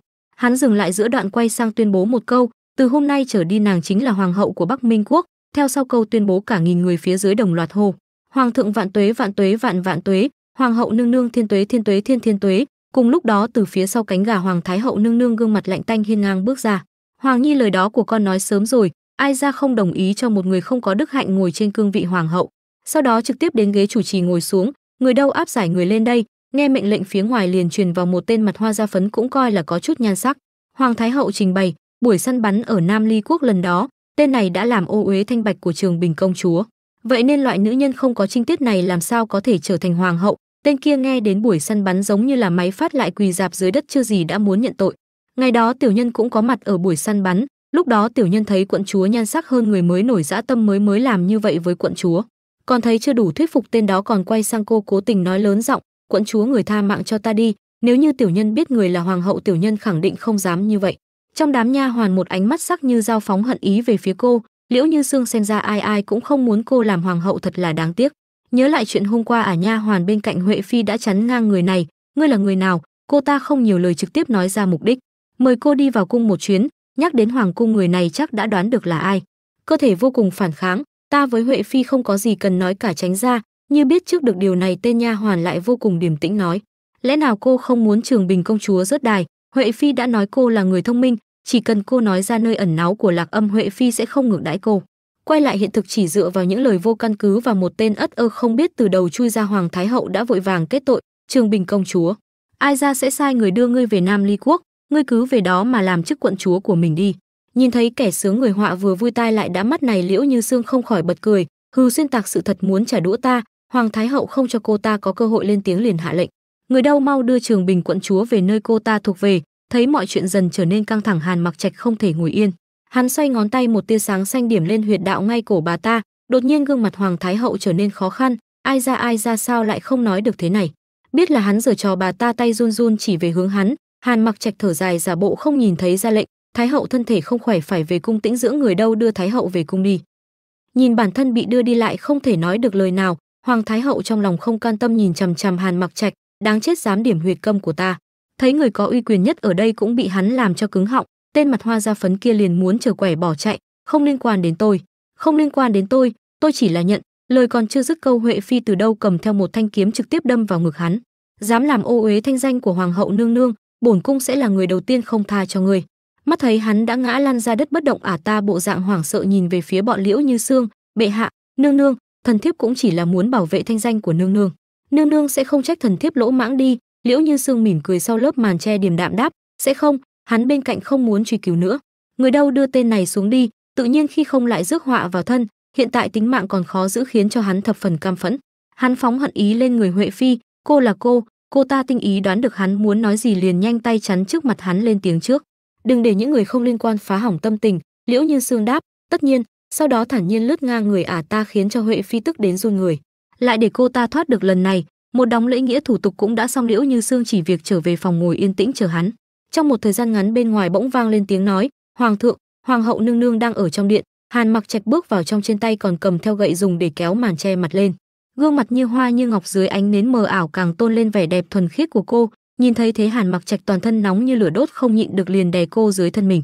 Chỉ vài giây sau, bộ giá y mà cô đã kỹ lưỡng chọn đã được hắn cởi bỏ, da thịt tiếp xúc, hơi thở hòa quyện vào nhau, khung cảnh trước mắt dần trở nên ám muội. Đột nhiên Liễu Như Sương la lên: đau. Hắn lập tức muốn dừng trận: vậy ta không động nữa. Lời nói này khiến cho cô vừa khóc vừa tức, chỉ có thể thốt lên một chữ: chàng. Cùng lúc đó khác với khung cảnh xuân thì đó thì ở phía cung hoàng thái hậu lại bừng bừng như núi lửa. Bà ta hất văng chén trà nô tỳ đem đến, thân cận của bà ta thấy vậy liền lên tiếng can ngăn, thái hậu người đừng tức giận rất hại cho thân thể. Bà ta trút hết cơn giận dữ ra ngoài. Hoàng thượng vậy mà vì cứu hồ ly tinh đó điểm huyệt câm của ai ra, ngươi bảo ta không tức giận được sao? Thấy bà ta tức giận như vậy, cận thần của bà ta vội lên tiếng trấn an. Thái hậu nương nương, có lẽ hoàng thượng nhất thời nổi hứng, đợi tới khi hết cảm giác tươi mới sẽ lại như cũ, chúng ta sẽ lợi dụng lúc đó để ra tay. Hoàng thái hậu cho mày. Ai ra sắp không đợi được rồi, nữ nhân kia đúng là tai họa. Như ngầm hiểu ý của bà ta, nha hoàn bên cạnh lên tiếng. Vậy ý thái hậu là? Hoàng thái hậu ánh mắt sắc nhọn nhìn ra ngoài cửa điện. Con hồ ly tinh đó không phải rất xem trọng người tên Thanh Nhi gì đó sao? Ai ra sẽ dùng tên nô tỳ đó để cảnh cáo cô ta, muốn đối đầu với ai cũng không nên đối đầu với ai ra, không hổ là cận thần trung thành nhất bên cạnh hoàng thái hậu. Nghe bà ta nói vậy đầu ả nhảy số ngay, thái hậu tính kế như thần vừa hay, hôm nay hoàng hậu ra ngoài đạp thanh, cô ta không ở đó thì Thanh Nhi kia không phải tùy thái hậu xử lý sao? Nói là làm hoàng thái hậu kéo theo một đám nô tỳ ở phía sau đến cung của Liễu Như Sương, vừa vào đến cửa điện đã truyền, thái hậu nương nương giá đáo. Nghe đến danh xưng, cả đám nô tỳ đang dọn dẹp trong sân cùng đồng loạt dừng tay lại quỳ rạp dưới chân bà ta cung kính, thỉnh an thái hậu nương nương. Bà ta vừa đi vừa nói, hoàng hậu đâu? Ai ra tìm hoàng hậu có chuyện? Thiệu Thanh bước lên trình bày, hồi bẩm thái hậu nương nương, tiểu thư nhà ta nhận được lời mời của các nương nương khác nên đã xuất cung đi thưởng hoa đào rồi. Lời chỉ vừa dứt câu, Thiệu Thanh đã nhận ngay một cái tát trời giáng của nô tỳ thân cận hoàng thái hậu. Cái gì mà tiểu thư nhà ngươi, bây giờ người là hoàng hậu nương nương, gan của ngươi thật lớn, không biết phân cao thấp. Thiệu Thanh ôm một bên má đã sưng to, cắn môi chịu đựng cơn đau. Ma dạy bảo đúng, nhưng chuyện vẫn không dừng lại ở đó. Đây chính là mục đích chính bọn người này đến đây, có lý nào lại buông tha cho cô dễ dàng vậy? Người đâu mau mang tiện nha đầu này ra ngoài đánh chết.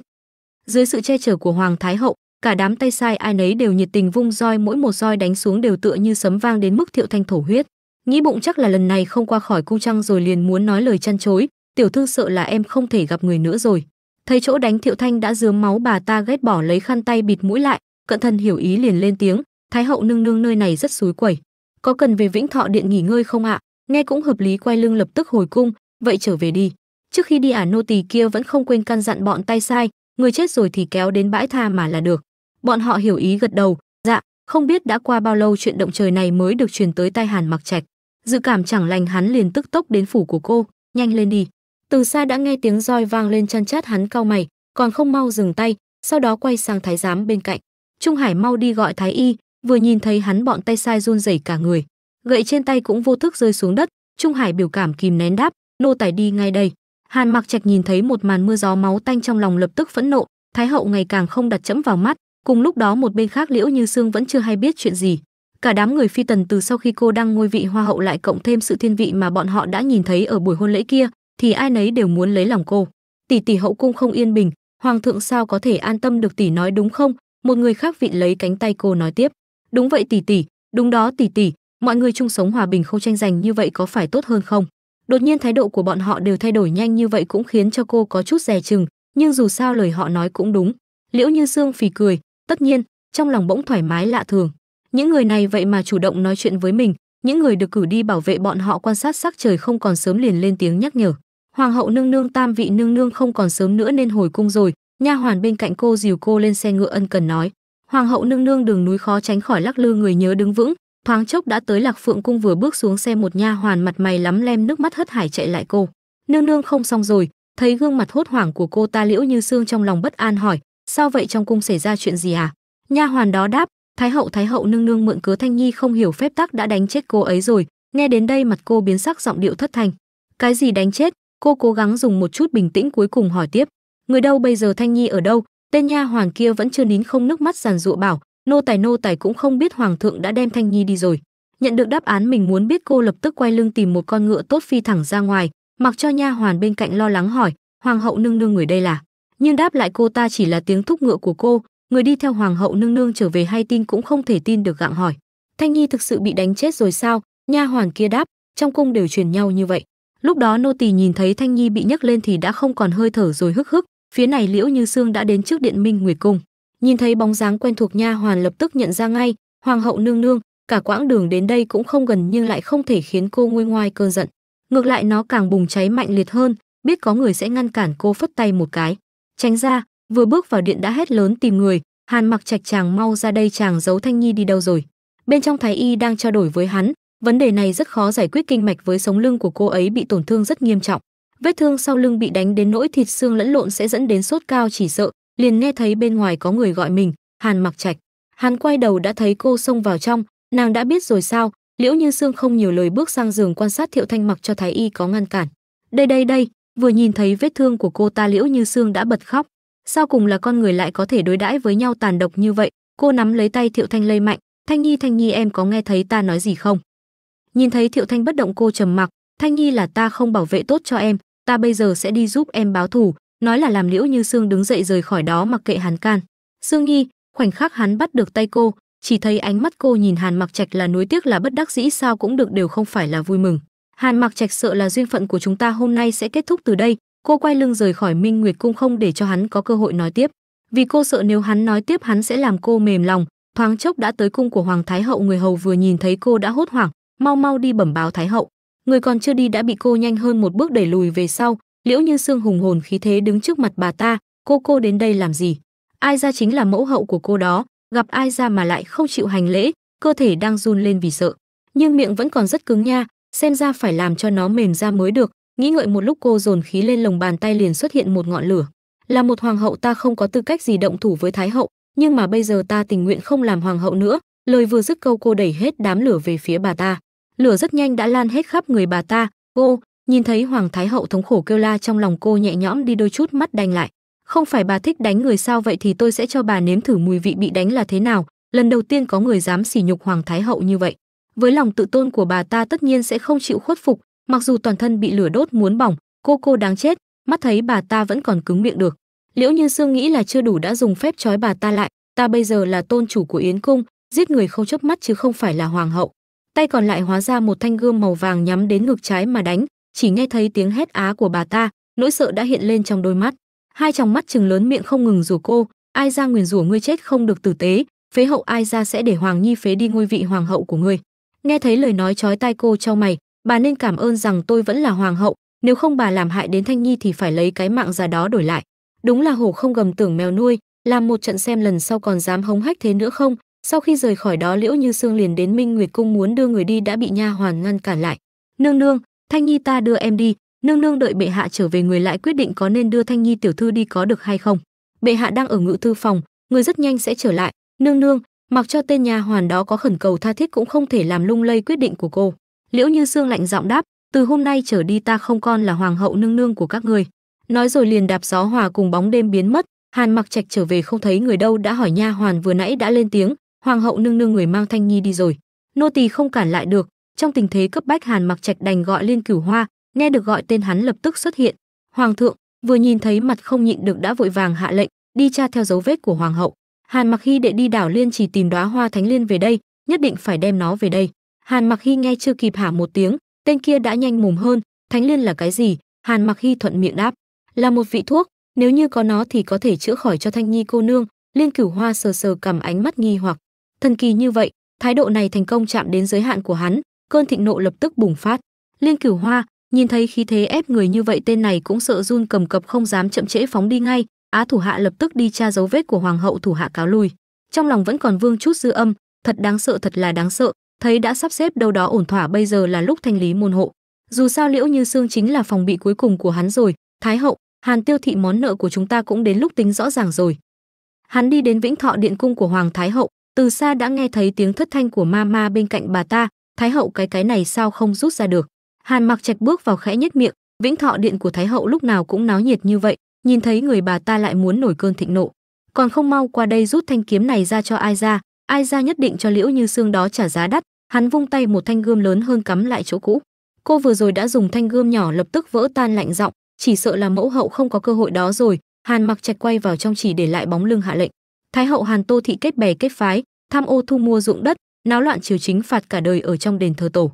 Nghe người trước nay không dám cãi lệnh mình hiện tại lại dám đẩy mình vào con đường chết, bà ta lập tức lớn giọng, con dám đối xử với ai ra như vậy? Hàn Mặc Trạch, con đừng có mà quá đáng. Ai ra dù gì cũng là thái hậu của một nước, không muốn bà ta có cơ hội thoát ra, cũng không muốn nghe những lý do bao biện cho tội lỗi của mình. Hàn Mặc Trạch trực tiếp nói ra câu chí mạng, không chỉ những tội danh này, người còn sát hại mẫu phi của trẫm Tịnh Thái phi. Nghe đến đó gương mặt bà ta đột nhiên biến sắc. Sao nó lại biết chuyện đó? Không phải đâu Hoàng Nhi, con nghe mẫu hậu giải thích. Hắn đen mặt phất tay áo lạnh lùng, tội danh vô số, chức danh thái hậu này của bà coi như đã làm đủ rồi, đưa đi. Nhìn thấy người áp giải bà ta đi miệng vẫn còn có thể nói, không, con không thể đối xử với Ai Gia như vậy được, Ai Gia là hoàng hậu của Bắc Minh quốc. Đáng lý ra Hàn Mặc Trạch phải vui mừng mới phải, cái cảm giác trống rỗng này là gì đây? Hắn trượt dài ngồi bệt xuống đất kiệt sức. Bỗng từ xa vang lên tiếng gọi, hoàng thượng đã tra được tung tích của hoàng hậu, người và Thanh Nhi đang ở Túy Vân Hiên. Không nói nhiều, hắn trực tiếp lướt ngang người Liên Cửu Hoa, dẫn đường. Liên Cửu Hoa bất đắc dĩ đáp, rõ, chỉ có điều lãnh chủ của Yến cung cũng tới rồi, bọn họ chặn ngay ở cửa như thần giữ cửa vậy. Ở đâu đó đột nhiên có người liền hắt hơi, trong lòng cũng không quên nghĩ, ai đang mắng mình vậy? Nhìn thấy người trước mắt tên lãnh chủ này liền nói, tôn chủ không cho phép bất cứ ai tiến vào. Thấy thái độ không mấy thiện chí của tên kia, Liên Cửu Hoa phát bực, người. Nhưng Hàn Mặc Trạch lại vô cùng điềm tĩnh, dường như đã có tính toán trong đầu rồi, đi tìm tiểu nhị thuê một phòng. Sau đó chỉ tay về hướng phòng kế bên cô, thuê phòng đó đi. Liên Cửu Hoa nhận lệnh, rõ. Ngay lúc lướt qua tên lãnh chủ, Hàn Mặc Trạch cố ý nói với hắn, thay ta chuyển lời cho tôn chủ các ngươi, muốn cứu Thanh Nhi chỉ có Thánh Liên Hoa mới có tác dụng. Tên kia nghi hoặc, nhưng mà hơn trăm năm nay chưa có tung tích gì của Thánh Liên Hoa, lời còn chưa nói hết đã bị tiểu nhị chen vào. Khách quan mời đi bên này. Sau khi hai người bọn họ rời khỏi, lãnh chủ cũng không muốn chậm trễ, liền tiến vào phòng nói tin tức này cho cô nghe. Tôn chủ, hoàng thượng Bắc Minh quốc nói. Bên trong phòng Liên Cửu Hoa chán trường, hoàng thượng hoàng hậu nương nương không muốn gặp chúng ta, phải làm sao đây? Hắn nâng tách trà trong tay chăm chú nhìn, vội cái gì? Không phải bây giờ đã tìm tới cửa rồi sao? Bên ngoài truyền tới tiếng mở cửa mạnh, Liễu Như Sương thực sự đến tận cửa tìm rồi. Hắn quay sang Liên Cửu Hoa, ra ngoài. Tên kia hiểu ý không tình nguyện lắm rời khỏi đó. Dạ thủ hạ lập tức ra ngoài. Thấy bộ dạng đối phương nhàn nhã như vậy, cô nghĩ bản thân lại bị lừa, mặt liền biến sắc. Đảo Liên chỉ hơn 100 năm nay chưa có tung tích của Thánh Liên Hoa. Trêu đùa ta rất vui sao? Hàn Mặc Trạch vội vàng giải thích, mọi người chỉ biết đảo lớn của Liên Trì nhưng lại không biết còn một đảo nhỏ nữa. Cô hoài nghi nhìn hắn, thật sao? Hàn Mặc Trạch mỉm cười, việc lấy Thánh Liên Hoa vô cùng khó khăn, ta tới đây tìm nàng là muốn cùng nàng đi tìm Thánh Liên Hoa. Nhận được câu nói này, Liễu Như Sương cũng yên tâm phần nào, quay đi chỉ để lại một câu, trước tiên ta đi sắp xếp chỗ Thanh Nhi cho ổn thỏa, chúng ta tối nay liền xuất phát. Trời vừa sập tối, cả hai đã lên đường, tầm một nén nhang đã đến, sắp tới nơi rồi, cả hai dừng lại trước một cửa động. Xuyên qua hang động này chính là đảo nhỏ của Liên Trì, không nói nhiều lời, Liễu Như Sương dùng pháp phá banh cái cửa động. Hai người thuận lợi tiến vào trong, thấy cô nôn nóng tìm thuốc như vậy, hắn lên tiếng nhắc nhở, cẩn thận nguy hiểm. Vừa đi được vài bước, từ xa liền xuất hiện vài ba cây kim có tẩm độc, nhưng đâu thể nào thoát khỏi sự nhạy bén của cô nhếch mép hừ lạnh. Sau đó dễ dàng chụp được ám khí, không ngờ tới đảo nhỏ của Liên Trì này lại có pháp trận. Cô vẫn còn đang nghĩ ngợi, Hàn Mặc Trạch đã tiến về phía trước, chỉ sợ là càng đi sâu vào trong càng nguy hiểm. Nàng, lời còn chưa kịp nói hết câu đã bị cô cắt ngang. Sao nào chàng muốn từ bỏ? Hắn quay sang nhìn nàng, ánh mắt nghiêm nghị, ta sẽ giúp nàng tìm được Thánh Liên chữa trị cho Thanh Nhi trước. Lúc tìm ra ta hy vọng nàng không bị thương. Hắn vừa nói xong, phía trước liền xuất hiện một tảng đá to. Đây là thời cơ thích hợp để anh hùng cứu mỹ nhân a. Hàn Mặc Trạch ôm eo cô đu lên trên một sợi dây leo, còn nhìn cô thâm tình nói, đừng lo sợ. Tính tới khúc này nhưng lại không tính được khúc sau, dây leo đột nhiên đứt, hắn ôm trọn cơ thể cô ngã xuống đất. Nhờ vậy trên trán u một cục to tướng, Liễu Như Sương nhờ vậy cũng được một phen cười thầm, phải đi thật nhanh, Thanh Nhi còn đang đợi chúng ta đó. Đi thêm một đoạn cuối cùng cũng tới nơi. Nhìn những đóa hoa sen trước mắt, cô không tránh khỏi phấn khích, là Thánh Liên. Vấn đề lớn bây giờ ở giữa hồ lại xuất hiện một con linh thú canh giữ Thánh Liên hoa này. Vì ai ai cũng biết công dụng thần kỳ của nó, tất nhiên sẽ tranh nhau giành lấy. Nhân lúc Giao Long còn đang ngủ say, Liễu Như Sương ghé sát tai hắn thầm thì, tận dụng lúc Giao Long chưa tỉnh lại, chúng ta tốc chiến tốc thắng. Không ngờ ngay lúc vừa hái được Thánh Liên hoa lên cũng đã kinh động đến Giao Long. Nó mở mắt to nhìn cô, giây sau cô đã bị nó đánh văng ra đất. Hàn Mặc Trạch giật bắn người vội đỡ lấy cô, Như Sương, nhưng không muốn tới được đây rồi lại công cốc. Cô kìm nén cơn đau nói với hắn, ta đi dẫn dắt nó, chàng đi lấy Thánh Liên. Thấy cô bị thương, hắn do dự, nhưng mà không thể để chậm trễ hơn nữa, cô đẩy hắn sang một bên, mau đi. Rồi một mình dùng linh lực bắn liên tiếp vào con Giao Long, khiến nó phẫn nộ dốc toàn lực đuổi theo cô, trong ánh mắt ngập tràn hận ý.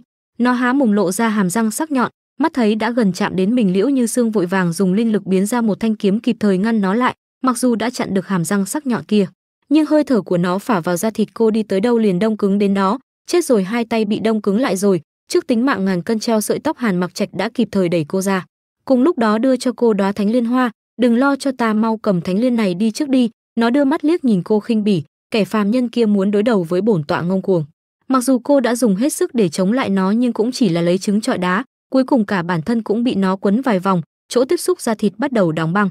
Giây tiếp theo đã bị nó quăng xuống giữa hồ, xung quanh liền xuất hiện thêm vài con Giao Long nữa, nhìn thấy cô giống như kiến bu hủ đường, đều muốn cắn xé cô. Thấy tình hình không ổn, cô vận công, lửa lập tức bao quanh thân người làm cho hàn khí xung quanh tan chảy, không thể kéo dài thêm nữa, phải tìm cách trốn khỏi đây mới được. Quan sát một lúc trong đầu cô liền nảy ra kế sách, một con dao long xông về phía trước phả hơi lạnh vào người cô đã bị cô một chưởng đánh ra xa. Cùng lúc đó thêm một con khác cũng xông tới liền bị cô một kiếm đâm vào mắt, tiếp theo đó là con 3 con 4 dao long đều bị nàng ê lý hết. Cuối cùng dựa vào độ cao của dao long cô dồn lực vào chân dùng sức bậc để nhảy lên trên cao, sau đó vẽ ra một trận pháp như thiên la địa võng nhốt chúng phía dưới.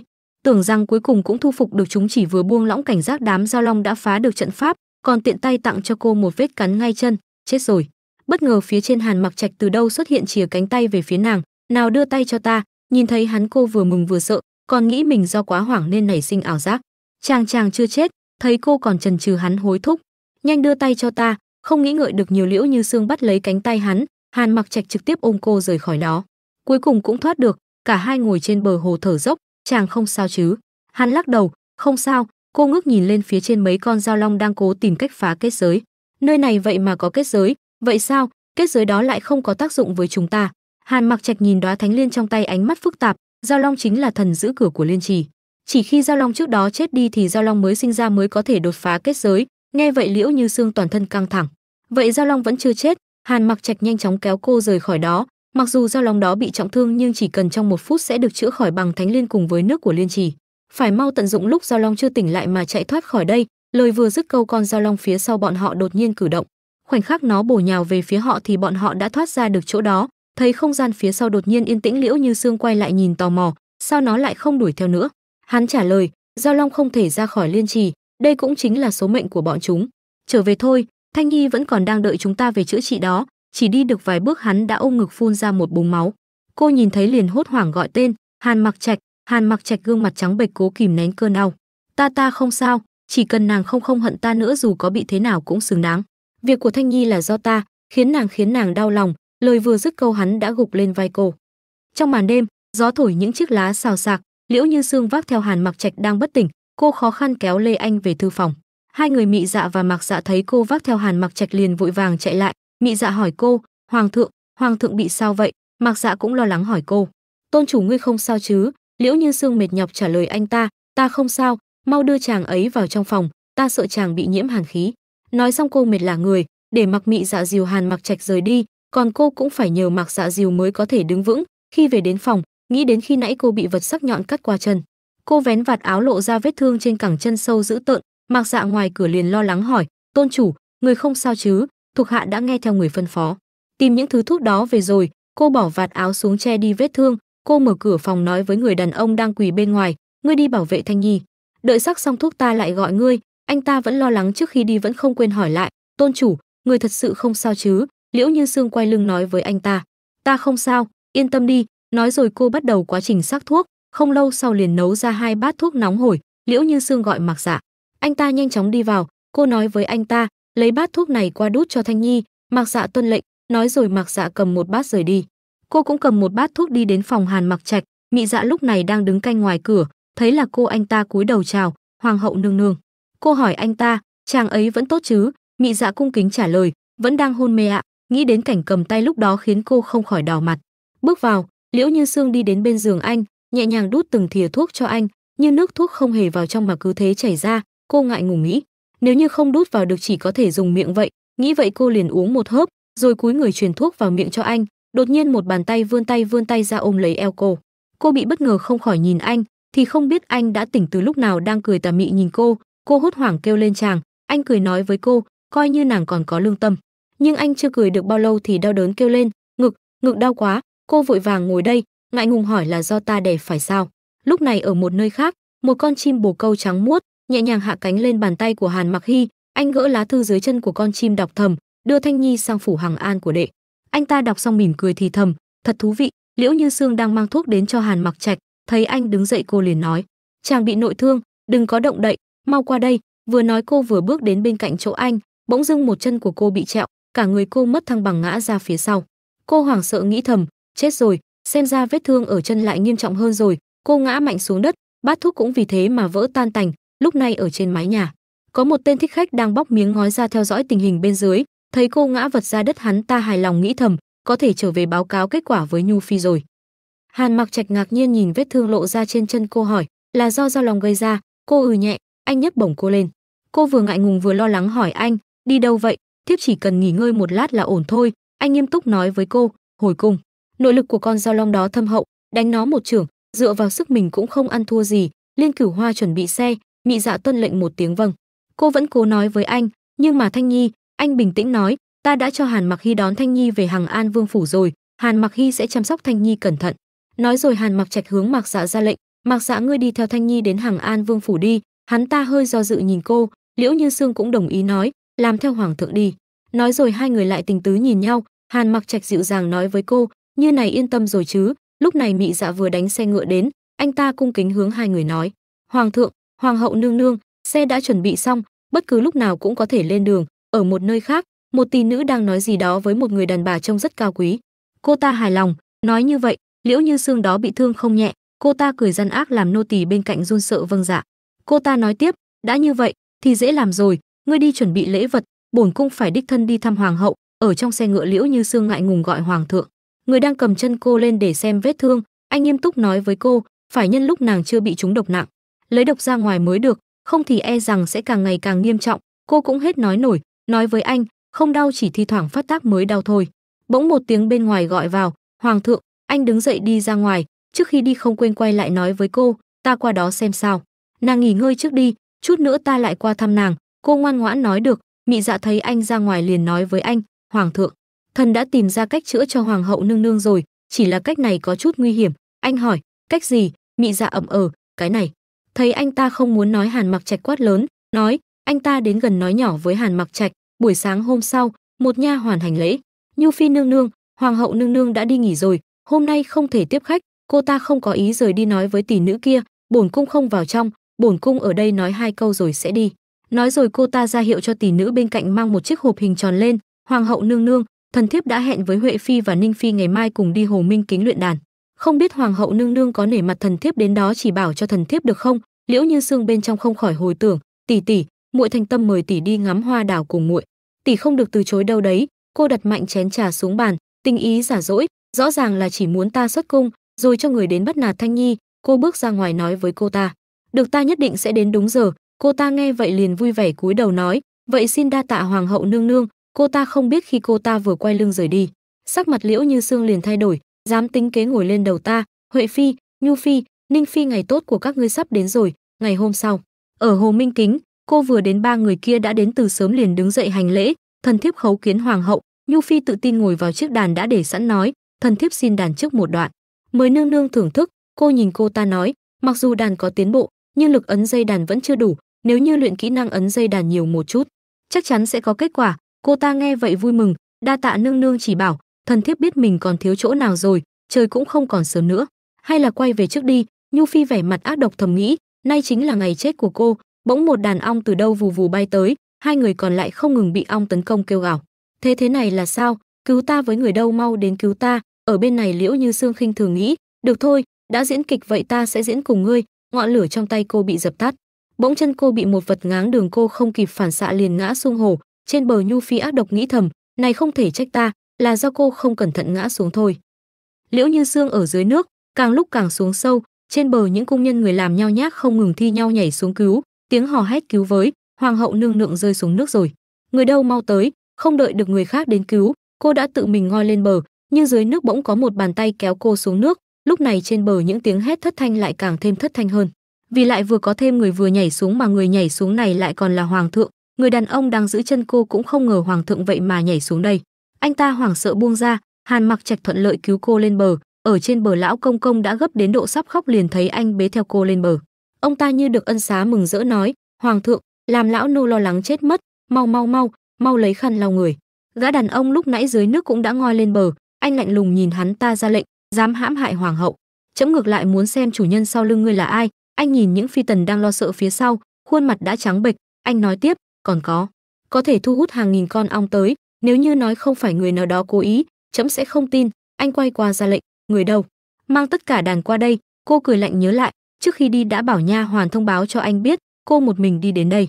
Ta ngược lại muốn xem các ngươi muốn trốn tránh như thế nào. Vị thái giám kiểm tra cây đàn đã có kết quả, ông ta nói, trên chiếc đàn thần ngửi thấy một mùi ngọt ngọt.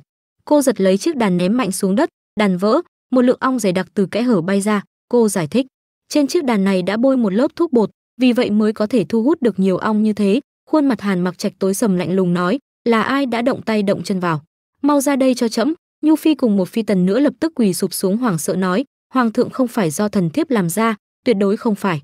Liễu Như Sương nghe vậy liền cười nói, Nhu Phi còn không chịu thừa nhận, thực ra trong lúc đàn bản cung có chú ý đến động tĩnh của cô lúc đó cố ý nhấn đàn không đủ mạnh, là để đánh lạc hướng của mọi người khỏi ống tay áo đầy thuốc bột đó phải không? Gã đàn ông khi nãy tranh thủ lúc mọi không chú ý liền đứng dậy định chạy trốn, nhưng nhanh chóng bị anh phát hiện một chưởng đánh gục, ông ta run rẩy, hoàng thượng tha mạng, là Nhu Phi chỉ định thủ hạ làm, hoàng thượng tha mạng. Nhu Phi hốt hoảng hét lớn, ngươi sao có thể nói láo như vậy? Ông ta run rẩy nói, thuộc hạ không dám nói dối, mong hoàng thượng thanh minh. Cô đi đến trước mặt Nhu Phi tà ác nói, có phải nói láo hay không, thử xem liền biết. Cô mạnh bạo xé toạc góc tay áo của cô ta ra, trên mảnh vạt áo còn dính lại những hạt bột nhỏ màu đen. Cô giơ chứng cứ phanh phui ra nói, đây là chứng cứ Nhu Phi muốn hãm hại bổn cung. Anh cầm mảnh vải trong tay, sắc mặt tối sầm, người đâu đưa Nhu Phi vào lãnh cung? Cô ta gào thét thảm thiết, hoàng thượng việc này không phải chỉ có mình thần thiếp gây ra, Ninh Phi, Huệ Phi cũng giúp ta ra tay. Hoàng thượng, Huệ Phi không ngừng chửi rủa, ngươi đúng là chó điên. Hoàng thượng, thần thiếp tuyệt đối không có ý hãm hại hoàng hậu. Anh chỉ lạnh lùng nói một câu, Huệ Phi, Ninh Phi tước đi phong hào, cùng đưa vào lãnh cung đi. Liễu Như Sương lúc này cơ thể chóng mặt bắt đầu nghiêng ngã, dường như sắp ngất đi. Hàn Mặc Trạch thấy cô ngất đi liền vội ôm lấy, Sương Nhi. Anh bế cô lên, lập tức ra lệnh cho người hầu gần đó đi truyền Liên Cửu Hoa, bảo hắn lập tức tới gặp trẫm. Người hầu cung kính cúi đầu, dạ. Một lúc sau, Hàn Mặc Trạch đứng bên ngoài tấm rèm nhìn cô đang ngồi ngâm nước trong thùng. Lúc này, một giọng nói vang đến, hoàng thượng. Anh lập tức đi ra ngoài, đã tìm được đồ chưa? Mị Dạ hành lễ nói, tìm được rồi ạ, chỉ là thủ hạ cảm thấy cách này quá mạo hiểm, thủ hạ không hy vọng. Mị Dạ chưa kịp nói xong thì Hàn Mặc Trạch đã lấy đi đồ mà Mị Dạ cầm dâng lên. Chấm tự biết thế nào, ngươi đi ra ngoài canh giữ, nhớ rõ, cho dù bên trong này có phát sinh ra động tĩnh gì, cũng không được tiến vào. Mị Dạ cúi đầu, dạ. Hoàng thượng nhìn qua bên trong chiếc hộp mình đang cầm rồi đi vào trong, không thể kéo dài thêm nữa. Anh cầm thảo dược trong hộp bỏ vào thùng nước rồi sờ nhẹ khuôn mặt đang ướt đẫm mồ hôi của cô. Đôi lông mày ấy lúc này có phần khó chịu mà nhíu lại, có thể điều trị khỏi hay không chỉ có thể dựa vào ngày hôm nay thôi. Hàn Mặc Trạch bắt đầu vận công truyền nội công cho cô. Liễu Như Sương thổ huyết, không chỉ mỗi cô mà Hàn Mặc Trạch cũng đã thổ huyết, phụt, dường như đã tiêu hao quá nhiều năng lực. Đột nhiên có tiếng gọi tới, hoàng thượng. Mị Dạ ở ngoài gõ cửa gọi, hoàng thượng, người sao rồi? Bên trong, Hàn Mặc Trạch không ngừng lo lắng đổ mồ hôi hột, nhìn làn khói đen đang bốc khỏi người cô, dường như mọi thứ đã có tác dụng. Anh lúc này đã nôn ra nhiều máu hơn nhưng vẫn không dừng lại. Mị Dạ ở bên ngoài cũng không ngừng lo lắng, hoàng thượng, dùng nội công bức độc Giao Long ra vô cùng nguy hiểm, không cẩn thận sẽ bị tẩu hỏa nhập ma, người không nên vì hoàng hậu mà làm tới chính mình. Liễu Như Sương lúc này đã lờ mờ tỉnh lại, cô cố gắng nói, Hàn Mặc Trạch là chàng cứu ta. Thấy cô tỉnh lại dường như có chút yên tâm, anh nắm lấy tay cô nói, độc Giao Long trong người nàng mới chỉ bức ra được 3 phần, nàng vừa tỉnh lại đừng nói chuyện nữa. Anh ôm cô vào lòng, ánh mắt trìu mến, ta đáp ứng với nàng, dù phải trả giá đắt thế nào, ta nhất định chữa khỏi cho nàng. Sương Nhi đừng sợ. Mị Dạ ở ngoài lo lắng đến mức đi đi lại lại, đã qua 4 nén hương rồi, sao vẫn chưa có động tĩnh gì? Cách kẹt, cửa mở ra, Mị Dạ lập tức quay đầu. Hoàng thượng, người không sao chứ? Hoàng hậu nương nương thế nào rồi? Vừa bước ra hoàng thượng đã ra lệnh, ngươi đi sắp xếp vài chiếc xe ngựa. Ngày mai trẫm đưa hoàng hậu tới Dược Vương Cốc một chuyến. Mị Dạ hỏi, vậy độc trong người hoàng hậu thế nào? Bước ra được 3 phần vẫn còn 7 phần nữa. Trẫm không thể làm được gì. Sau khi trẫm rời đi, việc công vụ đều giao hết cho Hàn Mặc Hy xử lý. Đi thông báo đi. Mị Dạ hành lễ thưa. Dạ. Sáng hôm sau, xe ngựa rồi khỏi thành. Liễu Như Sương tò mò hỏi anh, sao chàng lại quen biết được Dược Vương? Anh nhìn cô trả lời, ta từ nhỏ đã bị đưa vào ám vệ cung. Sau này do một lần chấp hành nhiệm vụ mà bị thương nặng, nếu không phải có Dược Vương phát hiện ra ta, sợ là không sống được tới bây giờ. Khụ thì ra là như vậy. Cô trả lời. Hoàng thượng tiếp tục nói, chỉ là Dược Vương trước giờ vẫn chưa biết được thân phận với tên thực của ta. Cô đưa tay lên che miệng đang hò.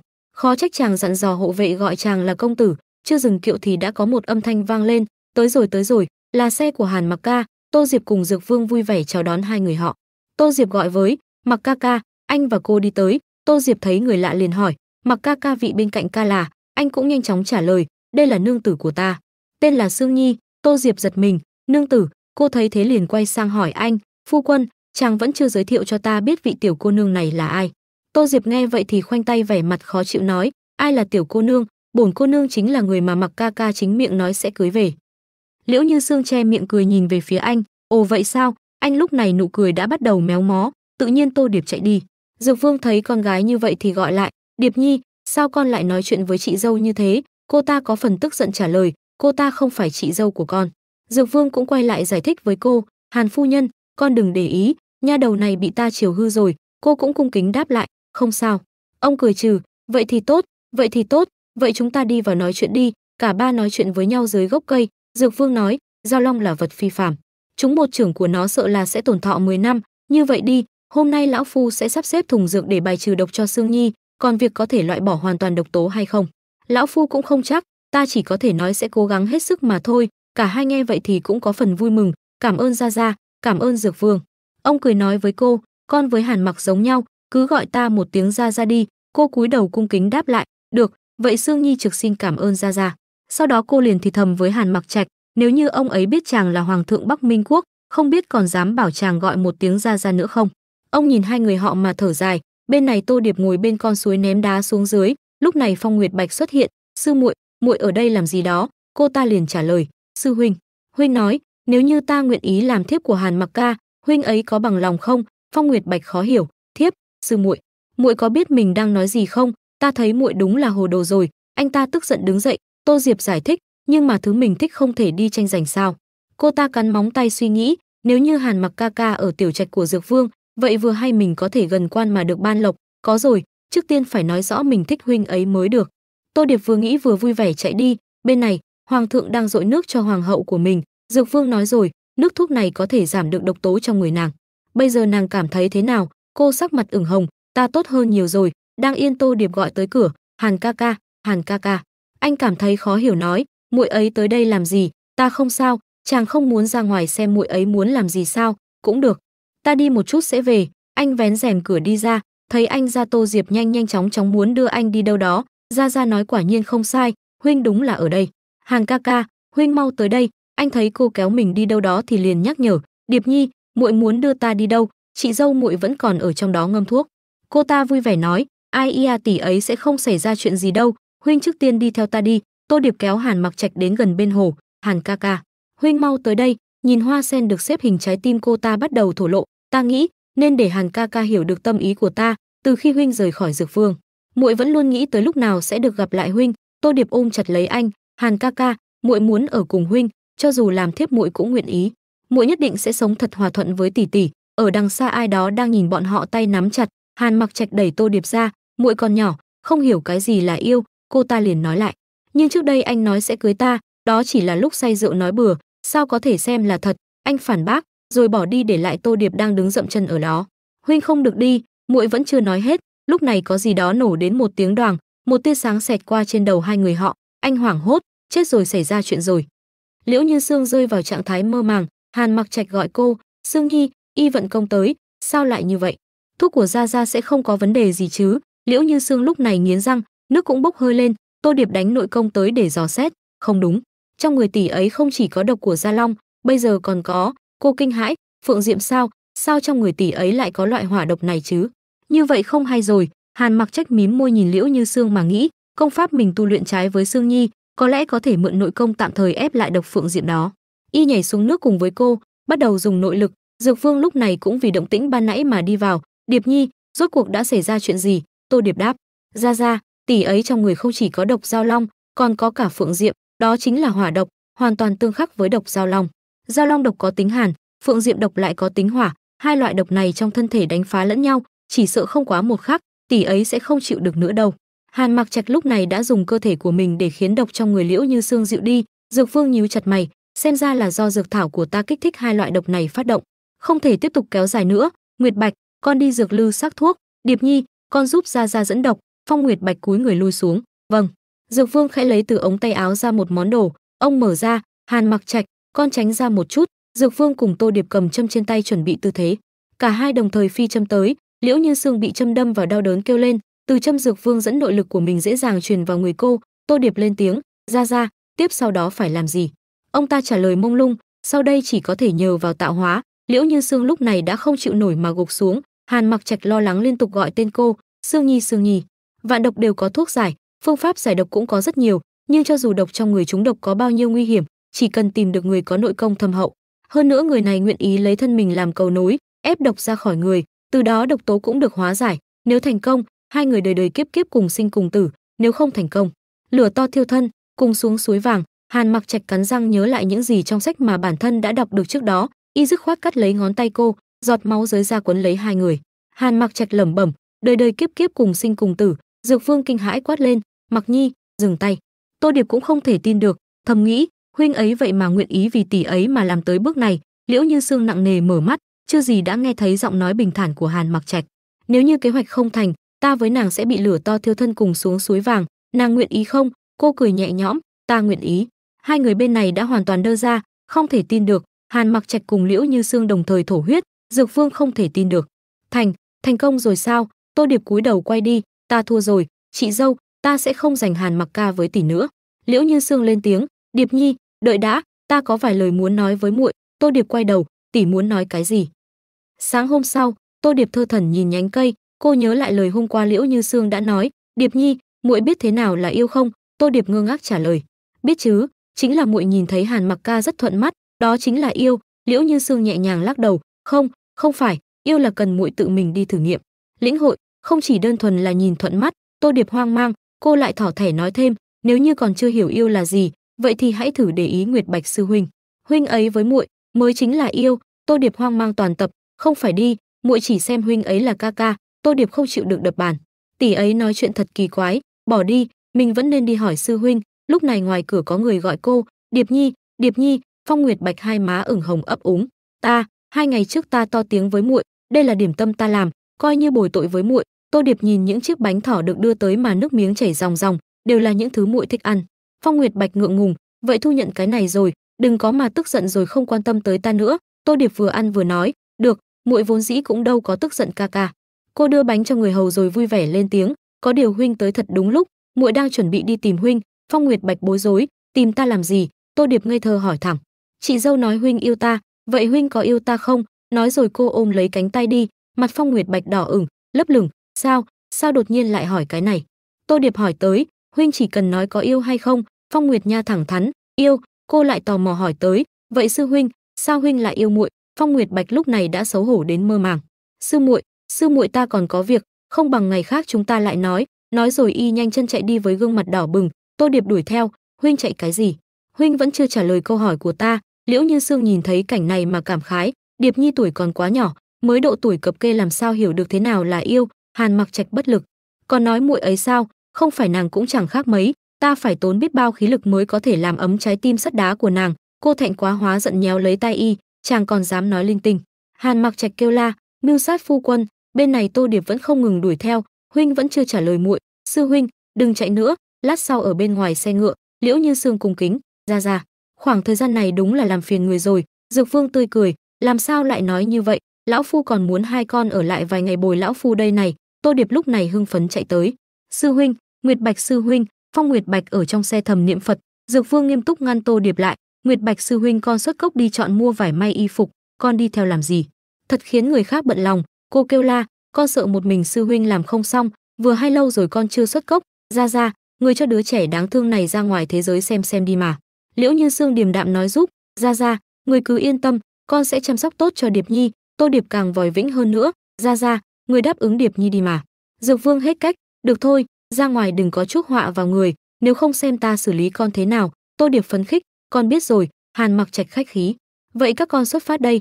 Dược Vương tiếc nuối, được, Mặc Nhi con đừng quên, hàng năm nhớ trở về thăm lão đầu ta. Y khẳng định, nhất định. Đoàn xe ngựa bắt đầu xuất phát. Đoàn xe lúc này chuẩn bị tách ra mỗi người một hướng. Hàn Mặc Trạch lên tiếng, nếu như gặp chuyện khó khăn gì, cứ theo địa chỉ trên giấy này tìm ta.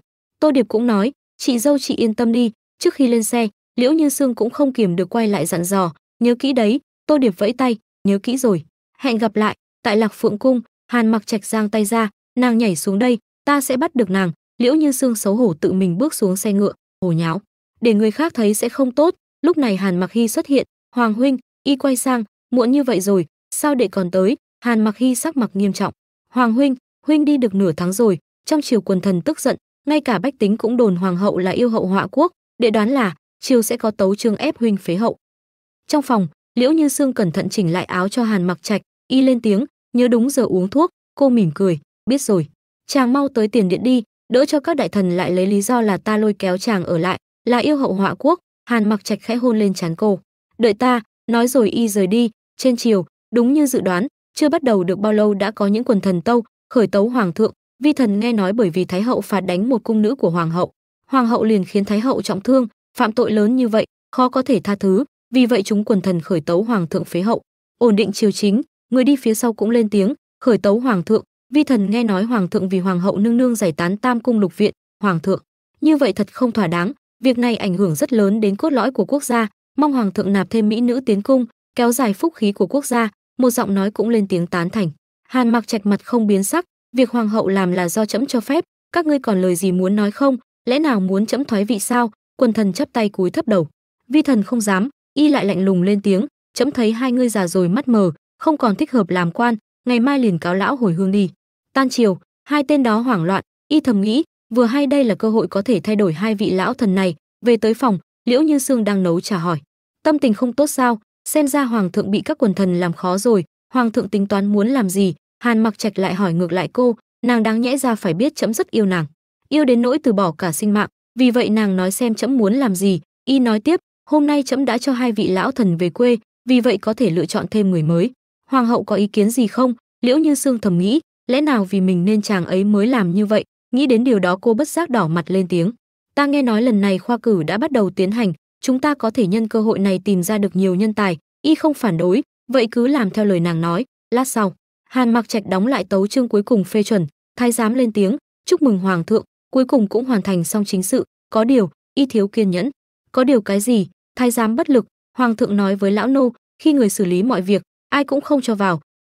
Cái này lão nô thấy người quá chuyên tâm, cũng không nhắc nhở người. Hôm nay người hẹn với hoàng hậu nương nương đi hội hoa. Mặt mày Hàn Mặc Trạch xanh mét, Y nhanh chóng chạy đi. Chết rồi, suýt chút nữa là quên hôm nay mình hẹn Sương Nhi đi xem hội hoa. Thái giám ở phía sau bối rối kêu lên, hoàng thượng đừng vội, lão nô đã chuẩn bị cho người một con ngựa để ở ngoài điện. Y nhanh chóng nhảy lên ngựa, dùng tốc độ nhanh nhất phi đi. Ở nơi khác, Thiệu Thanh vẫy tay, tiểu thư. Liễu Như Sương mừng rỡ, Thanh Nhi, em đến rồi sao? Thiệu Thanh đáp, là Mặc Hy đưa em tới. Hắn nói Bắc Minh Quốc mỗi năm sẽ tổ chức một hội hoa, được xem là phong tục nhân tình của Bắc Minh Quốc. Một chú chim bay tới chỗ mọi người nói chuyện. Liễu Như Sương trêu chọc, Mặc Hy sao? Xem ra là Hằng An Vương muốn cướp Thanh Nhi của ta rồi. Hàn Mặc Hy đỏ mặt không đáp. Chú chim đó bất ngờ đậu trên vai Liễu Như Sương rồi nói chuyện như người. Hỏa Phong, ta rốt cuộc cũng tìm thấy ngươi rồi. Liễu Như Sương ngơ ngác, mọi người có nghe thấy có người đang nói chuyện không? Thiệu Thanh lắc đầu, không có. Liễu Như Sương quay sang con chim, ngươi đang nói chuyện với ta sao? Con chim bay lên vỗ cánh rồi kề bên tai cô thì thầm gì đó. Liễu Như Sương sững sờ, thật sao? Cô thầm nghĩ, thảo nào từ năm 10 tuổi cứ cách một khoảng thời gian lại phải chịu thống khổ của liệt hỏa thiêu đốt. Hàn Mặc Trạch lúc này cũng đã cưỡi ngựa tới. Sương Nhi, con chim bay lên tay cô. Y tiến tới thắc mắc, đây là chim gì? Sao lại khác thường như vậy? Con chim lại bay lên xung quanh hai người rồi tạo nên một kết giới. Những cảnh tượng hư hư thật thật xuất hiện. Liễu Như Sương trong trang phục của ma giới ngồi đánh đàn, Hàn Mặc Trạch bên cạnh cũng phụ họa theo. Hai người sát gần đến, quay lại hiện tại, cả hai đều sững sờ. Đây là, cô khẳng định, đây là ký ức của hai ta. Tiếng của con chim vang lên, đúng đó, kiếp trước Sương tỷ là một hỏa phượng. Ta trước đây chính là vật để cưỡi của ngươi. Nói rồi nó tiếc nuối thở dài, chỉ là kiếp này Sương tỷ thiếu mất hai hồn, mới dẫn đến việc mất đi ký ức đời trước. Nếu như lại cưới một người thiếu mất hai hồn, tỷ tỷ sẽ bị liệt hỏa thiêu chết, bởi vì tỷ tỷ bây giờ chỉ là người phàm, không chịu được liệt hỏa cường đại đó. Hàn Mặc Trạch bình tĩnh, trước tiên đừng nghĩ nhiều, chúng ta trở về rồi nghĩ đối sách khác. Liễu Như Sương xoa xoa ấn đường, cũng chỉ có thể như vậy. Thiệu Thanh thắc mắc, hoàng thượng, sao người lại tới đây? Y đáp, đương nhiên là tới bồi Sương Nhi, may mà ta tới không muộn, còn có thể đưa nàng đi xem pháo hoa của lễ hội. Nói rồi Y nắm lấy tay Liễu Như Sương kéo đi. Thiệu Thanh lại thắc mắc nhìn con chim bay theo hai người, con chim mập mạp này ở đâu ra vậy? Lúc này trên trời đã có pháo hoa không ngừng bắn lên. Tại chợ phiên, hai người cùng đứng trên cầu xem bắn pháo hoa. Liễu Như Sương cảm thán, đẹp quá, đây là lần đầu tiên ta nhìn thấy pháo hoa. Hàn Mặc Trạch dịu dàng ôm lấy cô, cho dù tương lai thế nào, ta đều ở bên nàng. Cô mỉm cười rồi quay sang ôm lấy mặt Y hôn lên. Cả hai ôm lấy nhau hôn nhau dưới bầu trời rực sáng pháo hoa. Sáng hôm sau, Hàn Mặc Trạch bất lực nắm lấy cổ tay Liễu Như Sương, lại muốn đi lại sao? Lúc này thái giám vào tâu, hoàng thượng, hoàng hậu nương nương, lão nô gần đây nghe thấy một tin đồn rất thú vị, mới đặc biệt tới nói cho hai người nghe, cũng coi là giải trí một chút. Liễu Như Sương có chút hứng thú quay sang, tin đồn gì? Thái giám đáp, hồi bẩm hoàng hậu nương nương, thành chủ Nam cung bá của Bạch Vân Thành gần đây có một con chim ưng màu đỏ. Nghe nói con chim này có thể nghe hiểu tiếng người, hơn nữa còn có hỏa tính. Bỗng con chim trên vai cô lên tiếng, Nam cung bá sao? Liễu Như Sương bất ngờ, ngươi biết hắn sao? Con chim đáp, đương nhiên rồi, trước đây tỷ tỷ với Nam cung bá là bạn thân nữa, Cô nhàn nhạt lên tiếng. Xem ra ta phải đến Bạch Vân Thành một chuyến rồi. Hàn Mặc Trạch nhanh chóng nói. Ta đi cùng nàng. Cô nhíu mày. Vậy việc công vụ ai xử lý? Không bằng chàng cứ ở lại đi. Y đáp. Việc công vụ cứ giao cho Mặc Hy. Hàn Mặc Hy ở nơi nào đó hắt xì. Ai đang mắng mình vậy? Lát sau xe ngựa bắt đầu khởi hành. Một cô gái tóc bạc trắng ở trên cao lạnh lùng nhìn xuống. Hỏa Phong, rốt cuộc có năng lực gì khiến ma chủ tới bây giờ vẫn chưa quên được cô? Liễu Như Sương bỗng bật dậy khiến Hàn Mặc Trạch lo lắng. Gặp ác mộng sao? Cô lấy tay đỡ trán. Cũng không phải ác mộng. Y hỏi tiếp. Vậy thì mơ thấy gì? Cô cau mày. Trong mộng, trên đời này phân thành 6 giới: thần giới, tiên giới, nhân giới, quỷ giới, yêu giới, ma giới. Trong mộng ta xuyên đến 6 giới này nhưng lại không nhớ được là tới làm gì. Đột nhiên có tiếng gọi ở ngoài. Công tử, phu nhân đã tới rồi. Liễu Như Sương khẽ lắc đầu, bảo đi không nghĩ nữa. Xuống xe trước đã. Lát sau, hai người đã đứng trước phủ thành chủ. Liễu Như Sương nhẹ nhàng gõ cửa. Bỗng từ trong có một người hầu đi ra hỏi. Các người là? Liễu Như Sương liền nói. Phiền ông thông báo một tiếng. Ta là Liễu Như Sương, là bạn bè của Nam Cung thành chủ tới tìm hắn. Hắn nghe vậy thì cau mày. Thành chủ của bọn ta gần đây không khỏe. Người đã dặn sẽ không gặp ai. Đừng nói các người là bạn bè tốt gì đó, ngay cả hoàng thượng cũng không gặp. Nói rồi hắn liền đóng sầm cửa lại. Từ phía xa, hai tên nam nhân đang trò chuyện. Một tên nói. Ngươi nghe gì chưa? Bạch Vân Thành tổ chức một cuộc thi lớn, mỹ nhân đứng thứ nhất có thể được gả cho thành chủ đấy. Một nam nhân khác lại nói. Nếu như ta là nữ nhân, khẳng định sẽ tham gia. Ta còn nghe nói dung mạo của Nam Cung bá đó đẹp tựa thần tiên. Nghe thế Liễu Như Sương thầm nghĩ. Cuộc thi người đẹp. Lát sau, hai người rời khỏi cửa phủ thành chủ. Hàn Mặc Trạch hỏi cô, nàng thấy thế nào? Liễu Như Sương mặc không biến sắc đáp lời y. Thành chủ có điều bất thường. Giao tình giữa ta và Nam Cung bá mặc dù không thân nhưng cũng không đến nỗi từ chối lời cầu kiến của ta. Hàn Mặc Trạch khẽ cau mày. Nếu như hắn không chịu gặp ai, vậy thì chỉ có thể dùng cách khác. Lời nói của y đã cho cô thêm ý tưởng. Liễu Như Sương vui vẻ hô, có rồi. Sáng hôm sau, cô liền dẫn Hàn Mặc Trạch đến hội thi. Y thắc mắc, cách mà nàng nói chính là cách này sao? Liễu Như Sương chống hông, đúng vậy, hôm nay là ngày Bạch Vân Thành tổ chức chọn mỹ nhân, ta không tin Nam Cung thành chủ sẽ không xuất hiện. Lúc này mọi người ở đó bỗng kinh hô, đó không phải thành chủ sao? Sao thành chủ lại bị trói thế kia? Có người lại nói, thành chủ đại nhân võ công tuyệt diệu, sao lại bị phó thành chủ trói như thế? Trên đài, Nam Cung bá đã bị trói và bị hai tên hộ vệ áp giải lên đài. Liễu Như Sương kinh ngạc thầm lo lắng, quả nhiên là Nam Cung bá xảy ra chuyện. Lâm Thần giật dõng dạc. Các vị, mượn cuộc thi hôm nay bổn thành chủ ta muốn tuyên bố một chuyện. Rồi hắn chỉ tay vào Nam Cung bá nói lớn, chính là hắn. Chính hắn là người đã ra tay sát hại Bạch Vân Thành tiền nhiệm. Hôm nay ta sẽ vì huynh trưởng đã mất đi mà báo thù. Nam Cung bá mặt lạnh nhạt không quan tâm đến những lời của Lâm Thần giật nói. Nghe thế một nam thanh niên phía dưới lên tiếng, ngươi dựa cái gì mà nói thành chủ giết bố mình? Ta thấy là ngươi đang tự bịa đặt thì có. Nữ nhân bên cạnh cũng tiếp lời, đúng đó, ông lấy bằng chứng ra đây. Nghe thế Lâm Thần giật phẩy tay ra hiệu cho một lão già phía sau bước đến. Lão lên tiếng, các vị đây không tin phó thành chủ thì cũng phải tin lão già ta chứ. Ta trước đây là nhị bá của thành chủ tiền nhiệm, hôm đó ta tận mắt nhìn thấy tên nghiệt chủng này giết hại thành chủ. Chuyện này đã ở trong lòng ta 10 năm rồi. Hôm nay cuối cùng cũng có thể nói ra bí mật đau lòng này. Như hài lòng với biểu hiện của lão già, Lâm Thần giật tiếp lời, nếu như hôm nay huynh trưởng ở dưới suối vàng biết được thì cũng có thể yên lòng mà nhắm mắt rồi. Ở phía dưới, Hàn Mặc Trạch phản bác lại lời của thần dần giật. Rõ ràng là đám người này bịa đặt ra chuyện đối phó với Nam Cung bá.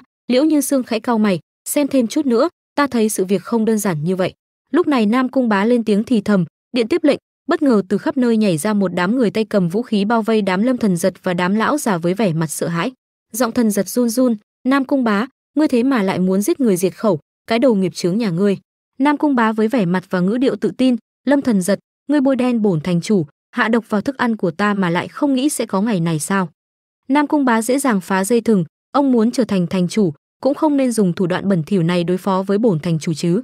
Lâm Thần giật bị khống chế vẫn không thể tin được, ngươi, không phải ngươi trúng độc sao? Sao vẫn còn võ công? Nam Cung bá đắc ý, nếu không phối hợp với ông, khiến ông tưởng rằng ta thật sự bị trúng độc, sao ta có thể dễ dàng dẫn rắn ra khỏi hang chứ? Đám người xung quanh bức xúc không thôi. Thì ra là như vậy, phó thành chủ này dã tâm thật lớn, uổng cho ta còn tưởng hắn là một chính nhân quân tử. Nam Cung bá không nói hai lời rút kiếm ra giải quyết nhanh gọn Lâm Thần giật. Hàn Mặc Trạch che mắt Liễu Như Sương lại, đừng nhìn. Cô gượng gạo cười, cái cảnh này ta nhìn nhiều rồi được không? Y lại quay sang ra lệnh, nơi này giao cho ngươi, trong tức khắc phải ra tay giúp Nam Cung thành chủ. Thuận tiện nói với hắn bọn ta ở trong phủ thành chủ đợi hắn. Liên Cửu Hoa nhận lệnh, rõ. Nói xong Hàn Mặc Trạch ôm lấy Liễu Như Sương bay đi. Tại phủ thành chủ, Liễu Như Sương ngắm hoa, bỗng một con chim ưng bay tới. Con chim béo bất ngờ kêu lên, ta cảm nhận được rồi, là khí tức của linh hồn.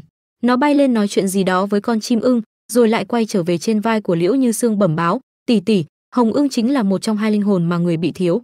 Lúc đầu thai chuyển kiếp, người đã uống 2 viên cố hồn đan biến hai linh hồn đó thành 2 con chim, chính là vì thay người ở bên cạnh thành chủ với ma chủ. Hàn Mặc Trạch đột nhiên do dự hỏi: ma chủ là ai? Con chim béo đáp: chỉ cần khiến Hồng Ưng nhập vào thân thể, hồi ức của tỷ tỷ sẽ được khôi phục một nửa.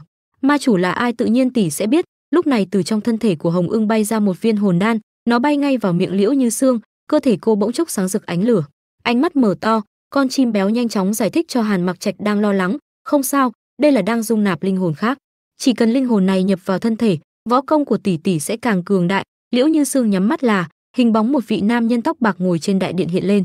Bổn tọa nói rồi, chỉ cần nàng nguyện ý, chức vị hoàng hậu vĩnh viễn là của nàng. Những khoảnh khắc dần hiện lên, bổn tọa chính là muốn nàng nợ ta.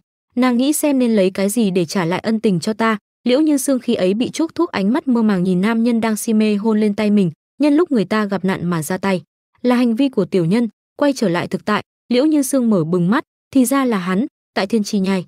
Tên nam nhân tóc bạc tay ôm một mỹ nhân ngồi trên đại điện nghe báo cáo, thủ hạ vẫn luôn đi theo Hỏa Phong, phát hiện nàng ấy đã thu hồi được một hồn, chỉ thiếu một hồn nữa là có thể trọng sinh.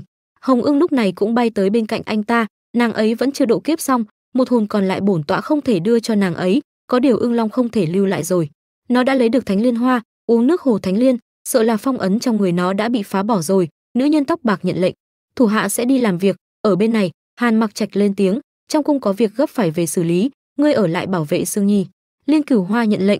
Dạ. Hàn Mặc Trạch lên ngựa phi đi. Nữ nhân kia đứng từ xa thấy y cưỡi ngựa tới thì bất ngờ đánh tới. Thân thể Hàn Mặc Trạch trúng phải luồng khí đó, bất ngờ run rẩy, 2 phần hồn tách ra, một phần hồn đã ngất lịm đi, một phần vẫn giữ nguyên tỉnh táo nhìn nữ nhân kia xuất hiện. Hoàng đế Bắc Minh Quốc đắc tội rồi. Hàn Mặc Trạch lạnh lùng: cô là ai? Nữ nhân mỉm cười tiếp tục đánh luồng khí tới trói lấy tay y. Tôi là ai không cần lo. Hàn Mặc Trạch nhìn luồng khí đang trói tay mình mà e ngại, y thầm nghĩ: là ma thuật sao? Loại ma chú mà chỉ trong sách cổ mới có vậy mà lại có người biết sử dụng sao? Nghe nói ma chú này có thể khiến hồn lìa khỏi xác, sau khi hồn bị thoát ra sẽ bị giới hạn hành động, ngay cả võ công cũng bị mất, muốn đào thoát chỉ có thể mạo hiểm thử cách nôn ra nội đan. Nghĩ vậy, y nhổ nội đan ra, nội đan bay phất đi. Nữ nhân không ngờ y biết cách chống trả. Ngươi, cô ta cố gắng với lấy nội đan nhưng luồng khí của không tài nào với tới với khoảng cách như vậy. Vừa đánh ra đã nhanh chóng biến mất. Nghiến răng, vốn dĩ không muốn giết ngươi sớm, xem ra bây giờ là ngươi tự tìm đường chết. Giơ móng vuốt ác quỷ của mình ra định giết y thì một viên đá thạch xuất hiện. Nam nhân tóc bạc ở bên trong viên đá truyền tin: ngu ngốc, ngươi không giết được Ưng Long, đưa hắn về đây cho bổn tọa. Nữ nhân thu hồi móng vuốt lại, cung kính: dạ. Trong phòng, viên nội đan của Hàn Mặc Trạch bay vào từ cửa sổ. Liễu Như Sương nhận ra là nội đan của Hàn Mặc Trạch, chàng ấy đang gặp nguy hiểm, xem ra nó đang dẫn mình đi gặp Hàn Trạch. Cô đi theo viên nội đan. Liên Cửu Hoa canh giữ bên ngoài cửa thấy vậy sững sốt đôi chút nhưng cũng nhanh chóng đuổi theo. Đây là, Liễu Như Sương nói lớn: đi theo ta, Hàn Mặc Trạch đang gặp nguy hiểm. Liên Cửu Hoa đuổi kịp, gấp gáp nói: trong phủ thành chủ có vài con ngựa, chúng ta cưỡi ngựa đi vậy, người có thể làm khó hoàng thượng tuyệt đối không thể tầm thường. Liễu Như Sương gật đầu, được. Lát sau hai người lên ngựa đuổi theo.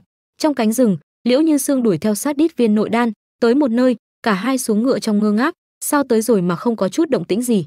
Liễu Như Sương dặn dò: ngươi ở đây, nếu phát hiện người đáng ngờ thì lập tức bắt lại. Liên Cửu Hoa hỏi: vậy hoàng hậu thì sao? Viên nội đan bay lòng vòng dưới hồ nước. Liễu Như Sương nhảy lên, nội đan tới đây lại không bay nữa, chắc chắn có gì đó bất thường. Để ta xuống đó xem thế nào. Cô xuống nước, viên nội đan một đường bay sâu xuống dưới. Liễu Như Sương xuống dưới thì thấy Hàn Mặc Trạch đang bị trói trên một con thuyền. Cô kinh ngạc: đây là địa phủ sao? Nữ nhân tóc bạc đã nhìn thấy cô, sững sờ, chết rồi, cô ta lại đuổi đến đây. Liễu Như Sương cầm thanh kiếm lửa nhảy lên thuyền. Hàn Mặc Trạch, chàng có nghe ta nói gì không? Hàn Mặc Trạch bừng tỉnh, dây xích xung quanh cũng đứt ra. Như Sương sao? Liễu Như Sương hai mắt sáng rực: Bạch Phát Nữ, hôm nay ta sẽ khiến ngươi trở thành bia đỡ đạn của ta, xem công pháp tu luyện của ta đã đến trình độ nào rồi.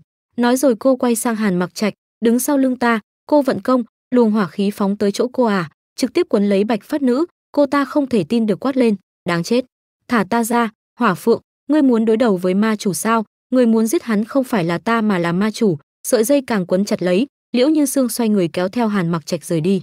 Muốn giết phu quân của ta phải qua cửa của ta trước. Bạch Phát Nữ nghiến răng nói ra con át chủ bài của mình, nhưng phần hồn của hắn đã bị đem đi.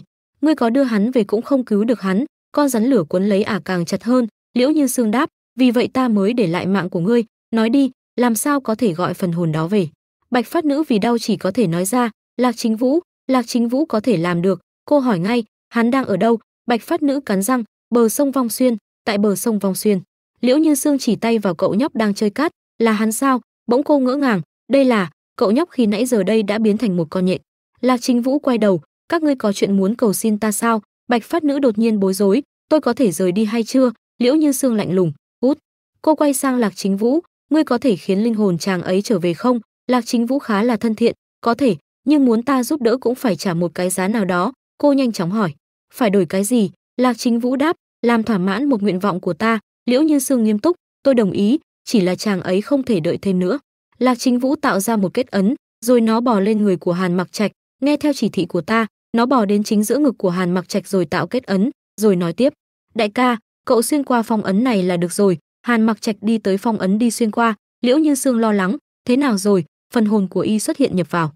Được rồi. Liễu Như Sương thấy vậy thì quay sang Lạc Chính Vũ, cảm ơn, nói đi, nguyện vọng của ngươi là gì? Ta sẽ cố gắng hết sức khiến ngươi hài lòng. Tại Thiên Chi Nhai, tên nam nhân tóc bạc tức giận không thôi, phế vật, vậy mà lại để Ưng Long trốn thoát. Bạch Phát Nữ sợ hãi càng cúi thấp đầu, tu vi của Hỏa Phượng tăng vượt, thủ hạ không phải là đối thủ của nàng ấy. Tên nam nhân bất lực chỉ có thể xua tay, bỏ đi, vốn dĩ ngươi không phải đối thủ của Ưng Long Hỏa Phượng, cút xuống đi. Bạch Phát Nữ đáp, dạ. Tại cánh rừng, Lạc Chính Vũ chui ra từ túi, thì ra đây là phàm trần, không ngờ tới nơi này cũng hoang vu như nơi ta từng canh giữ. Liễu Như Sương bất lực nhét nó vào, ta cũng không ngờ tới nguyện vọng của ngươi là được tới trần gian chơi đùa. Lúc này Liên Cửu Hoa lên tiếng, hoàng thượng, hoàng hậu, tôi đã chuẩn bị 3 con ngựa. Hàn Mặc Trạch quay sang Liễu Như Sương, chúng ta tạm biệt ở đây, ta về cung xử lý công vụ, còn nàng trở về Bạch Vân Thành đi. Cô níu tay áo y lại, rốt cuộc đã xảy ra chuyện gì? Hàn Mặc Trạch cũng không giấu giếm, Tây Hạ quốc nhân lúc ta không có ở kinh đô, muốn nắm chặt đại cục tiến vào kinh thành, dự định đánh chiếm Bắc Minh quốc. Bây giờ Nhan Vũ Thành giáp biên giới Tây Hạ quốc đang gặp nguy hiểm, ta bắt buộc phải trở về. Liễu Như Sương kiên quyết, ta đi với chàng. Hàn Mặc Trạch khựng lại, nàng. Cô nói xong thì lập tức xoay người đi về phía ngựa.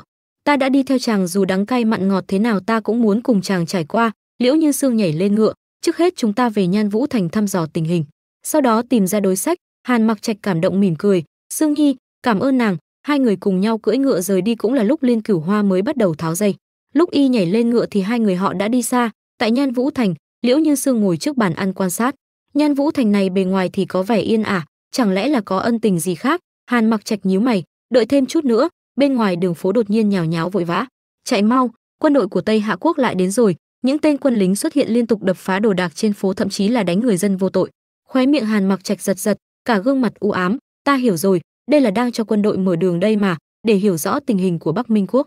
Tây Hạ quốc này đúng là ra tay có chủ tính cả. Y đứng dậy, xem ra Tây Hạ quốc này là có chuẩn bị mà tới. Liên Cửu Hoa lúc này chạy vội lên báo cáo, hoàng thượng, đám binh sĩ này chỉ là tới dò đường, còn quân đội thực sự của Tây Hạ quốc đang tiến công về phía Nhan Vũ Thành.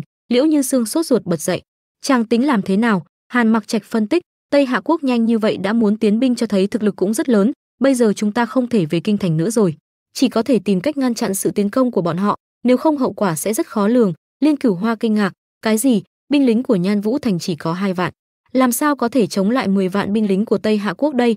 Sắc mặt Hàn Mặc Trạch căng lại, binh lực không đủ thì phải dùng trí tuệ, ngày tốt của Tây Hạ quốc không còn xa nữa rồi. Liễu Như Sương nghiêm túc, ta đồng ý cách làm của chàng. Bỗng lúc này có một tên hộ vệ đi vào, hoàng thượng, có thư gấp từ kinh đô. Hàn Mặc Trạch cần lấy thư mở ra xem mà không nói gì khiến cô lo lắng. Mặc Trạch, thư viết gì? Y khẽ nói, Lục hoàng đệ vài ngày trước phái từ tướng quân dẫn theo 20 vạn binh lính đi về phía tây biên giới, dự tính 2 ngày nữa sẽ tới. Liễu Như Sương vui mừng, vậy chúng ta sẽ có phần thắng lớn. Hàn Mặc Trạch mặt không biến sắc, nhưng trước khi quân lính của hoàng đệ tới đây, chúng ta phải sống chết bảo vệ được Nhan Vũ Thành. Nghe thế Liên Cửu Hoa liền chắp tay, vậy thủ hạ sẽ đi nghe ngóng tin tức, xem có tìm ra được đối sách nào không. Y nói xong, Hàn Mặc Trạch liền nhìn về phía công công của mình, đi về thư phòng. Lát sau tại thư phòng của Mặc Trạch, y chỉ tay vào tấm bản đồ, Tây Hạ quốc muốn đánh chiếm biên giới phía tây của ta, bây giờ đang đi về phía Phong Lâm Thành. Có thể nhìn ra giữa Phong Lâm Thành với Nhan Vũ Thành là Ngọc Lan Thành, theo như tốc độ này, lâu nhất là 3 ngày có thể tới được Nhan Vũ Thành. Bỗng ngoài cửa, Liên Cửu Hoa lên tiếng, hoàng thượng, thần vừa tra được một tin tức nói rằng quân đội của Tây Hạ quốc có thể hóa thành làn khói đen, võ công vô cùng lợi hại, không ai có thể ngăn cản. Liễu Như Sương chống cằm nói, khói đen, lẽ nào Tây Hạ quốc này có quan hệ với ma giới? Y khoanh tay, bây giờ vẫn chưa biết được Tây Hạ quốc có quan hệ gì với ma giới hay không, nhưng rất nhanh sẽ có kết quả. Sáng hôm sau, Hàn Mặc Trạch đang nghĩ kế sách chống địch thì Liên Cửu Hoa thông báo, hoàng thượng, Từ tướng quân đã tới. Hàn Mặc Trạch khẽ nói, truyền. Từ tướng quân khẽ chắp tay, hoàng thượng, thần nhận lệnh đã cho quân đóng quân tại rừng trúc cạnh Nhan Vũ Thành, lúc nào cũng có thể nhận lệnh từ người. Hàn Mặc Trạch quay đầu nhìn vị tướng rồi ra lệnh, chấm lệnh cho ngươi dẫn 5 vạn kỵ binh cùng 5 vạn bộ binh đánh trực diện, còn lại 10 vạn binh chấm sẽ đích thân dẫn binh, khiến cho quân đội Tây Hạ quốc không chạy đi đâu được. Từ tướng quân liền tuân lên. Tại Ngọc Lan thành, màn đêm tràn ngập những ánh sao, những tên quân đội của Tây Hạ quốc đang nhóm lửa nghỉ ngơi, thì Từ tướng quân đã dẫn binh đánh trực diện như những lời Hàn Mặc Trạch đã ra lệnh. Những binh sĩ tràn ngập ý chí chiến đấu hô hào, xông lên. Liễu Như Sương ngồi trên ngựa nghiêm túc nói: nếu như tin tức của Cửu Liên Hoa là đúng, thì chúng ta không những bảo vệ được Nhan Vũ thành mà còn có thể tiêu diệt toàn bộ quân đội của Tây Hạ quốc. Nói rồi cô liền cưỡi ngựa mà rời đi. Cứ làm theo những gì đã nói, ta đi ứng phó với ma đầu kia. Cô vừa đi vừa nghĩ, theo như tin tức của Liên Cửu Hoa, ma đầu đó chắc đang ở ngoại thành Nhan Vũ. Tại ngoại thành, tên tướng quân của Tây Hạ quốc nói: khách nhân đến rồi, sao lại không hiện thân vậy? Nhưng binh sĩ phía sau thắc mắc: tướng quân đang nói gì vậy? Bỗng Liễu Như Sương xuất hiện cảm thán: người cũng cảnh giác đó. Cô định dùng lửa tấn công thì hắn bỗng nhảy lên tạo ra một bức tường đá bao quanh hai người. Hắn còn tự tin, hôm nay chắc chắn sẽ là ngày chết của ngươi. Thấy bức tường đột nhiên trồi dậy khiến Liễu Như Sương bất ngờ nhìn trái nhìn phải. Cô ra phía sau, bức tường phía sau bỗng nứt ra, tên nam nhân tóc bạc xuất hiện, Hỏa Phượng, cuối cùng cũng gặp được nàng. Liễu Như Sương cố gắng vùng vẫy khỏi cái ôm của Quân Tà. Quân Tà, thả ta ra. Hắn mỉm cười hài lòng. Nàng không có quên ta, ta rất vui. Cô nghiến răng, bỏ ra, nếu còn không bỏ ra thì đừng trách ta không khách khí. Quân Tà khẽ buông cô ra. Liễu Như Sương ghét bỏ hất tay hắn đi. Ta sẽ không yêu ngươi đâu, ngươi chết tâm đi. Quân Tà cố chấp lần nữa ôm lấy cô vào lòng.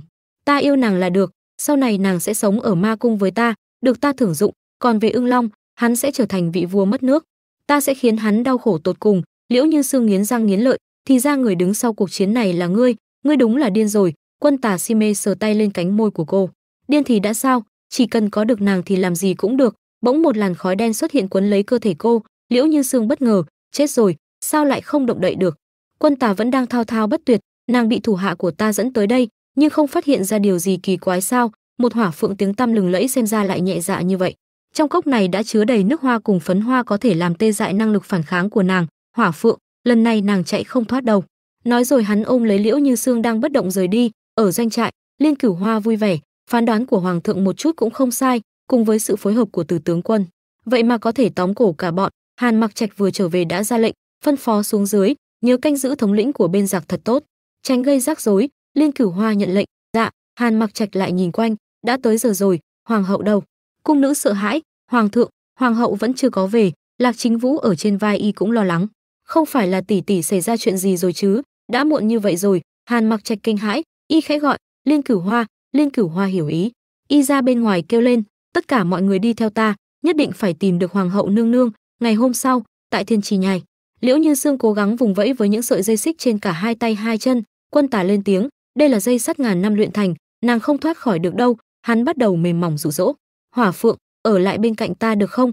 Nàng muốn gì ta cũng cho. Liễu Như Sương nhẹ giọng thương lượng, nếu như ngươi thật sự yêu ta thì thả ta ra đi được không? Quân Tà đương nhiên từ chối. Hỏa Phượng, nàng muốn gì cũng được nhưng duy nhất là không thể rời khỏi đây. Liễu Như Sương đột nhiên nhớ đến gương mặt non nớt của Quân Tà e thẹn khi tặng hoa cho mình lúc nhỏ, cô bất lực. Quân Tà, ngươi trước đây không phải như vậy, khi nào ngươi mới có thể bỏ xuống chấp niệm đây? Hắn nhẹ nhàng lắc đầu, không, ta không phải là Quân Tà của trước đây. Cô kêu lên, thả ta ra. Quân Tà, nếu như ngươi không muốn ta hận ngươi thì thả ta ra. Quân Tà quay lưng rời đi, nếu như không có được tình yêu của nàng thì có được sự hận thù của nàng cũng vui rồi. Ra tới bên ngoài, Bạch Phát Nữ đã đợi sẵn. Ma chủ, Quân Tà ra lệnh, đi tìm Diệt Tình Đan. Bạch Phát Nữ khẽ chấn kinh, Quân Tà bắt đầu nhớ lại khoảng thời gian khi nhỏ cùng Liễu Như Sương dạo chơi. Trước đây mình không hiểu khi nào là yêu, đợi đến khi biết bản thân đã yêu Hỏa Phượng, mới biết được nàng ấy đã yêu Ưng Long. Hận ý của hắn dâng lên, chỉ khi ngươi chết, Hỏa Phượng mới hoàn toàn thuộc về ta. Quân Tà mang theo hận ý mà đánh cho Hàn Mặc Trạch ở kiếp trước rơi khỏi tượng đài. Liễu Như Sương chạy tới vươn tay muốn níu lấy nhưng không được, cô mang theo hận thù đâm xuyên người Quân Tà một nhát. Đây là báo ứng của ngươi, Quân Tà, từ nay trở đi, chúng ta đối đầu nhau. Quân Tà lẩm bẩm, mình muốn nàng ấy quên đi Hàn Mặc Trạch, cũng quên đi mình, chúng ta bắt đầu lại từ đầu.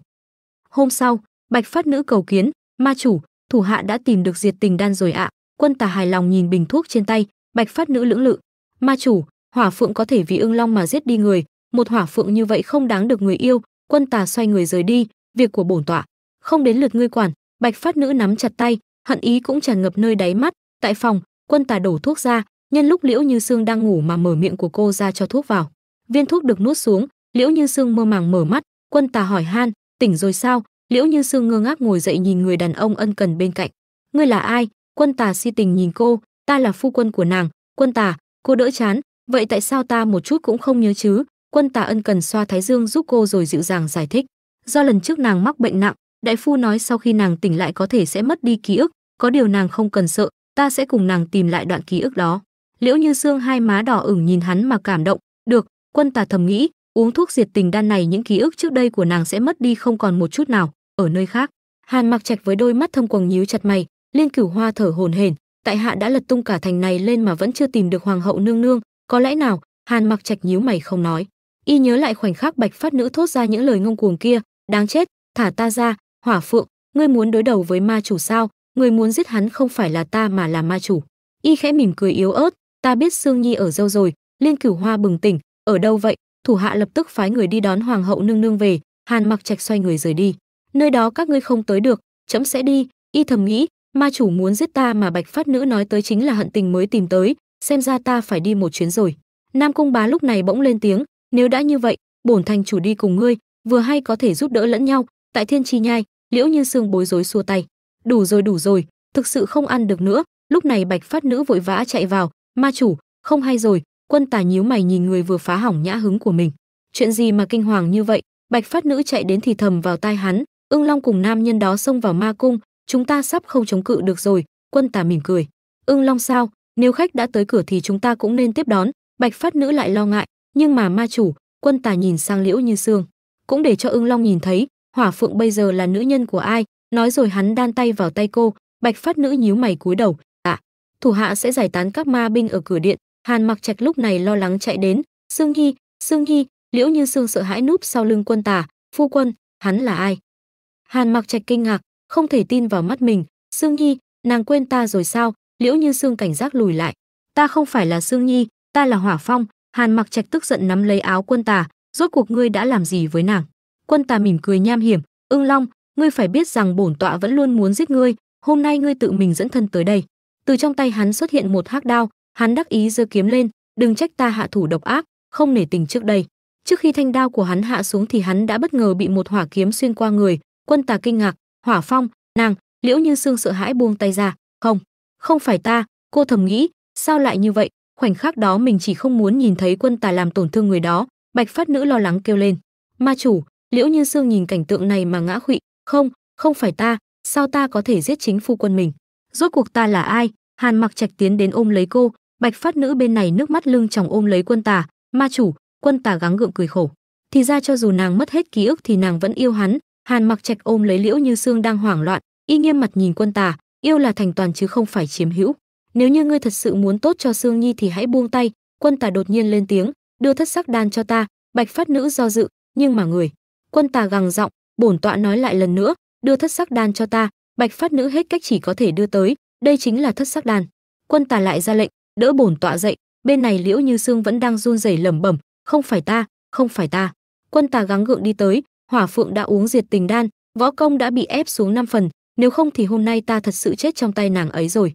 Nói rồi hắn đưa thất sắc đan tới, Hàn Mặc Trạch đưa tay ra nhận lấy, cảm ơn ngươi đã thành toàn cho chúng ta. Rồi y quay sang dịu dàng đưa thuốc tới bên môi Liễu Như Sương mà dỗ dành, ngoan, uống xuống cái này là được. Quân Tà xoay người rời đi nhưng cũng không quên quay đầu nói, Hỏa Phong giao cho ngươi, nhớ phải chăm sóc nàng ấy thật tốt, nếu như ngươi dám làm nàng tổn thương, bổn tọa nhất định sẽ một đao giết chết ngươi. Bổn tọa còn phải đi xử lý vết thương nên đi trước đây, các vị cứ tùy tiện. Liễu Như Sương sau khi uống thất sắc đan thì nhắm mắt lại định thần. Hàn Mặc Trạch hỏi han, Sương Nhi, bây giờ nàng cảm thấy thế nào? Cô mở mắt ra, ta vẫn tốt.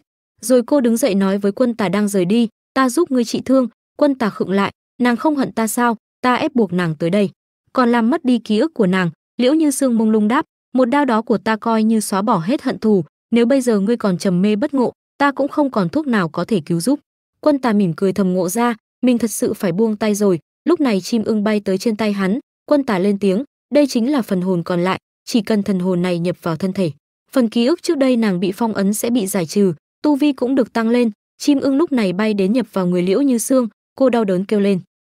Trong ánh lửa bập bùng lên hình ảnh một con phượng hoàng. Bạch Phát Nữ nhíu mày phân tích, sau khi niết bàn của Hỏa Phượng trọng sinh, dung nhan cùng công lực sẽ tăng lên gấp bội, chỉ là nếu niết bàn thất bại thì sẽ biến thành tro bụi. Quân Tà lên tiếng, ta tin Hỏa Phượng, nàng ấy nhất định sẽ thành công. Hàn Mặc Trạch mỉm cười, ta tin tưởng Sương Nhi. Con phượng hoàng khi nãy tan đi rồi biến lại thành Liễu Như Sương, cô trở lại với diện mạo mới, Vậy xem ra hai người không khiến ta thất vọng rồi. Cô lao nhanh vào vòng tay của Hàn Mặc Trạch. Ta không sao, không cần lo lắng. Nói rồi Liễu Như Sương quay sang Quân Tà, đã nói là sẽ trị thương cho huynh rồi. Cô đi tới vận công trị thương vào vết thương trên hông hắn. Vết đâm khi nãy phục hồi nhanh chóng. Liễu Như Sương mỉm cười, xong rồi. Bạch Phát Nữ mừng rỡ, cảm ơn cô. Liễu Như Sương đáp. Quân Tà, ta với Mặc Trạch phải đi rồi. Quân Tà gật đầu, được. Cô lại nói, còn có, nhớ triệu hồi hết những người của ma giới về. Quân Tà lại gật đầu, yên tâm, ta sẽ xử lý. Liễu Như Sương lại quay sang Bạch Phát Nữ nói những lời ẩn ý mà chỉ cô ta nghe thấy. Quân Tà có hạnh phúc hay không nhờ cả vào cô rồi, đừng từ bỏ đến khi huynh ấy yêu cô. Bạch Phát Nữ ngơ ngác, không thể tin được mà nghĩ. Cô ấy vậy mà dùng nội công nhắn nhủ an ủi mình. Cô đỏ mặt nhắn nhủ lại, tôi sẽ không từ bỏ, cũng chúc cô hạnh phúc. Sáng hôm sau, Liễu Như Sương thở phào, 2 ngày nữa là có thể hồi cung rồi. Tại quán ăn, Tiểu Nhị hiếu khách, mời 2 vị quan khách vào trong này. Sau lưng họ, một nữ tử lạ mặt đang âm thầm quan sát, thấy họ đi vào thì vội vàng rời đi. Cô ta chạy đến chỗ Nhu Phi đang uống trà gấp gáp báo cáo, nương nương, nô tài thấy hoàng thượng với hoàng hậu đặt một căn phòng trên lầu 2 của quán đối diện. Tuệ Phi mỉm cười nguy hiểm, cuối cùng mình cũng đợi được đến ngày này. Cô ta thầm nghĩ, Liễu Như Sương, cô hại ta thảm hại như vậy. Cung nữ vừa rót trà vừa hỏi, tiếp theo phải làm thế nào ạ? Tuệ Phi đáp, đợi bọn họ trả phòng thì ngươi đặt cho ta căn phòng đó. Cung nữ nhận lệnh, dạ. Lát sau, Tuệ Phi nhìn bên cửa sổ thấy đám người Hàn Mặc Trạch đã bắt đầu sắp xếp đồ lên xe ngựa thì gọi Tiểu Nhã. Tiểu Nhã đáp, dạ, nô tài sẽ đặt lại căn phòng đó. Tuệ Phi đi đến chỗ người mặc đồ đen, ngươi chắc chắn có thể làm được sao? Người mặc đồ đen gật đầu chắc chắn. Tuệ Phi xoay người ra cửa, vậy thì đi thôi. Vào tới quán, Tiểu Nhã cầm thẻ vui vẻ chạy ra, nương nương. Tuệ Phi sắc mặt tối sầm, đã nói ở bên ngoài đừng gọi ta là nương nương, ta sớm đã không phải là phi tử của Hàn Mặc Trạch, ngươi gọi ta là tiểu thư là được. Tiểu Nhã bối rối sửa lại, tiểu thư, ta đã đặt được căn phòng đó rồi, chúng ta đi thôi. Cả người cùng bước lên tầng. Sau khi vào phòng, người mặc đồ đen lên tiếng, Tuệ Nhi, ngươi thật sự muốn biến thành nữ nhân đó sao? Ta nhắc nhở ngươi lần nữa, sau khi cải biến được dung nhan thì ngươi sẽ không thể quay trở về như cũ được nữa. Tuệ Phi cố chấp đáp, ngươi không cần phải khuyên ta, mau bắt đầu đi, ta đợi ngày này lâu lắm rồi. Tà thuật hắc ám nhanh chóng xuất hiện bao quanh cô ta. Tuệ Phi trong dung mạo mới mỉm cười hài lòng, thành công rồi sao? Mau đưa gương tới đây, ta muốn nhìn thấy gương mặt bây giờ, có phải giống hệt với cô ta không? Tuệ Phi lên tiếng, bà, chúng ta có thể bắt đầu bước tiếp theo rồi. Bà đáp, được. Tiểu Nhã không khỏi cảm thán, tiểu thư, người thật đẹp. Tuệ Phi đắc ý nghĩ, Liễu Như Sương, ngươi rất nhanh sẽ bị ta thay thế. Ở nơi khác, Liễu Như Sương thông báo, ta đi kiếm chút củi đốt. Hàn Mặc Trạch đang nướng cá gật đầu, được. Trong rừng, Liễu Như Sương đang đi mà không phát hiện có người đang quan sát mình từ phía sau. Bà lên tiếng, thời gian cấp bách, chút nữa sau khi cô ta tiến vào mộng cảnh, cô lập tức thay quần áo của cô ta rồi trở về bên hoàng thượng. Tuệ Phi gật đầu, được. Bà bắt đầu thi triển tà thuật. Liễu Như Sương dùng mình, lạnh quá. Cô kinh ngạc nhìn bầu trời đêm đầy tuyết xung quanh, đây là đâu? Sao mình lại xuất hiện ở đây? Cô cứ như vậy bị lớp tuyết dày chôn vùi. Ở bên ngoài, bà lên tiếng, cô ta đã tiến vào mộng cảnh, nửa tiếng nữa sẽ tỉnh lại. Cô mau hành động đi. Tuệ Phi đi tới cởi y phục của Liễu Như Sương ra, lúc này một giọng nói vang lên, nương nương, sắp mưa rồi, hoàng thượng bảo ta tới tìm người. Lúc này Tuệ Phi cũng đã thay y phục xong, cô ta khoan thai trong hình dạng mới, đi thôi. Bà ở phía sau lặng lẽ kéo Liễu Như Sương vào rừng cây. Hàn Mặc Trạch thấy Liễu Như Sương giả thì lên tiếng, nàng về lều nghỉ ngơi trước đi. Tuệ Phi đáp, được. Cô ta thầm tính toán, muốn thay thế tiện nhân đó mà không lộ ra dấu vết gì.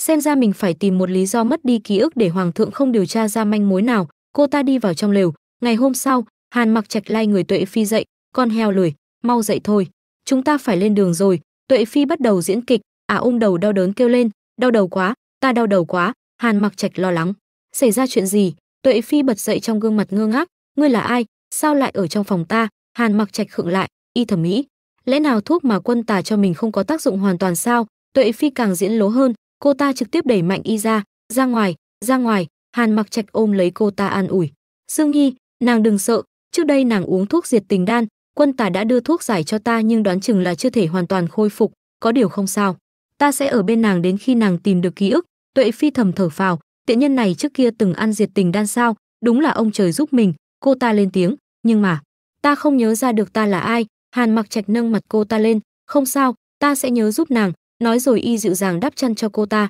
nàng nghỉ ngơi đi, chúng ta xuất phát muộn một chút. Tuệ Phi giả vờ ngơ ngác, được. Đắc ý nhìn y rời đi. Lạc Chính Vũ lúc này bỏ tới, tức giận quát lên, cái đồ xấu xí kia, ngươi giấu Sương tỷ thật đi đâu rồi? Tuệ Phi chột dạ toát mồ hôi hột thầm nghĩ, chỉ là một con dẹp mà lại biết nói chuyện, tao sẽ không để mày ngáng đường của tao. Lạc Chính Vũ vẫn đang chất vấn, ta biết ngươi không phải là Sương tỷ. Rốt cuộc ngươi đã đem tỷ ấy đi đâu? Tuệ Phi bóp lấy cậu nhóc, nở nụ cười ác độc, cho dù mày biết tao không phải Liễu Như Sương thật thì đã làm sao, mày lập tức sẽ chết, có biết cũng vô dụng.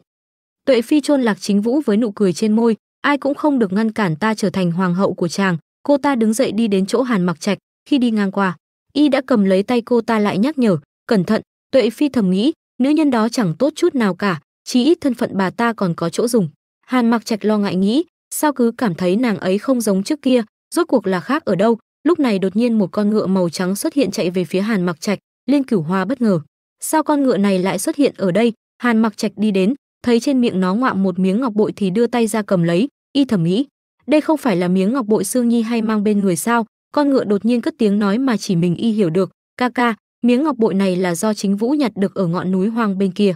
Chính Vũ cho rằng đó là miếng ngọc của tỷ tỷ nên mới mang về. Hàn Mặc Trạch kinh ngạc, Lạc Chính Vũ, sao ngươi lại biến thành như vậy? Lạc Chính Vũ nhìn về phía Tuệ Phi mà nói, ca ca, nữ nhân đó không phải Sương tỷ, chính là cô ta đã chôn xác em dưới đất, nếu không phải em có thể phục hồi nguyên hồn, cũng không thể kịp trở về vạch trần cô ta. Tuệ Phi kinh ngạc đón nhận ánh mắt dò xét của y. Hàn Mặc Trạch nắm chặt ngọc bội nhớ lại khoảnh khắc khi nãy, rốt cuộc là vấn đề gì? Y đưa miếng ngọc bội lên, giải thích đi. Tuệ Phi toát mồ hôi hột nhưng vẫn cứng họng, chàng nói cái gì? Ta nghe không hiểu. Hàn Mặc Trạch sát khí đằng đằng đi đến, rốt cuộc ngươi là ai?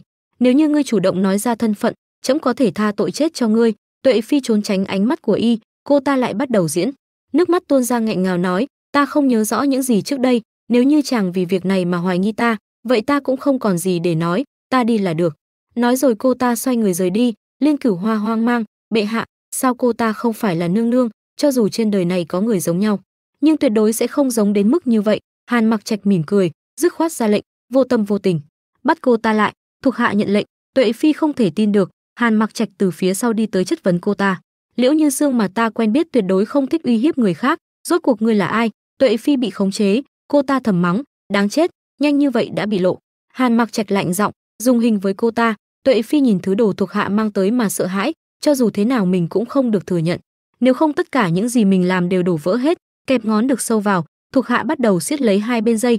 Tuệ Phi vì đau mà run rẩy nhưng nhất quyết không thừa nhận. Hoàng thượng, mỗi câu ta nói đều là sự thật, tại sao người lại không tin tưởng ta? Nhìn điệu bộ này, Hàn Mặc Trạch càng thêm chắc chắn, y thiếu kiên nhẫn, còn chưa chịu nói sao? Tuệ Phi nghẹn ngào, ta với trước đây dung mạo giống hệt nhau, sao có thể là giả? Rốt cuộc phải như thế nào chàng mới tin ta? Hàn Mặc Trạch đi đến bóp lấy cằm trả lời trẫm, bây giờ Sương Nhi ở đâu? Chỉ cần ngươi nói ra, trẫm sẽ tha tội cho ngươi. Tuệ Phi nghẹn ngào, ta nói. Lúc này tại nhà trọ, Liễu Như Sương nằm yên giấc với kết giới bao quanh. Phong Nguyệt Bạch lo lắng, sư muội, chúng ta đã ra ngoài nửa tháng rồi, đã tới lúc chúng ta phải về, tránh cho Dược Vương lo lắng. Tô Điệp bĩu môi, Nguyệt Bạch sư huynh, huynh cho ta chơi thêm 2 ngày nữa đi, cầu huynh đó. Phong Nguyệt Bạch thở dài, muội lại dùng chiêu này. Tô Điệp thấy y đã lay động thì tranh thủ hôn lên má y một cái. Bạch Nguyệt sư huynh, huynh đồng ý rồi đó. Phong Nguyệt Bạch hoàn toàn đầu hàng, được rồi, chỉ được chơi thêm 2 ngày nữa, lần này quyết định rồi đó, không được thay đổi. Tô Điệp hưng phấn tung tăng chạy đến quầy lễ tân, lại không chú ý đến trên lầu có một bóng hình quen thuộc đang đi xuống. Khi đã lại gần, cô nhận ra, cảm giác thật thân thuộc.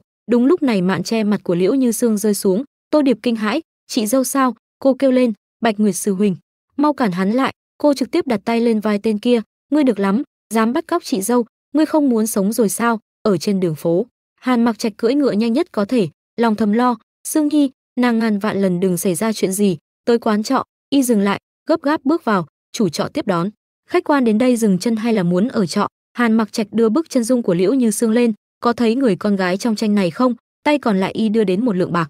Chủ trọ niềm nở, là vị tiểu thư này sao? Hiện giờ cô ấy ở phòng thứ 2 trên lầu, hôm nay thật là nguy hiểm, hình như cô ấy bị người khác bắt cóc, may mà có 2 người thanh niên.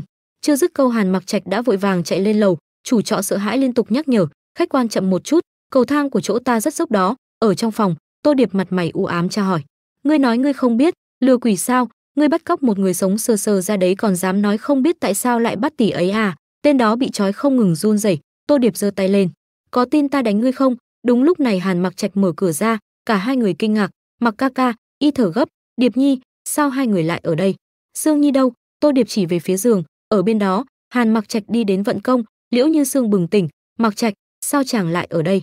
Hàn Mặc Trạch như thở phào, chuyện này nói ra rất dài, có điều nàng không sao là tốt rồi. Liễu Như Sương đỡ chán ngồi dậy, hình như ta mơ một giấc mơ rất đẹp, giấc mộng đó quá đẹp khiến ta không muốn tỉnh dậy. Mặc Trạch, ta đã ngủ bao lâu rồi? Tô Điệp lúc này lên tiếng. Nằm mộng sao? Chị dâu, người bị cuốn vào ảo cảnh.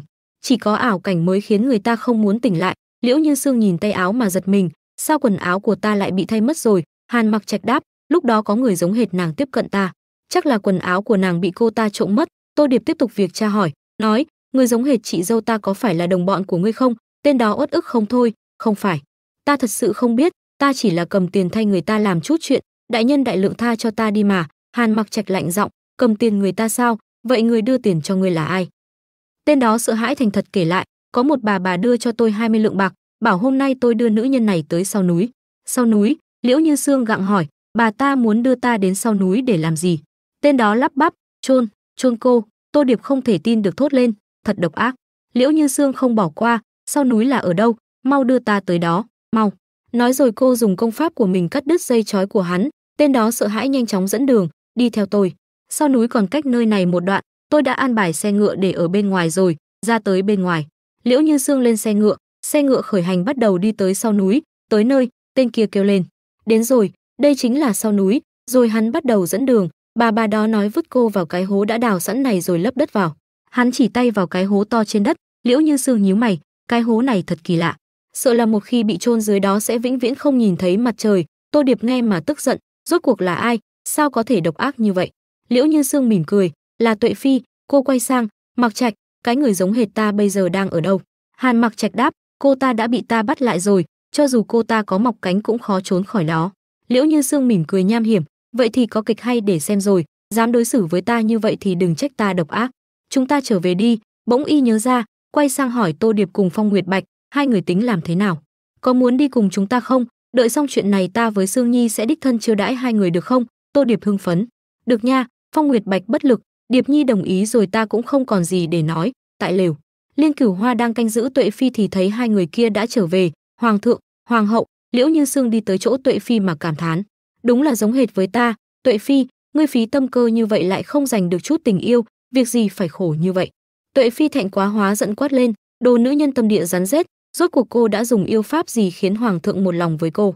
Liễu Như Sương đứng dậy quay người, trước kia có xảy ra chuyện gì ta cũng có thể không tính toán với cô, nhưng giờ cô chạm tới giới hạn của ta không thể giữ cô được rồi.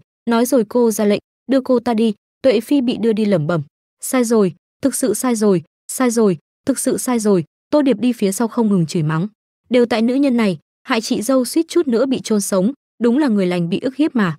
Tới chỗ cái hố khi nãy, Liễu Như Sương dùng công pháp khiến lớp đất sập thêm xuống. Tô Điệp cảm thán, đây chính là gậy ông đập lưng ông, thật là sảng khoái. Liễu Như Sương dừng tay cất tiếng, nếu như ngươi xin lỗi ta. Tuệ Phi cố chấp, ta chỉ là quá yêu chàng, có gì là sai chứ? Nói rồi cô ta chủ động chạy đến nhảy xuống hố, lớp cát nhanh chóng che lại.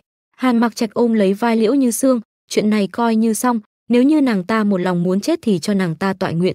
Liễu Như Sương lên tiếng, ta đã đụng tay vào phần mộ này, người thường ở trong đó không ăn không uống 3 ngày vẫn có thể sống được, chỉ cần nàng ta muốn có thể bò lên bất cứ lúc nào. Hai người xoay lưng rời đi, ở gốc cây gần đó, bà lặng lẽ đi ra. Sau khi xác định mọi người đã rời đi, tên bà đi đến chỗ đã chôn sống Tuệ Phi, hắn đau lòng, Tuệ Nhi có nghe thấy ta không?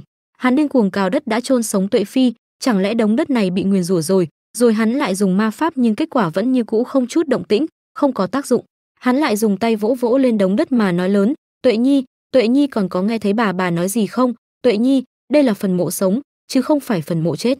Chỉ cần con muốn ra ngoài bà nhất định có thể giúp con. Xế chiều, mọi người đã đến hoàng cung. Tô Diệp ngỡ ngàng, thì ra đây là hoàng cung sao? Hoàng cung đúng là thật đẹp. Liễu Như Sương thấy cô thích thú như thế thì vui vẻ, xem nha đầu nhà muội hưng phấn thành bộ dạng đó kìa. Lúc này, Hàn Mặc Hy cùng Thiệu Thanh đi đến chào đón. Hoàng huynh, hoàng tẩu, cuối cùng hai người đã về rồi. Thiệu Thanh mừng rỡ, tiểu thư. Liễu Như Sương lém lỉnh hỏi, thời gian này ở cùng hắn thế nào rồi? Thiệu Thanh đỏ mặt, tiểu thư đang nói ai vậy? Liễu Như Sương bĩu môi, lại giả vờ, nếu như em đã không chịu nói, vậy ta sẽ đi hỏi Hàn Mặc Hy vậy.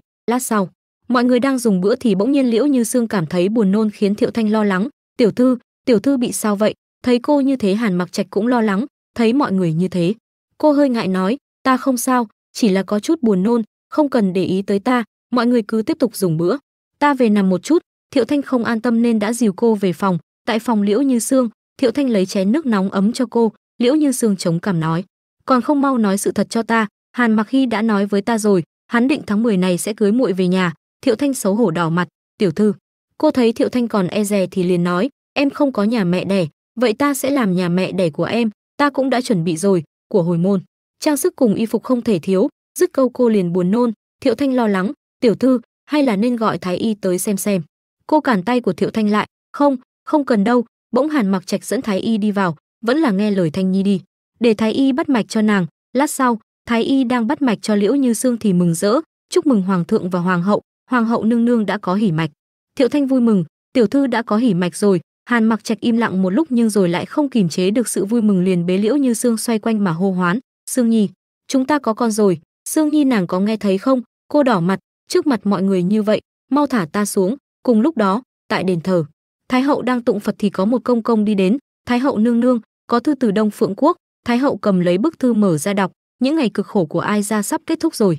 Bà ta vừa nói vừa lộ nụ cười đắc thắng. Sau khi đọc sau, Thái hậu liền đốt lá thư, trên thư có ghi, quân cờ trong chùa của chúng quý phi đã đến lúc dừng rồi. Hàn Mặc Trạch cùng Liễu Như Sương đang thưởng trà thì từ đằng sau bỗng có người gọi lớn, Hoàng huynh, Hoàng tẩu. Hai người nhìn về phía sau thì thấy Hàn Mặc Hy đang vội vàng chạy đến. Phía Linh Sơn truyền tới một bức thư, Hàn Mặc Trạch cần lấy bức thư. Liễu Như Sương hỏi y, là thư của ai? Hàn Mặc Hy cười đáp lời cô, ta nghĩ chắc là thư của Trung quý phi canh chùa Linh Sơn. Cô thắc mắc hỏi lại, Trung quý phi? Thấy cô không biết thì y kể, năm đó Hàn Mặc Trạch mắc bệnh nặng, Trung quý phi là người đã chăm sóc cho huynh ấy đến khi khỏi bệnh. Tuy Hoàng huynh đã khỏi bệnh nhưng thân thể của Trung quý phi lại càng ngày càng suy yếu. Hàn Mặc Trạch có vẻ u buồn nói thêm, sau đó Trung quý phi vì để không truyền bệnh cho người khác đã tự nguyện rời cung lên Linh Sơn dưỡng bệnh. Nghe hai người kể, Liễu Như Sương cảm thán, trọng tình trọng nghĩa, đây là một nữ tử hiếm gặp. Cô nhìn y, Mặc Trạch, chúng ta chi bằng đón nàng ấy về đi, nếu không sẽ phụ lòng tốt của nàng ấy. Hàn Mặc Trạch thắc mắc, nàng không để ý sao? Như biết ý nghĩ gì. Liễu Như Sương mỉm cười, nàng ta dù gì cũng là ân nhân của chàng, ta cảm ơn nàng ta còn không kịp sao phải để ý chứ. Thấy ánh mắt kiên quyết của cô, y cũng không hỏi thêm liền ra lệnh cho Hàn Mặc Hy, để đi chuẩn xe, ngày mai ta với hoàng hậu sẽ lên Linh Sơn đón quý phi. Hàn Mặc Hy tuân lệnh. Sáng hôm sau, tại chùa núi Linh, Liễu Như Sương khoát tay Hàn Mặc Trạch nhẹ nhàng nói, đi thôi. Trên chùa, Trung quý phi đang cài châm thì có một tỷ nữ đi tới báo, nương nương, hoàng thượng cùng hoàng hậu tới đón người về. Cô vui vẻ, đi thôi. Trung quý phi vừa ra thì thấy hoàng thượng cùng hoàng hậu, cô liền hành lễ, thần thiếp gặp qua hoàng thượng, hoàng hậu nương nương. Hàn Mặc Trạch mặt không biến sắc, miễn lễ. Trái với vẻ mặt lạnh nhạt của Hàn Mặc Trạch, Liễu Như Sương đi tới đỡ Trung quý phi đứng dậy, cô còn nói, miễn lễ, sau này gặp bổn cung không phải hành lễ nữa. Trung quý phi hai má hơi ửng hồng, nhưng lễ nghĩa không thể thiếu, nếu hoàng hậu nương nương có tâm như thế thì thần thiếp xin nhận. Phía sau bức tường có một lão bà quan sát mọi người từ nãy giờ. Lát sau, tại phòng Trung quý phi, cô cho người lui xuống, rồi từ từ đi đến gần một cái tủ, cô ta ấn thứ gì đó được ẩn giấu. Ngay sau đó, cánh tủ đã mở ra, bên trong là một lối đi. Sau khi vào trong, cô liền đóng lại, sau cánh tủ lại là ngự thư phòng ẩn của cô. Trung quý phi thầm nghĩ, thời gian cấp bách, phải mau tìm bản đồ mới được. Cô liền lục lọi khắp nơi, mồ hôi của cô cũng đổ hết ra, không ở đây vậy thì ở đâu? Bỗng phía trên có tiếng Hàn Mặc Trạch, đều lui xuống đi, không có sự cho phép của trẫm không được tiếng vào. Đám người hầu cũng tuân lệnh. Trung quý phi giật mình, chết rồi, hắn về rồi. Hàn Mặc Trạch nhìn căn phòng khẽ nhếch môi cười, hắn từ từ tiến tới kéo ra một chiếc hộp, sau đó nhấn vào cơ quan. Trung quý phi lén quan sát, cô ta mừng thầm thì ra như vậy. Hôm sau Hàn Mặc Trạch liền thông báo với mọi người, trẫm với Sương Nhi ngày kia sẽ tới Dược Cốc một chuyến, khoảng thời gian đó làm phiền đệ vậy. Hàn Mặc Hy đầy oán trách, có người ca ca nào như huynh không? Đệ vừa bận chuyện triều chính vừa bận chuyện tổ chức hôn lễ với Thanh Nhi, đầu đệ sắp to ra rồi. Hàn Mặc Trạch mỉm cười vỗ vai đệ đệ, hoàng huynh tin tưởng đệ, đệ ngàn vạn lần đừng để trẫm thất vọng. Nói rồi hắn trèo lên xe ngựa. Trung quý phi đứng trên cao nhìn chiếc xe ngựa rời đi, thật sự muốn làm như vậy sao? Khi mẫu thân bị thái hậu đưa tới Tuần Thành, mình đã không còn lựa chọn nào khác, đành phải trở thành quân cờ của thái hậu. Thứ đợi mình chỉ là tin tức chết của mẫu thân. Sau đó cô ta vào trong ngăn kéo rồi lấy ra bản đồ bố phòng, vừa định bỏ chạy thì cô ta bị một đám vệ binh chặn lại. Trung quý phi, ngươi muốn đi đâu? Liễu Như Sương nghiêm nghị nói. Trung quý phi, ngươi quả nhiên là quân cờ của thái hậu, ngươi thật sự cho rằng ngự thư phòng không có người canh gác sao? Cho rằng hoàng thượng không biết được mật đạo ở đây sao? Hàn Mặc Trạch bên cạnh sắc mặt đầy u ám. Trung quý phi sợ hãi quỳ xuống, ta cũng không muốn làm như vậy, mẫu thân bị thái hậu bắt đi, nếu không giúp thái hậu làm việc sợ là mẫu thân ta không sống nổi mất. Liễu Như Sương liền nói, ngươi có thể nói sự thật với hoàng thượng, chúng ta nhất định sẽ giúp ngươi, việc gì phải một mình gánh vác tất cả như vậy. Trung quý phi rưng rưng nước mắt, các người sớm đã biết hết rồi đúng không? Hôm nay rời đi cũng chỉ là muốn diễn cho ta xem đúng không? Liễu Như Sương tiến tới đỡ cô ta dậy. Hoàng thái hậu bị hoàng thượng cấm túc trong đền thờ, thái hậu vẫn luôn đưa tin tức ra bên ngoài, chỉ là những tin tức bà ta gửi ra đều được đưa tới chỗ chúng ta.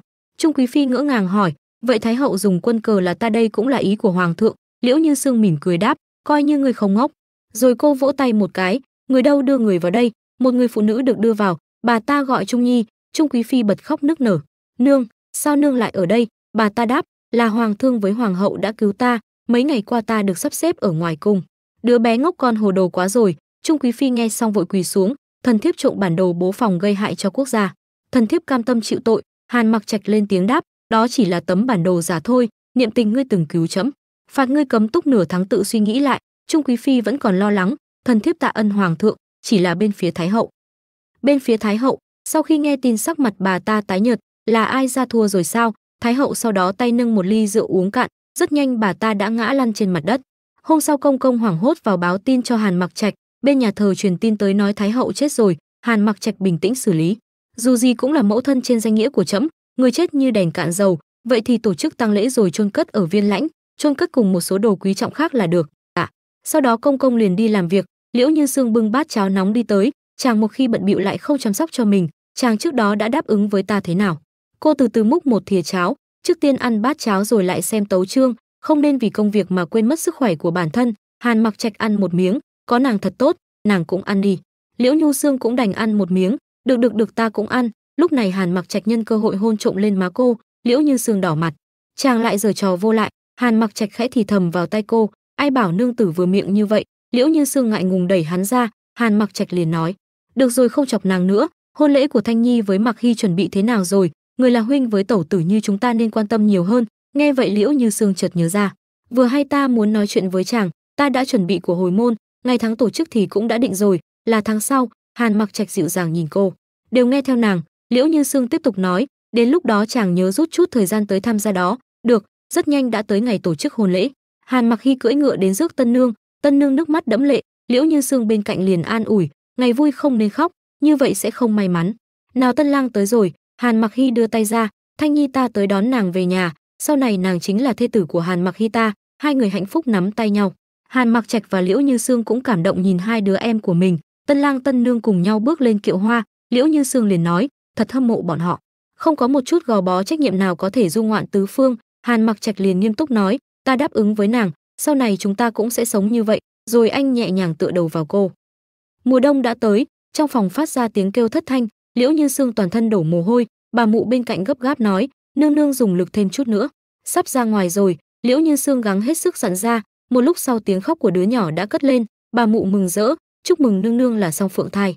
Rồi bà quay sang nói với cung nữ, mau đi báo hỉ. Cung nữ mừng rõ chạy tới báo với Hàn Mặc Trạch, hoàng thượng, nương nương sinh rồi là song bào thai. Hàn Mặc Trạch nghe xong vội vàng đứng dậy đi tới chỗ cô, hắn lo lắng nắm lấy tay vợ, Sương Nhi nàng sao rồi? Liễu Như người đầy mồ hôi mệt mỏi đáp, thiếp không sao, thiếp muốn nhìn bảo bảo. Hàn Mặc Trạch liền kêu, ôm đứa bé qua đây cho hoàng hậu xem. Hắn từ từ đỡ cô ngồi dậy. Liễu Như Sương hạnh phúc chọt má đứa nhỏ. Hàn Mặc Trạch nhìn cô hạnh phúc rồi nhẹ nhàng hôn trán cô, Sương Nhi, xin lỗi khiến nàng chịu khổ rồi. Liễu Như Sương hạnh phúc đáp, không cảm thấy khổ chút nào, bởi vì ta yêu chàng nên không cảm thấy khổ. Rồi cô nhẹ nhàng hôn Hàn Mặc Trạch. Liễu Như Sương nhìn hai đứa con, vẫn chưa đặt tên cho bảo bảo nữa. Chàng nói tên nào thì hay, không bằng con trai thì gọi là Long Uyên, con gái là Phượng Vũ, chàng thấy thế nào? Hàn Mặc Trạch mỉm cười, được nghe theo nàng. Thời gian trôi qua rất nhanh, hai đứa nhỉ đã biết chơi đùa cùng mẹ, rồi chúng cũng đã đến lúc đọc sách làm thơ, qua tới mùa thu lại cùng nhau luyện kiếm, tới đông thì cũng đã trưởng thành rồi. Long Uyên vẻ mặt cau có, mau đi đi, đừng ở trước mặt nhi thần bày ra bộ dạng không nỡ đó nữa. Liễu Như Sương rưng rưng nước mắt, có thời gian mẫu hậu trở về thăm các con. Phượng Vũ bĩu môi, ai biết được hai người lúc đầu sinh chúng con ra là để ca ca thừa kế ngôi vị, để hai người có thời gian du ngoạn khắp nơi, sống cuộc sống tự do tự tại. Long Uyên thở dài, người làm công cụ như ta thật đau lòng. Hai người lớn đứng từ xa mỉm cười. Liễu Như Sương vẫy tay chào, gió tuyết quá lớn, hai đứa về đi, chúng ta cũng xuất phát đây. Hai đứa nhỏ vẫn đứng vẫy tay chào. Trong xe ngựa, Hàn Mặc Trạch nói, sau này chỉ có hai chúng ta. Liễu Như Sương cười đáp, vậy phu quân đi đâu thần thiếp sẽ theo đó. Tập truyện đến đây kết thúc rồi, nếu thấy hay cho mình xin một like, một chia sẻ để mình có thêm động lực ra nhiều video nữa nhé. Nhớ bấm theo dõi để xem tiếp những tập tiếp theo. Chúc các bạn có một ngày tràn đầy năng lượng.